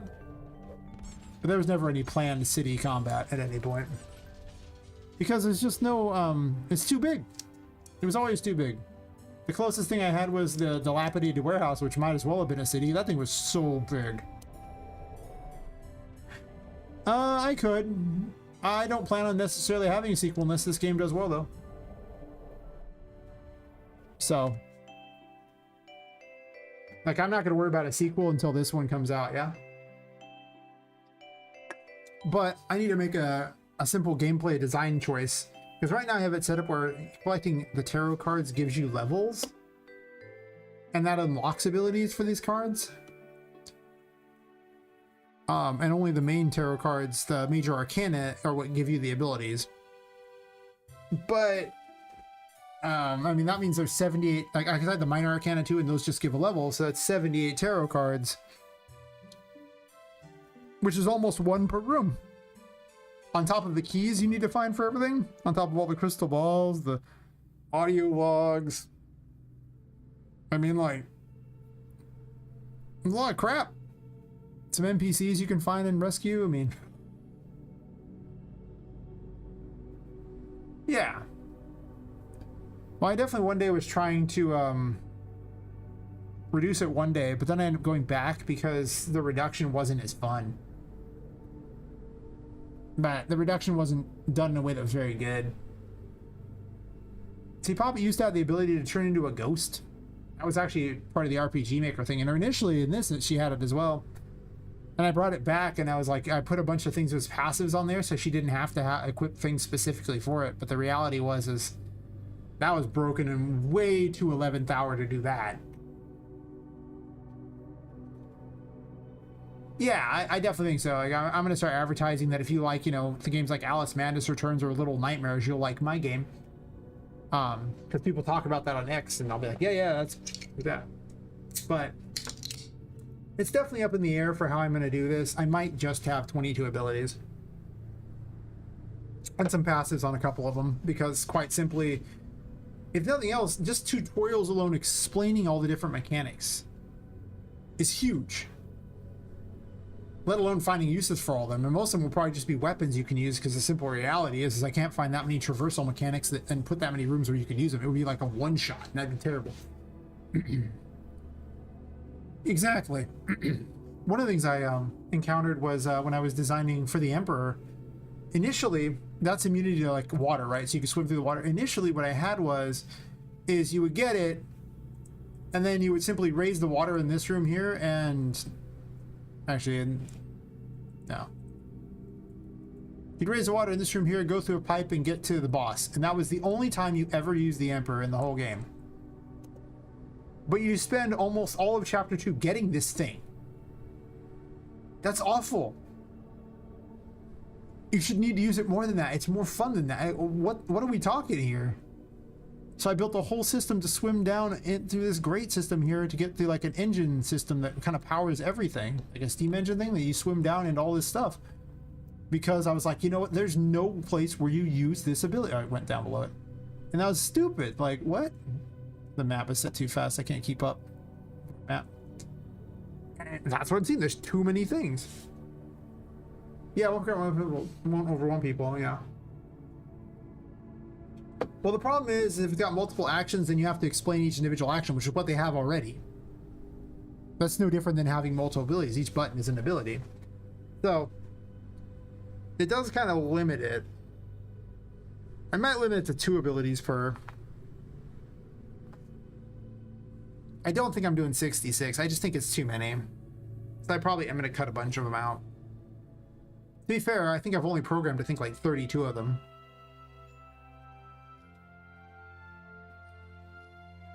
I did have some ideas. Like I said, I was considering those things. I considered having a thing where you threw, like a little item, like a little potion or whatever, out from the Empress at the, or like a little mushroom, at the mushrooms to grow them. But the problem with that was, it was also a healing item. What do you just throw it at the ground at your feet to heal yourself? Maybe that's what you do. It's kind of weird though, because you'd have to aim at the ground to do it.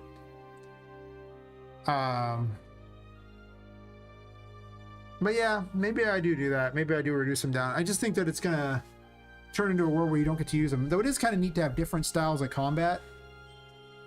But that just seems like it's such a big thing in this game. It's just such a big amount of things. And maybe I'm not going to use all of them, I don't know. But I still got to place them somewhere. And 66 abilities is a lot. Or 78 tarot cards if you're doing the full tarot deck and doing the minor arcana level thing. Initially it was just, you know, there was 3 versions of each card, you know, bronze, silver, and gold. Each one unlocked a new ability. If I had that many abilities, I'd just say F it and not have multiple abilities per card, but instead attach it and minor arcana. Well, the problem with the minor arcana is, well, there's 66 minor arcana. Oh, sorry, 56 minor arcana. And, okay, what exactly does the 3 of Pentacles give you? Right? I mean, what does the Queen of Swords give? It's already hard enough to tie the abilities to the major arcana, let alone others. People recognize the major arcana. Nobody recognizes the minor arcana. Feeling cards hard to parse, mount 3 powers, 2 cards. Sounds like, yeah, it is. What I've actually been considering and doing design now is looking at like essentially a PlayStation controller and how you would control the game, right? Because the biggest problem we have when dealing with this, well, that I have, is that you need to be able to manipulate the camera to see where you're jumping, and you need to be able to manipulate where you're, you know, moving. So you're going to need these 2, or you might also use this for movement, whichever. One of these 2 for movement, and this for the camera. Which then means these are the buttons which now have to be what dictate all of your abilities. And then these front ones are going to be like, what, like the menu, and then the ability to switch between the tarot cards quickly, because I have a thing to cycle through it. And then dodge, I guess? No, dodge won't even be there, because dodge will be on top. So the top's going to have like dodge, jump, and then like potentially 2 spaces for tarot abilities. There's not even a space for a 3rd ability.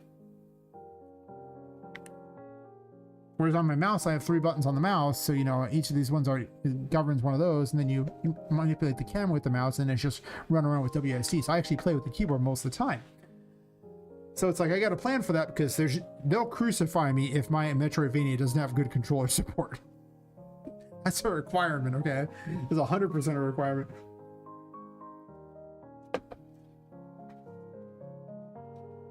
Well, then I got to program an entire, you know, pet mechanic or highlight mechanic, and they have to have AIs for those things, all for a random pentacle card. Like, how many pentacle, like, abilities am I going to program for this, right? I mean, because, you know, there's a lot. There's what, like, 14 of each now? Is that it?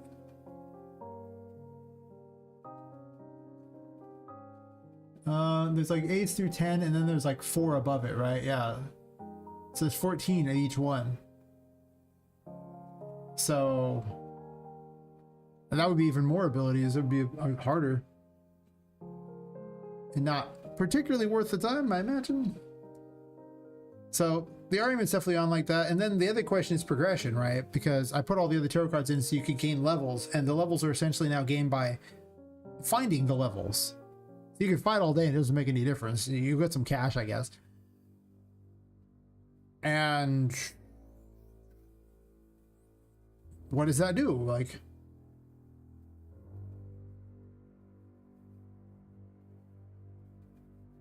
It's 78. 78 tarot cards. And like I said, I don't think it's a good call because, again, nobody associates those, so you'd have to do a huge explanation for each of the things like that. There'd be no point. Like, nobody could tell you the difference between the 3 of Pentacles and the 5 of Pentacles. What does the 8 of Cups do that the 9 of Cups doesn't do? Like, what's what? You know, like, there's no differentiated in people's minds. Almost nobody, like, you'd have to be the most hardcore of tarot people to have any concept of what the Minor Arcana does. No, that's fine. Yeah, I'm just chatting. But yeah, it's just, there's no name recognition with the Minor Arcana. That's why you target the Major Arcana. And even then, I'm not holding to the Major Arcana as hard as I could because I had to do a lot of research on what they do. And not all of them translate very well to game mechanics. Some of them are pretty rough. But I will probably pick my 22 favorite and then try to merge them together. I mean, it's just, or maybe like my 44 favorite, just give 2 to each one, or maybe just there'll be 2 buttons to govern some of these, because some of them have abilities that, like, you know, are really awkward to do with 1 button. Well, the thing is yeah, you might know what each of the various 4 suits does, but the difference between each of the numbers. Yeah, and nobody's going to do that. Like, you've lost all the player base if you do that. Because you'll have to try to explain the slight difference between each one for no apparent reason. Whereas, like, say, I just was targeting the Major Arcana because people recognize those. Some of them, anyway. They might not recognize the Hierophant, but they probably recognize the Death Tarot, the Fool Tarot. Maybe Wheel of Fortune, you know. Tarot card reading? I didn't know you had a tarot card reading. I'll have to do that. I kind of haven't been hanging around streams much lately. Ever since I started all those health problems a few months ago, I kind of fell off the streaming wagon for a while and didn't really do much involved. Now I'm kind of wandering back, streaming something I probably shouldn't because it only makes me less healthy. It's mostly so I can chat with people and come up with game ideas. I mean, today's more about talking game theory than it is about me actually accomplishing anything directly. I might have worked on some room things, but I got to make some decisions to really progress the game. Like, that's what I do. I'm trying to close some of the gaps that are currently in the game, especially with Chapter 2, that are running into real problems that I don't have a good solution for yet. Yeah, that you do.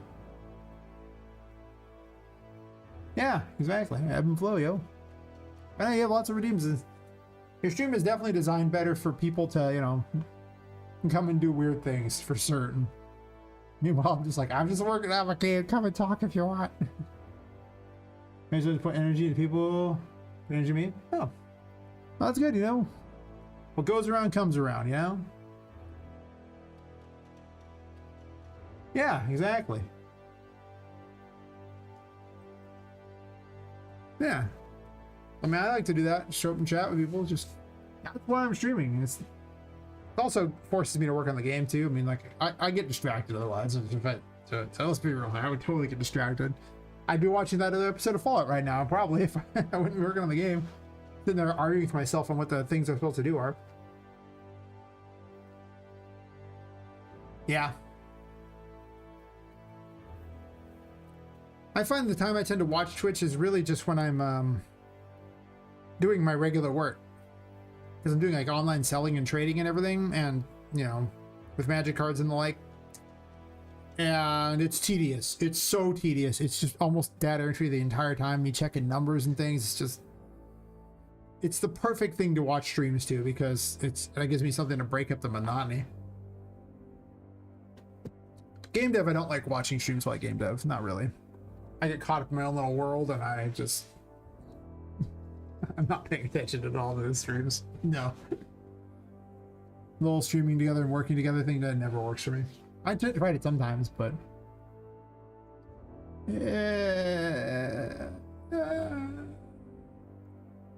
but if someone wants to chat, I'll show up in the stream and chat with them. That's the streams I end up lurking in the most, or if I do, it's because people chat with me. If no one chats with me, I won't. Like, I'll say some things and be like, "Hey, there we go," and then I'll just kind of leave after a while if no one, if they aren't chatters. You can always tell the chatters. People who just light up at someone talking to them. Probably was a streaks function. We should be using them to improve ourselves and difficult things. Here it's just a gamified action kind of thing. What is this streaks function? I don't even know these things. I might put Charlotte in this room. Maybe I'll do that. Trying to find a way to cheese this room and make it interesting. Maybe I just pulled the Charlotte trick. This is such a cop-out. I don't know how I feel about this, but I'm gonna put it in here because I'm okay with the cop-out. Plus 10 to cop-out stat.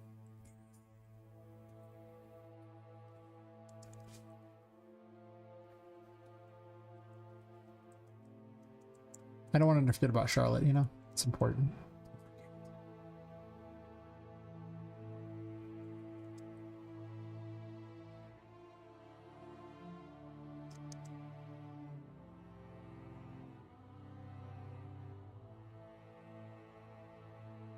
You watch X streams in a row, you post something in the chat. Oh, okay. Yeah. That streak, okay. Oh, Lepis gets those. I'm inconsistent about things. I'm a busy guy. I should be more consistent than I am, though. That's true.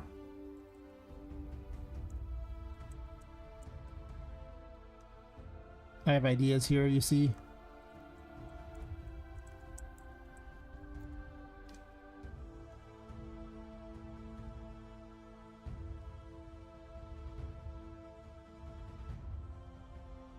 Set this idea up. Nope, nope, nope, not that. We on Twitch, practice, talk loud, coding and stuff. Think of the coming AI world, don't be a way for people to learn from the other. It's easy. Yeah, yeah. I mean, videos will probably still exist. It's just, I think that people will often ask the AI a lot of things. At some point, tutorials fail because they don't, they're not specific enough. I've also ran into problems that just are beyond the scope of tutorials before. To be fair, they were beyond the scope of AI as well, but you know, that's a different story. At least they eventually kind of got me down the right path, sort of. I figured it out, if you will. Why in the world are we in a weird order here? I don't know. Sure, whatever. Lower decks. Where are you at? I'm blind. Being consistent healthy for you? Don't have Amazon anything? Yeah, pretty much. But I enjoy my... at the height of my one of the most popular, I was making like 34 cents a stream, man. I mean, like, it was... So 34 cents an hour. It was nothing. Just nothing. So it's like, cool, great, but does it matter? Like skill gaps from senior devs to junior, like tutorials. Yeah.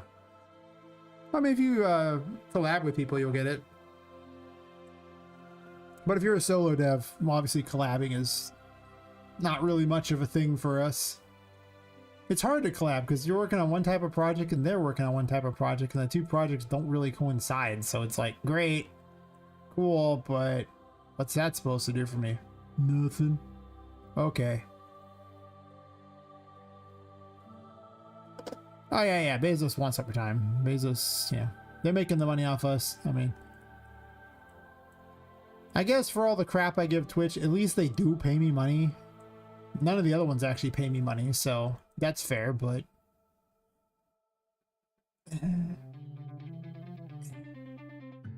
Oh, this is a problem. I didn't think about this. Uh-oh.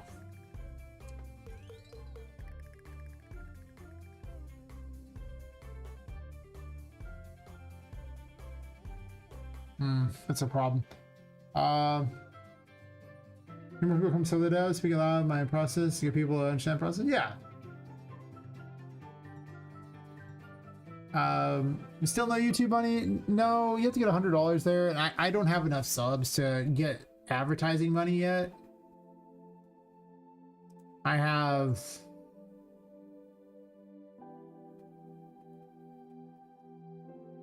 Like getting people to sub on YouTube is almost impossible. I have 548. It's pretty bad.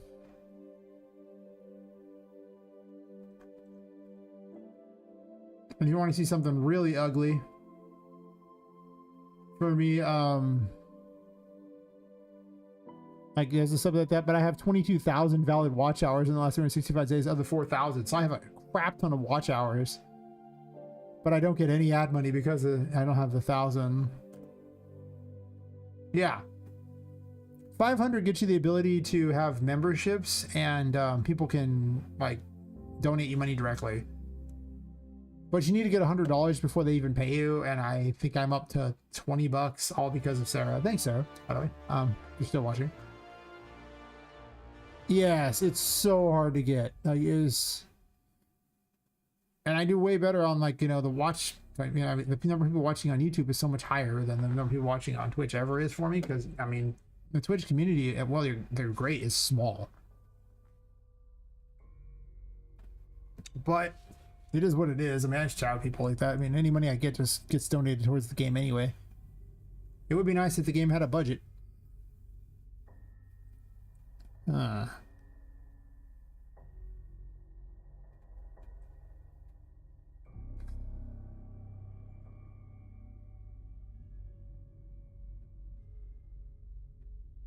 700 bucks, not too bad. It's kind of about what I've earned on it. I don't even know if I've earned quite that much, to be honest. I think it's like 600 and something. That's what I've earned off it. Yeah. Which is not like nothing, but it is like a year and like 3 months or something to get there. So to be fair though, I didn't stream during that. So it's basically like a year's worth of wages. 600 bucks is nothing, obviously. It's, but I was gonna do it anyway, so it doesn't make a difference.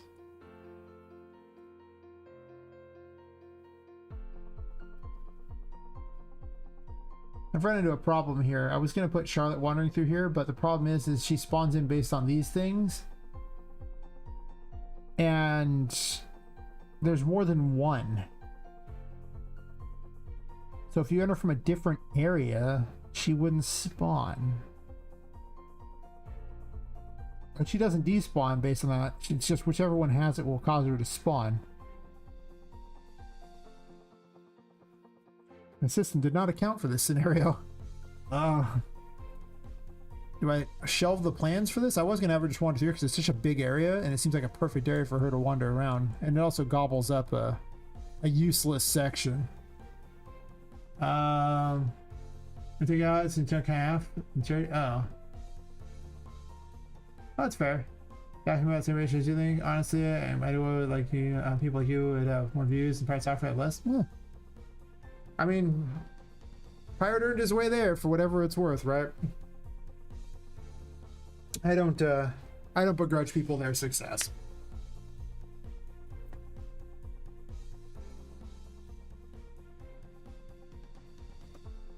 Guess I'm just gonna put this in here and figure it out, huh?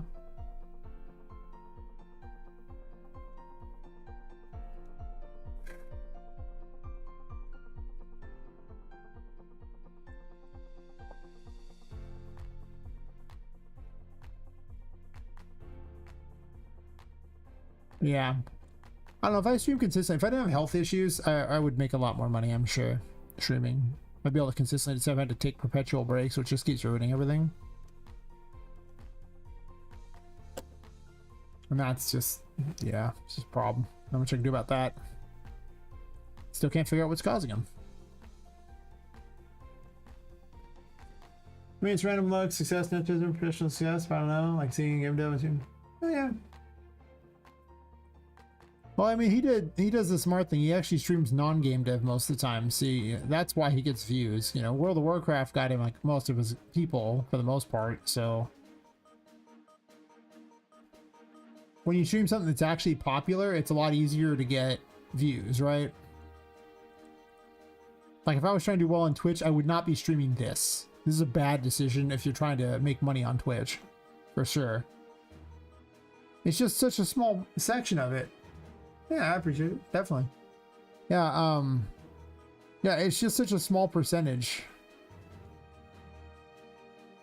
of people on here. It's a tiny category. I actually think Fox might be smart for streaming Fortnite now. As his little side thing. Maybe he's just having fun with it, but I was like, you know, at least Fortnite has this thing called, I don't know, popularity.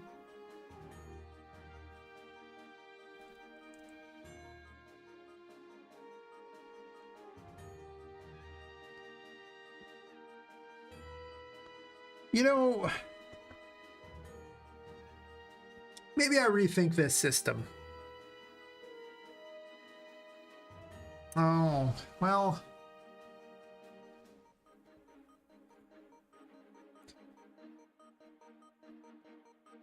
Wait on. Who's category size? So the biggest it's really not. The game dev one is one of the tiniest. It's barely got anyone. The big ones are like IRL, fucking like Fortnite, you know, Grand Theft Auto. Those are the biggies. Whereas game dev, like the whole category has almost no one in it. Its average viewership is a joke. Like, friggin' Asmongold outdoes, actually, no, it makes a, fucking Pokemon probably outdoes the viewership of the category most of the time, unless Pirate Software is in it. But Pirate Software is not really part of the category. His viewers are there because of him, not because of the category. Yeah, I don't know where you're looking at the stats, but you can always just look at the number of people actually watching the category, and it's low. Even at its height on the day, it is low, unless Twitch is just a dying. I mean, okay, Twitch is kind of a dying platform, but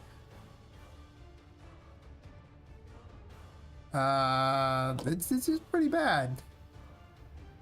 Right now we have 1,500 viewers in the category, which is not great, but I might try to check the top categories. Huh. Browse. Shows off time this categories. Oh yeah. Viewers high to low. And you can see that it ain't top 8 at all. Like 1,500 viewers puts it all the way down. Right near Roblox and Magic the Gathering. There you go. Yeah. So currently Silk Song still has more views than us. So as you can see, like if you want to do well on Twitch, you should be up in these categories, not down here in these categories, the ones that just clearly aren't. Like there are worse categories. You could be playing, you know, freaking Clash Royale or something, which has got less viewership, sure. To be fair, it might just be one person getting all those, you know. But you can get down there pretty far. There's some real crap. Yeah, it is pretty low. 382 people watching Control. I'd watch that. But these are like fringe. I bet you like this is probably like 1 or 2 people in the whole category, right? Yeah, 202. Yeah, like 3 people are this category right now. And they're probably just people who, you know, have fans. The game itself has no real category itself, but they do, but the cap is higher. See, because right now, if you have, like, I think that the game dev category on this could maybe support 2 or 3 people as full-time streamers. There's so few people watching, and given the numbers we're seeing, it's just, like, for money, like, you're not pulling the money to live off it. Meanwhile, in these other ones here, you can be pretty far, you can still be down there on the totem pole and just chatting. You got to be somewhat interesting, sure. Do I even want to scroll this? Is this a safe category to scroll? And to be fair, it does fall off fast. Well, that person's obviously, the numbers are weird, but even then, you look at the numbers we're talking about here, there's still 40 viewers this far down, yeah? The category is big, too. You do have to have some people. I don't think you should go in that one. I think you should go in another one with a higher cap, but I would say so. Because the average person in every category is 1, but there's just more people who are actually above 1 in these categories, right? Because most categories, like, there's huge amounts of people just sitting at 1. And you know, these are the doldrums. Like, you know, I've got like what 7 people watching me on Twitch, so I'm not even all that high up either. I mean, you know, I would be like around here in this category, which there's a lot of people above me, but there's a lot of traffic here right now. There's, you know, 63,000 viewers to play with here versus, oh yeah, keep in mind language also matters. I have English clicked. Let me clear the languages. Let's make it look better here. Okay, that should probably help because, you know, the you can see all the people because I'm streaming at a time when people are in the US are basically asleep. I mean, it's basically one in every category for the most part. Like, if you exclude the top view streamers, which usually they do for the rating things for figuring like the average viewership when they recommend a category, it's not right at all here. 7 or 8 puts you really high up in the category, man. I don't know if you know this, but it most certainly puts you high up in this category. Let me go bring up that category again real quick. Yeah, well, I mean, when I was getting raids, I get pretty high too. But the thing is that puts you at the top of this category with 20. Like that's like near the top most of the time for us. Because I mean, like, look, like, you know, it puts you in the 4th row with 20 viewers if you were there. So, you know, that's pretty good. You're not even close when you're in the other categories. This one, you're pretty high up. So, you know, I mean, 8 viewers puts me right here. So I'm not even that far down with 8 viewers. You saw how far it took to get down to 8 viewers in the other one. Nice. Yeah, and it's just 1, 1, 1, 1, 1. There's not even that many people streaming in this category anymore. Nice. Yeah, if you're consistent, that makes a big difference, I think. For certain. Because if you're not consistent, like, yeah, this is just not gonna work out. It's just not. I'm gonna open up the Puppet Master probably. This system is not gonna work for what I'm doing. I'm gonna have to update it to be better.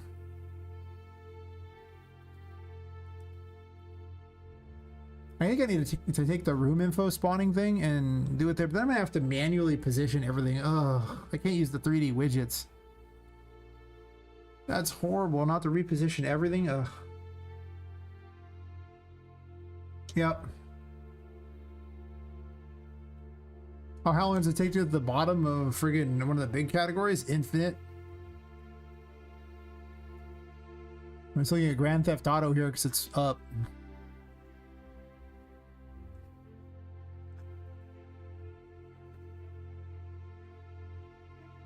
Oh yeah, 24-hour streams. The longer you stream, the longer stream goes, the more viewership you'll get because, you know, you're higher up already, and then people will see you because they only really see the top ones, you know, and they'll keep adding to it. So the longer you can keep a stream going, the better your viewership is going to be.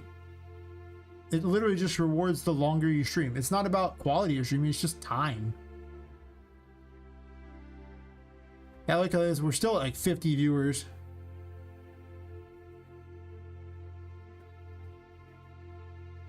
That's not true at all.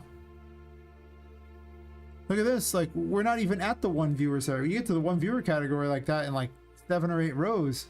There's almost no one, there's no viewership to divide. Here, I've scrolled, I don't know how many rows, and I'm still in 20 viewer range here.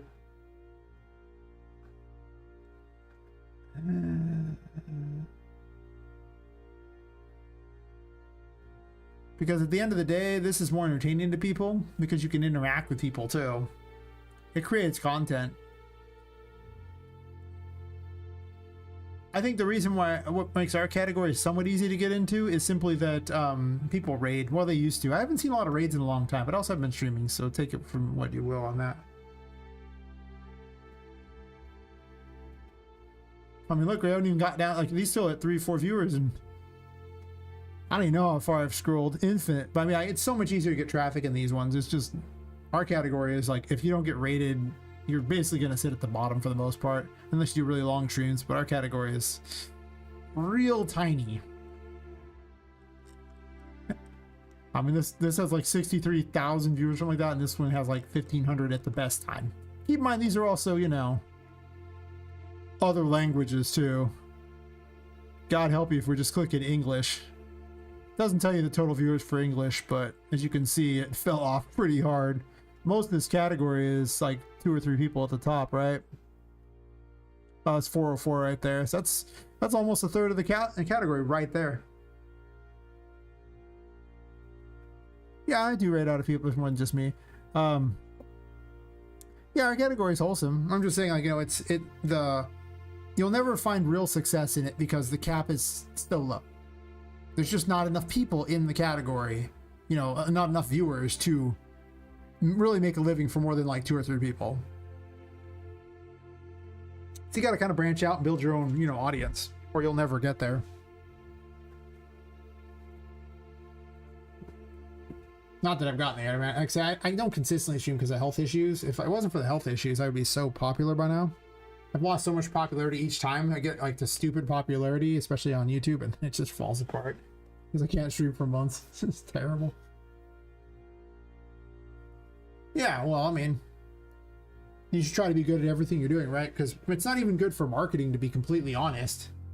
Let's be real here. How many people are you really marketing to? I mean, you're probably not marketing to all the 1.6K people watching.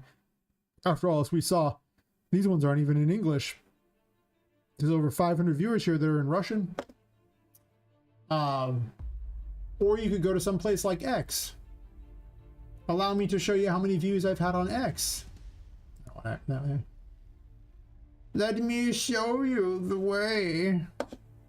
In the last 3 months, 114,000 impressions.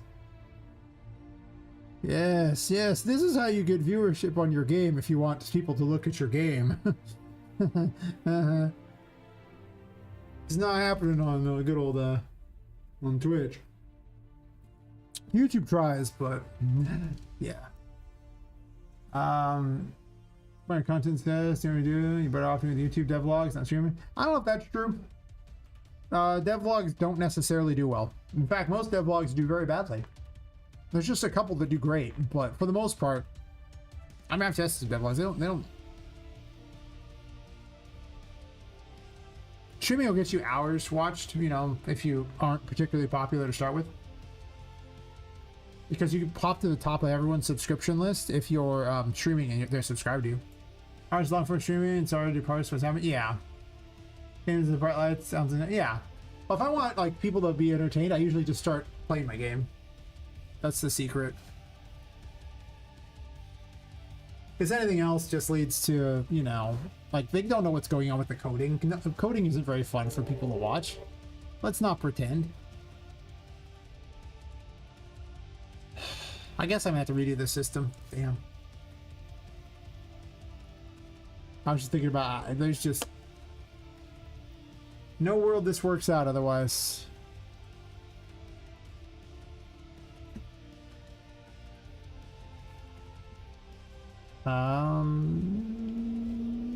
I guess I could bump. I don't want to bump into that. I guess room info is its own thing here.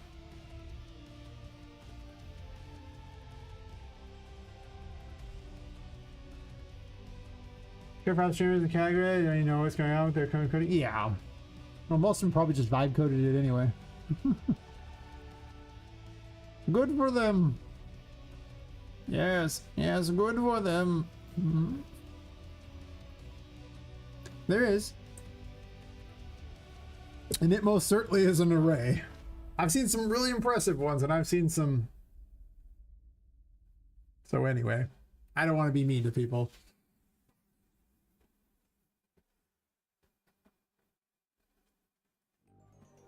You know, I don't care if people vibe code. The thing is, though, is it doesn't lead to any kind of thing of scope. Like, you can vibe code tiny things all day long. But AI cannot account for large things. Like, the scope gets out of control, and it just can't handle it. And it just gets more and more and more. And the bigger the thing, the more it's just... Yeah, and then you spend all the time trying to get the AI to try to figure out what you need it to do, when you could have just coded it yourself in a fraction of the time. So it actually gets progressively slower and crappier the bigger your project gets, to the point where vibe coding becomes absolutely worthless. And AIs are not even helpful anymore, other than, like, you know, the most fringe case. Oh. Well, if someone, you know, is arrogant because they vibe code, I don't even know what to tell her. They just laugh at them and move on. Like, okay, cool. Like, okay. If that makes you happy. I think I can just drop this whole code in.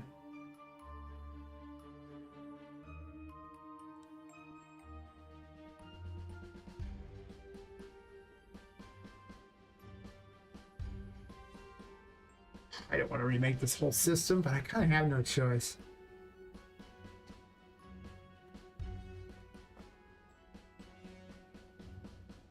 Actually, do I? Wait a minute. Wait a minute.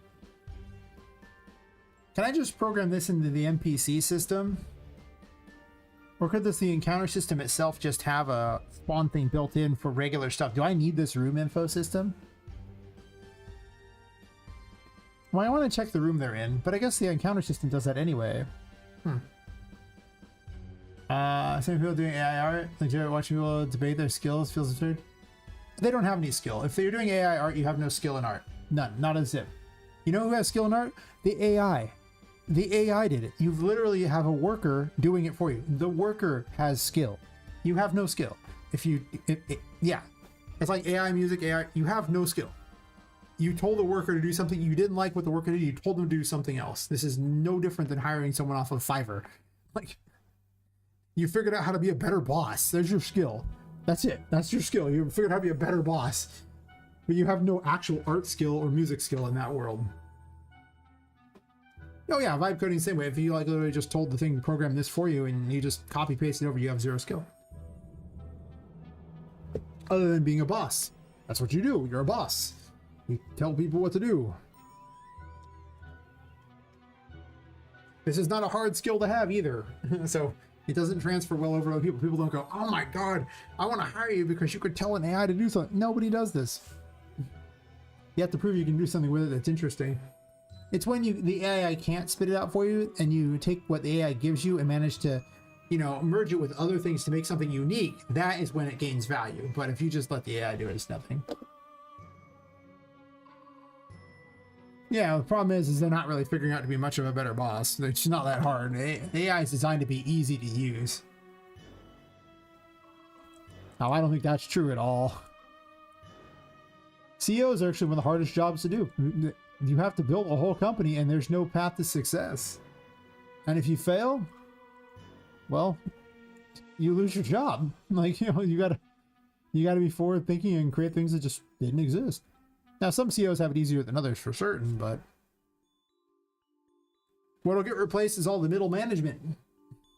Well, that's fair. There are people who just think that that's like the easiest thing ever, and I'm like, This might be a different coding for a different day. I realize I'm going to have to design a whole system to make this work effectively, and I'm not sure I want to do that right now. Probably because all the alcohol is probably not helping. Hear me out, it's probably not helping. I'm just debating on where I want to latch this in because I have multiple things that spawn, and this one spawns based on distance, and if you're in certain rooms, it knows to spawn NPCs also in an area. But it has two different spawning systems. And technically, I could spawn in Charlotte this way, along with her little smoke thingies, if I set the distance greater.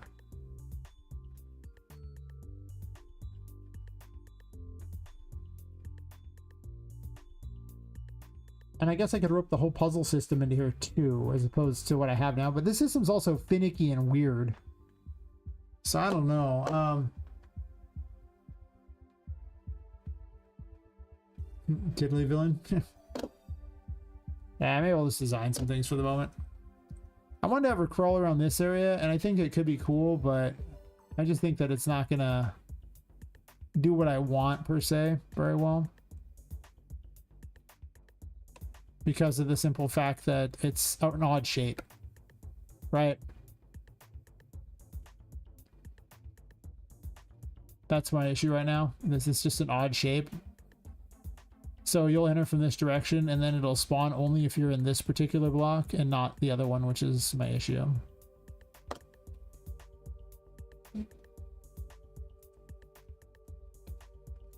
I think I'll put her in this general vicinity. I'm gonna put it here just as an example for what I want it to be, but oh, there's no nav mesh. Oops. Gonna sleep now. Keep the tab open for however long we can be sick. Okay, appreciate it. Thanks for hanging out and chatting. Maybe I'll accomplish something in here. I don't know. I've been doing short streams lately because I'm just not a very healthy person these days. So we'll see how long I stream. As long as I'm having fun, I tend to stream longer.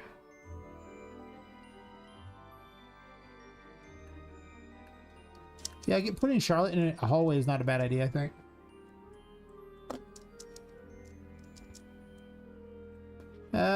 Yeah, it is as far as, you know, getting people viewing, because, you know, right now I have 7 viewers, and that means that I'm sitting higher up in the category, which means I'm more likely to get more people clicking. So the longer I stay on, as you see with 24-hour streams, the higher my view count will go.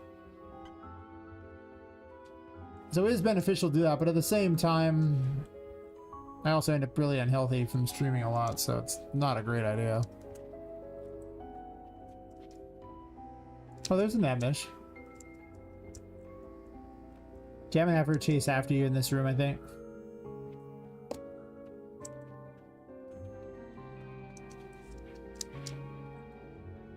Might have her fly after you here.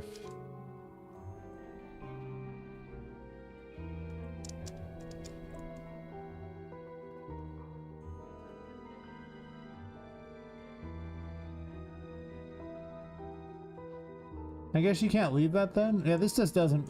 Oh, there's more than one. Huh. Well, that's buggy.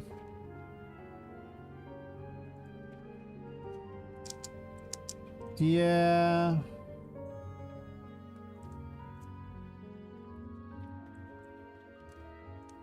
Yeah, exactly. I think that though it's better in the short term to stream longer, I think it might actually be better in the long term to simply stream more often and shorter streams, because you have consistency.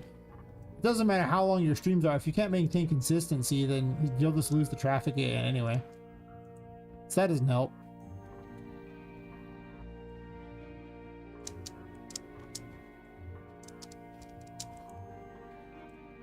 Maybe I'll start making it where I stream 4 hours a day or something, just, you know, for funsies. This doesn't even connect over there, does it? Oh, that's glass. Of course it does. So, maybe I should focus on doing that. Just stream less often, but... Or not stream more often, but not as long. Yeah, this method's not going to work, obviously. The system doesn't do well for what I'm doing here. That's true too. Like, eventually the longer I get into these streams, the more I'm just like, and you can definitely tell when I've started to lose steam. I'm just like not doing my absolute best.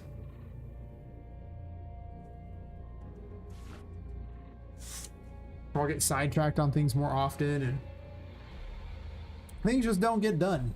So I need a new encounter system. This is just not going to get the job done. It's terrible. I got a cheap viewers. Yay, cheap viewers.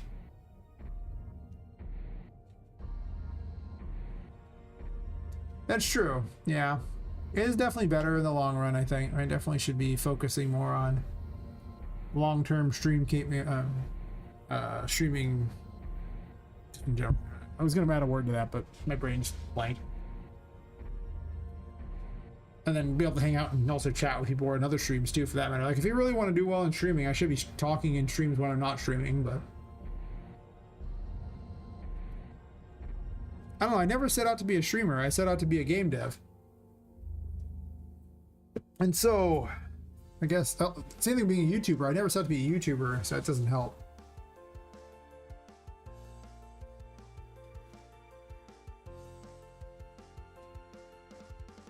Move Automa, take care of that. Make clip to.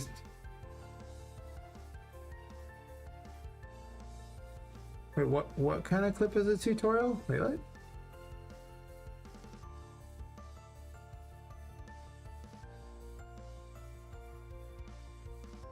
I mean, sure, I guess. Fetch it. Alright.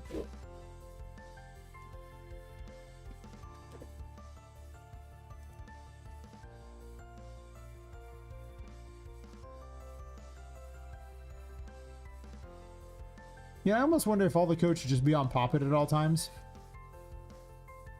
She could just be the puppet master, spawning everything. I mean, everything is just soft referencing anyway. A lot of the code does happen on here.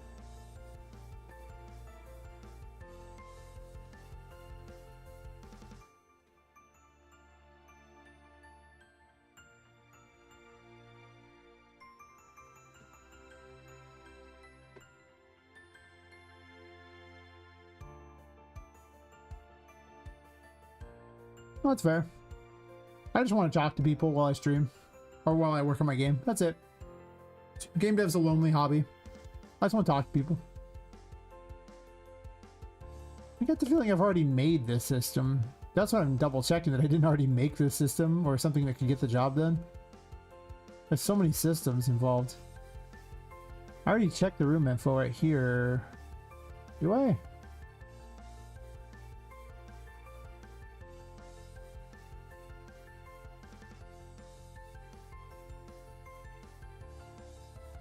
Let me check this. Or maybe the encounter system does it. No, this. Oh, it's the control puppets does it. Yeah, the room change graph right here. Right here, it checks the room, and if the room is not the same as the previous one, it runs this. And this goes through and cleans out all the crap.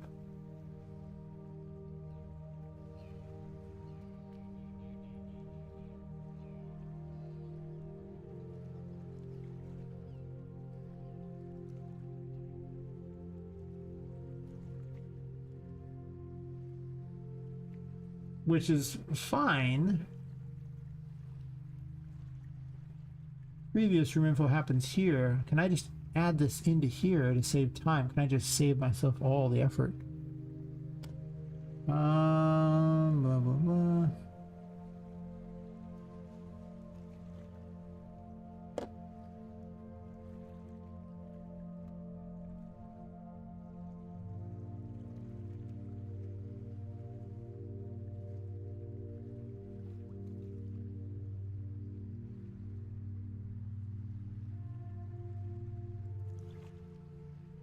Are you automating the bots out?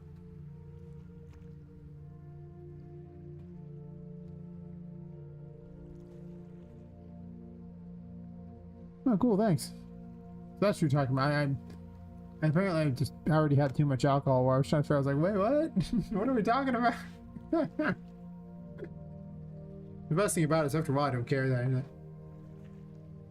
Yeah, you're stopping the bots from showing up in the first place. Yeah, he's an auto mod. I just chuckle at him. Oh, no wonder I had no one on Kick. I'm also streaming on Kick, but they keep moving my category. And if you're in anything besides just chatting or Grand Theft Auto, yeah. I don't know why is Max Confusion even posted there, huh? Oh, if you're still watching Max Confusion, thanks. Ah, stupid thing here. I hate that they do that. They're like, you have been exiled to a category that has nothing in it.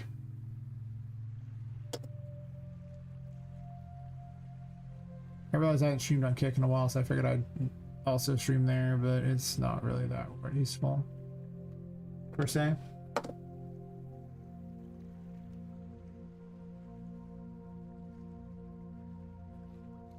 There's already a previous room name.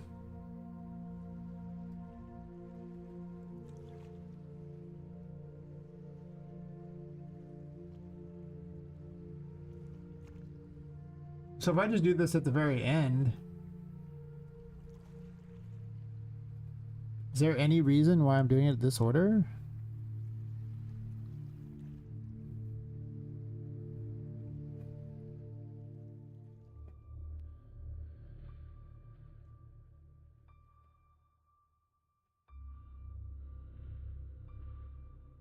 So I can just do a room spawn thing here.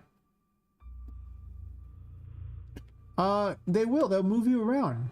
It's so annoying. And it's just, I find them in all these weird ones. Sometimes 3D modeling, sometimes it's game dev, just whatever amuses them. It's like, I'm not even 3D modeling. I'm just placing objects at a level.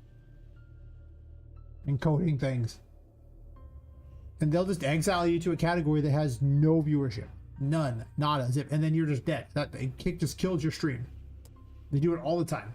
You have to double check back because the problem is you really just want to be in the few categories where there's anyone watching. Because there's just not many categories where anybody watches on Kick. It's a joke. I mean, let's be real here. Let's look. Here are your live categories. Watch how fast they fall.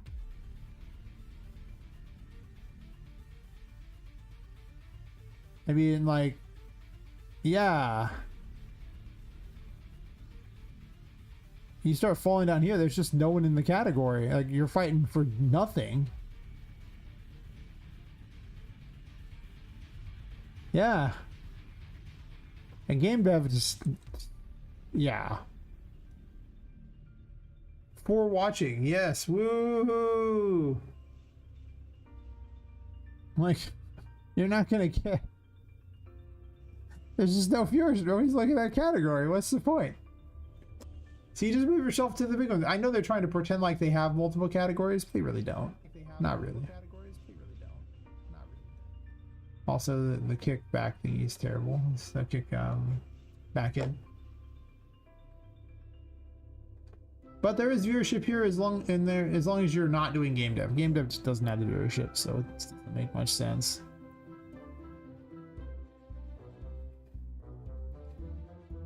We'll make this.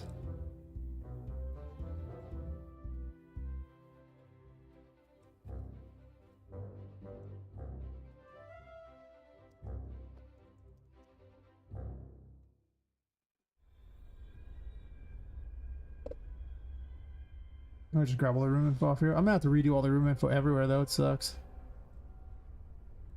Well, it's already checking that, so as long as I change the name of the room info there, I just need to have I don't think the encounter table will work. I'll have to have a specific one for this, I think.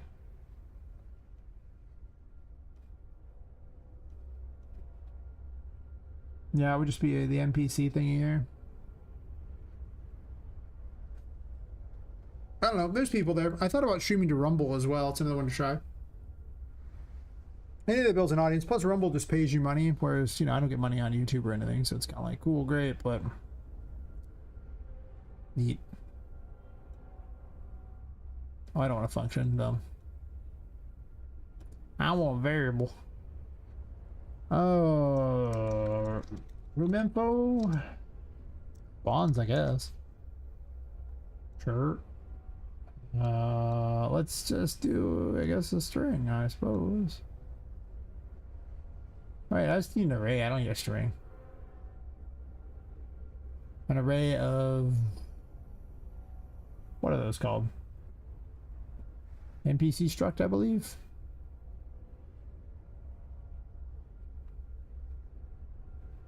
Struct encounter table. Oh,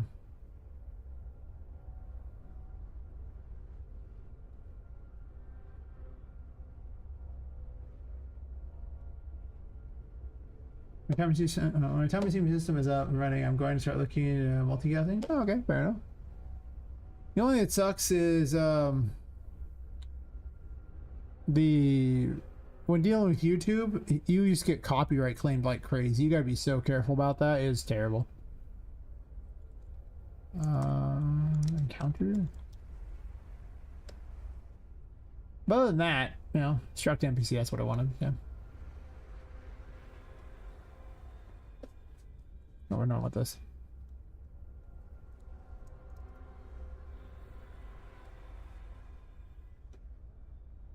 But yeah, as long as you don't have to worry about that. Like, I mean, I've been copyrighted. Like, I've had visual copyrights before. That's a weird one. I watched the trailer for Hugo because I figured it's a trailer, and that's for advertising purposes. So you would think it would be safe to show people a trailer for something. It was not.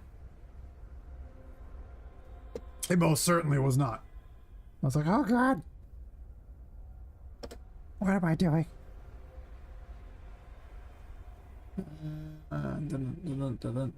Room info is where? Right here.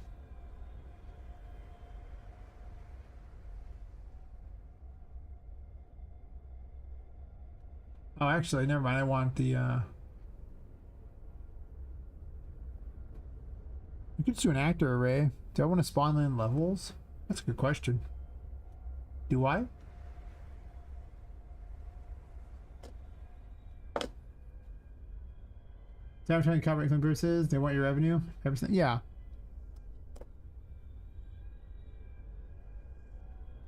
That's fair. I've been enjoying my drinking. This is what I'm doing. My game dev is slowed to a crawl. I'm just kind of chatting, you know, whatever. I'm just trying to think of a system, but I probably shouldn't be doing this right now because my brain's just too, you know, inebriated probably to really think that this system is going to come out the way it's supposed to. You know, whatever. I don't care. I mean, really, I should just be like actor and location should be what I get. I should just make an array of those. I don't actually need the struct NPC unless I'm going to spawn at levels. This isn't really about spawning levels, per se. I don't know. I'm going to come back to that one. I can already tell my brain is not going to parse that with the amount of alcohol I've had. I was gonna build a boss. My brain ain't gonna parse that with the amount of alcohol I have either. You know what I can do? Move stuff around to make it kind of good for level design. I can do that. I got you.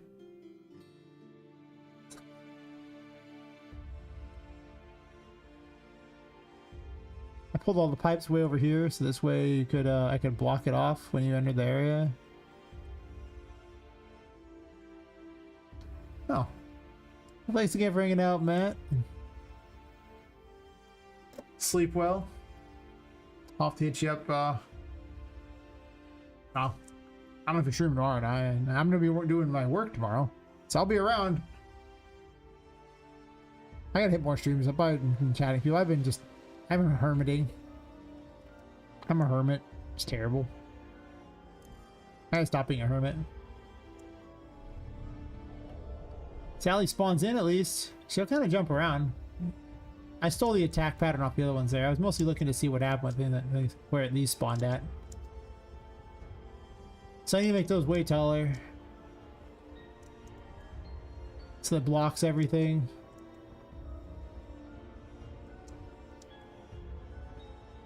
And yeah. I want to block those to make this fight happen in this area. I want to give her a little purchase unit. This might be too big of a spot, but this is a reasonable sized battle arena. I was going to put little like turrets for her to jump on or something, and the ship as well. But also I want to raise the water up at various points too. So I moved her ahead so that she could have that as an attack. A lethal attack, so if you're still standing there, you eat it. Yes, eat it. Eat it. I really should get out more, by the way. I don't know if you know this. I should. How did I increase the size of that there? My brain does not want to figure this out. So I'm going to cheat. I'm going to look how I did it the other way. I'm sure I could figure it out if my brain wanted to, but it does not.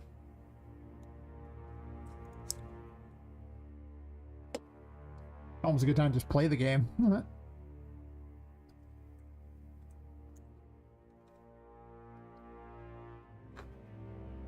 I probably should have drank less if my plan was to do that, you know, I'm just saying.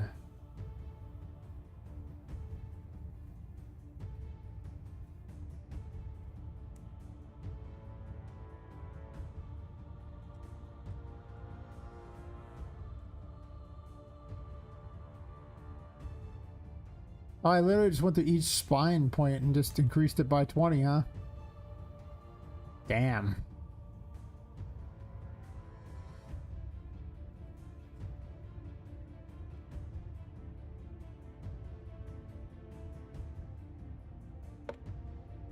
Well, that sucks. Didn't want to do that. Alright, fine. You talked me into it, I guess.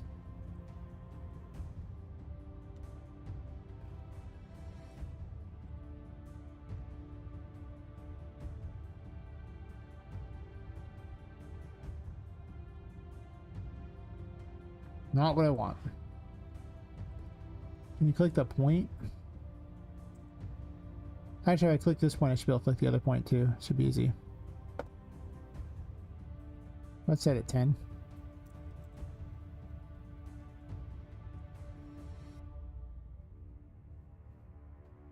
Oh, it did it on all of them. Okay, that's cool.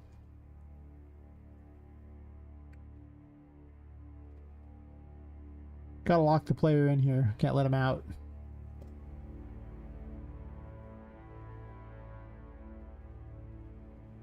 No escape.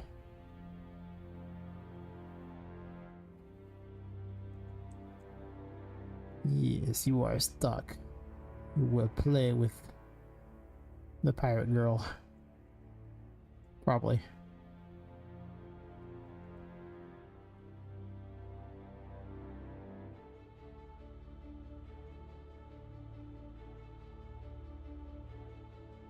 What is this point? It's just out here living its best life, huh?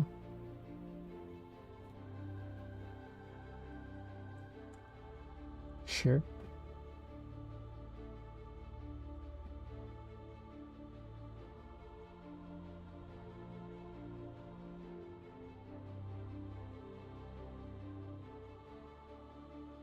Not that I think you're gonna swim your way out, but oh. Hard to tell what's actually at the floor, huh?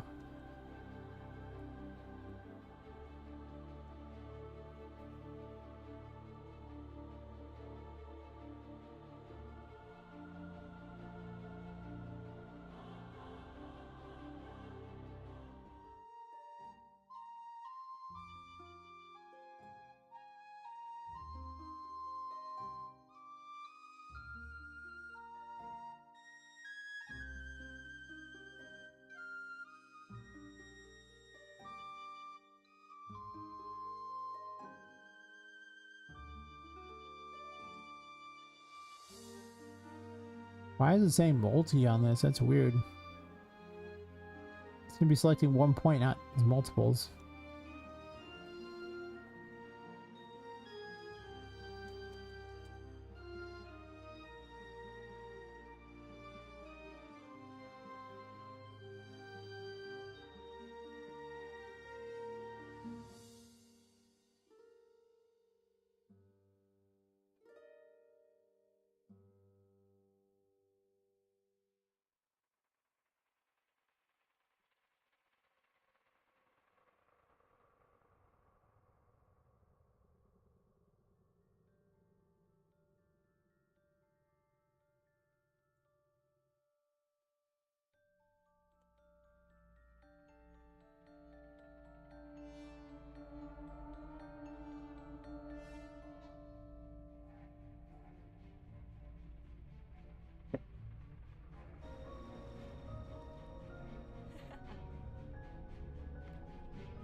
Should be significantly harder to get out this time.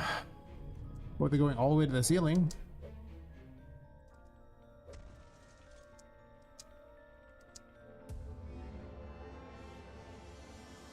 I'm probably going to want to limit what's inside this circle so you can't really... it doesn't get in the way or...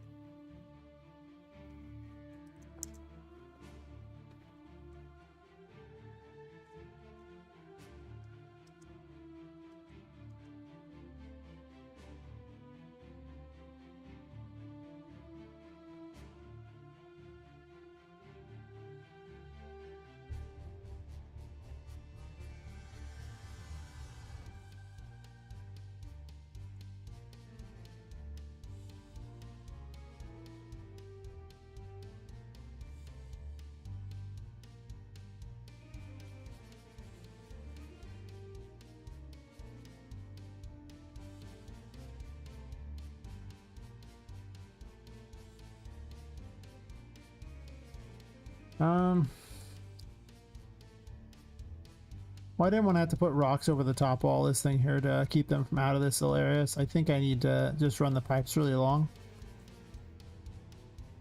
If that's the case, I'm gonna have to get rid of half this crap.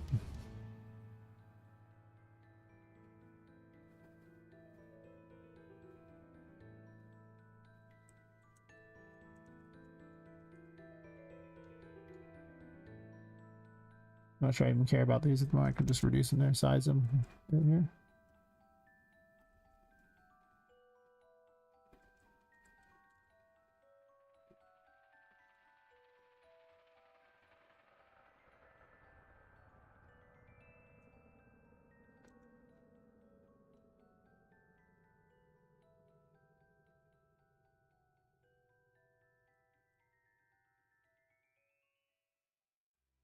I just need to have a gateway set up basically to get through it. After that, it doesn't really matter.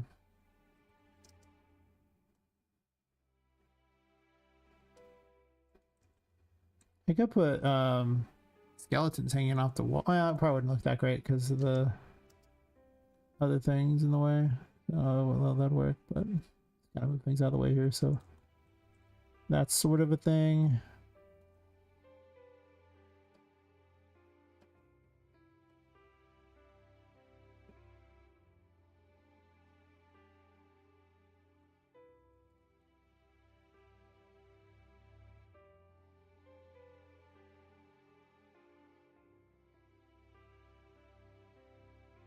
Blockading the thingy. Make that a little easier to actually figure out what I'm doing. I almost want to adjust the daytime brightness so it's not as awful.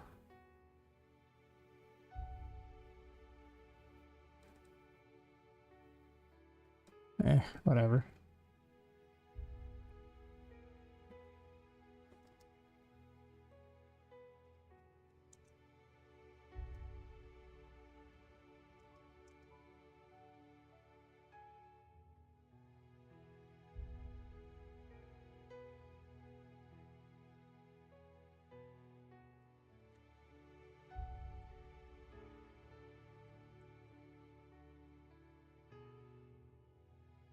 I guess I could maybe jump up on. I don't really care if you jump up on these, to be fair. It would just be a way to kind of sort of make it look okay, I guess. Maybe. Otherwise, the pipes are kind of in the way of things. I kind of wish I had something else that blocked the pipes.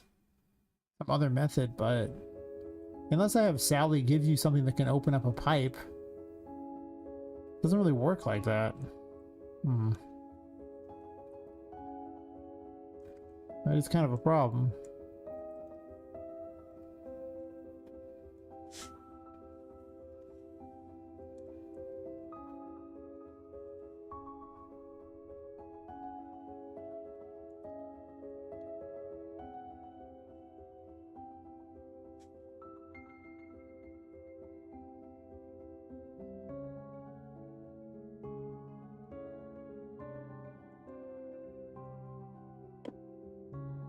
Probably should just convert these over and call it square. Oops. But I might put something at the end of them, maybe. I gotta decide which tarot cards you get beforehand. I have to give out a bunch. I might want to reduce the number of total tarot cards in general. That's true as well.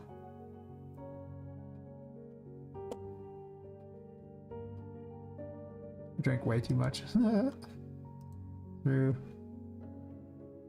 True.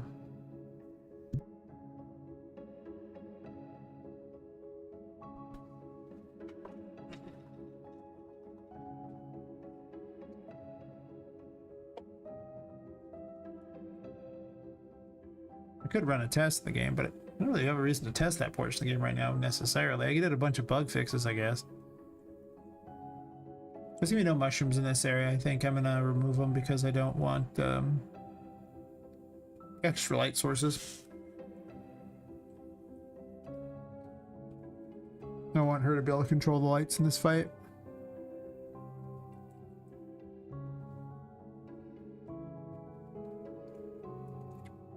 I'll put one over there, I guess, for funsies.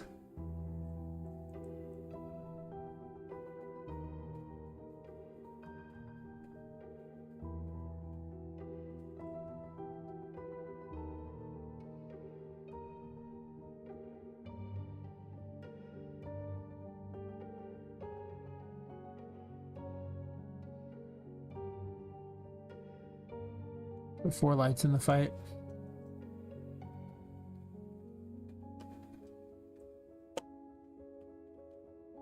So she can haunt the lanterns, they go flying away. And I basically want to have 4 separate areas you can jump up onto to avoid the water.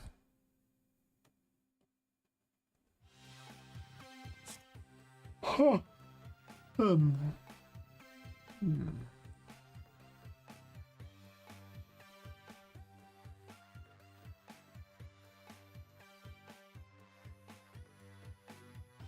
So I included that in there. I included those in there.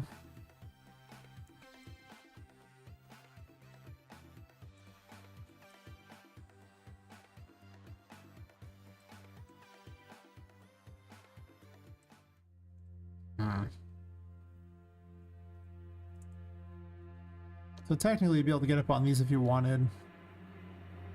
I could just have broken ship pieces around the corners or rocks.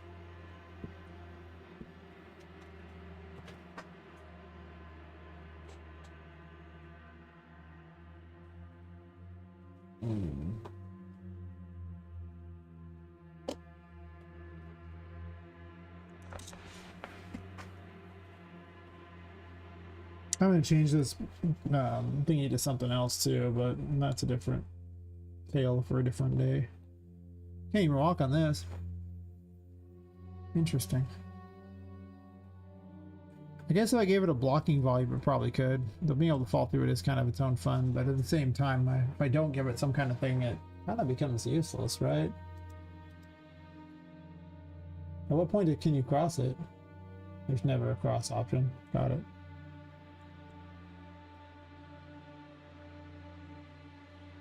You'd have to have a blocking volume.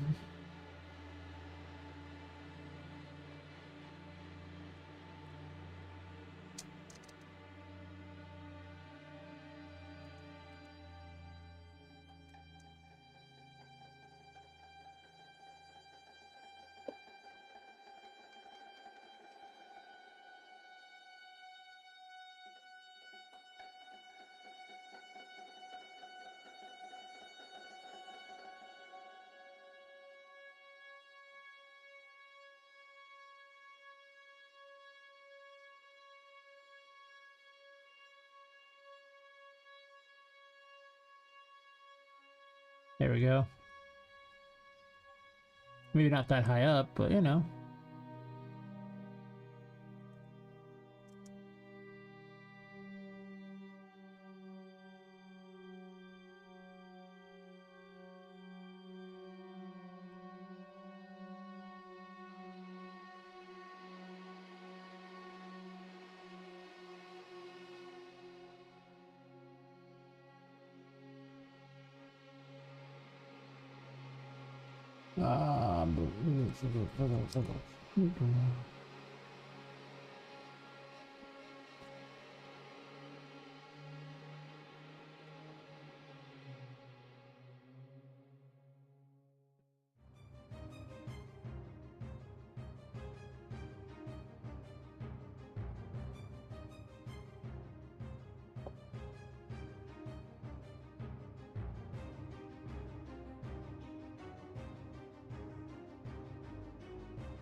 Not going as well as I hoped, you know?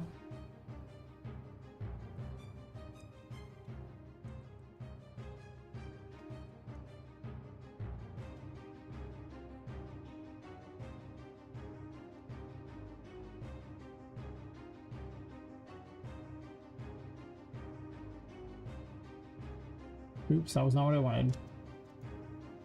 Also wanted this.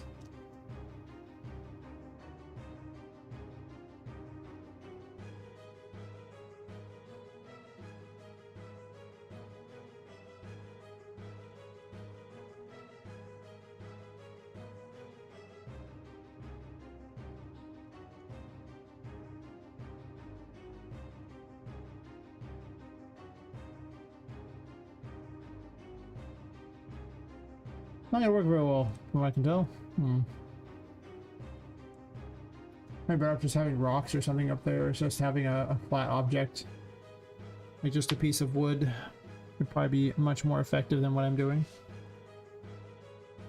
It doesn't look cool, but looking cool and actually working are two very different things.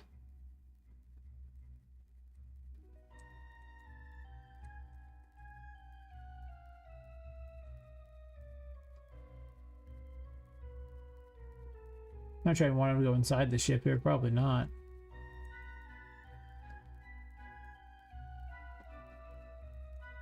Not sure I want the giant rocks in the corner either. Might take those out, just get rid of this extra crap.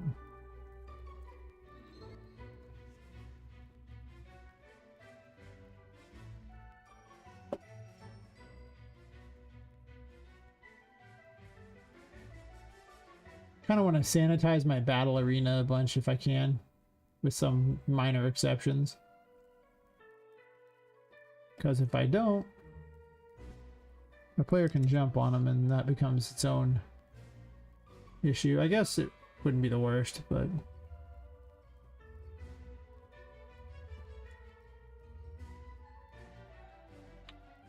It's been my experience, any way you can make the battle less of a pain to code for, the better.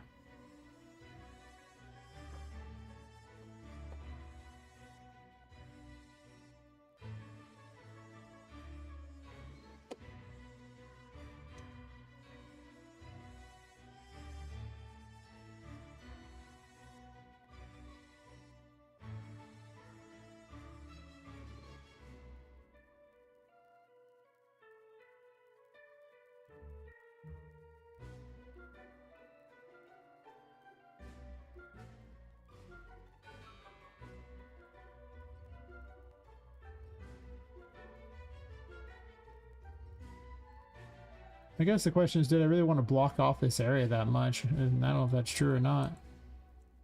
Maybe I did.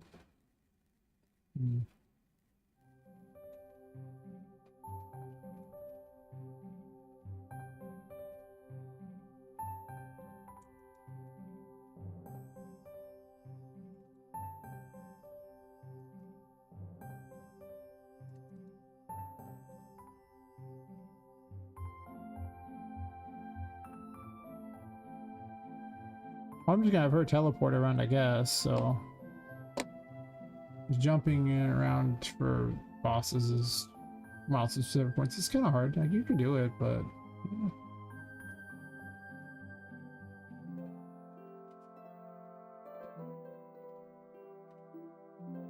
Yeah, I think I'm just gonna... I'm just, like, staring off in the sunset here. Like, I'll just be back tomorrow. I'm just gonna try to stream more often, but shorter streams. Like, you know, do like 4-hour streams or 5-hour streams or 6-hour streams and not like 8, 10, 9, 10, 12-hour streams or whatever.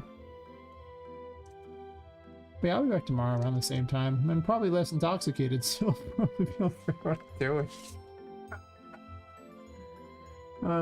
Anyway, the game's called Poppet Quest. If you like what you saw, wishlist it. Join the Discord, follow, subscribe, I don't know, something. Or don't, either way, thanks for watching. Like I said, I'll be back tomorrow. I'm gonna say goodbye to people on YouTube, kicking those, and send the Twitch people off to, I'll raid someone. So bye-bye people on YouTube and kick.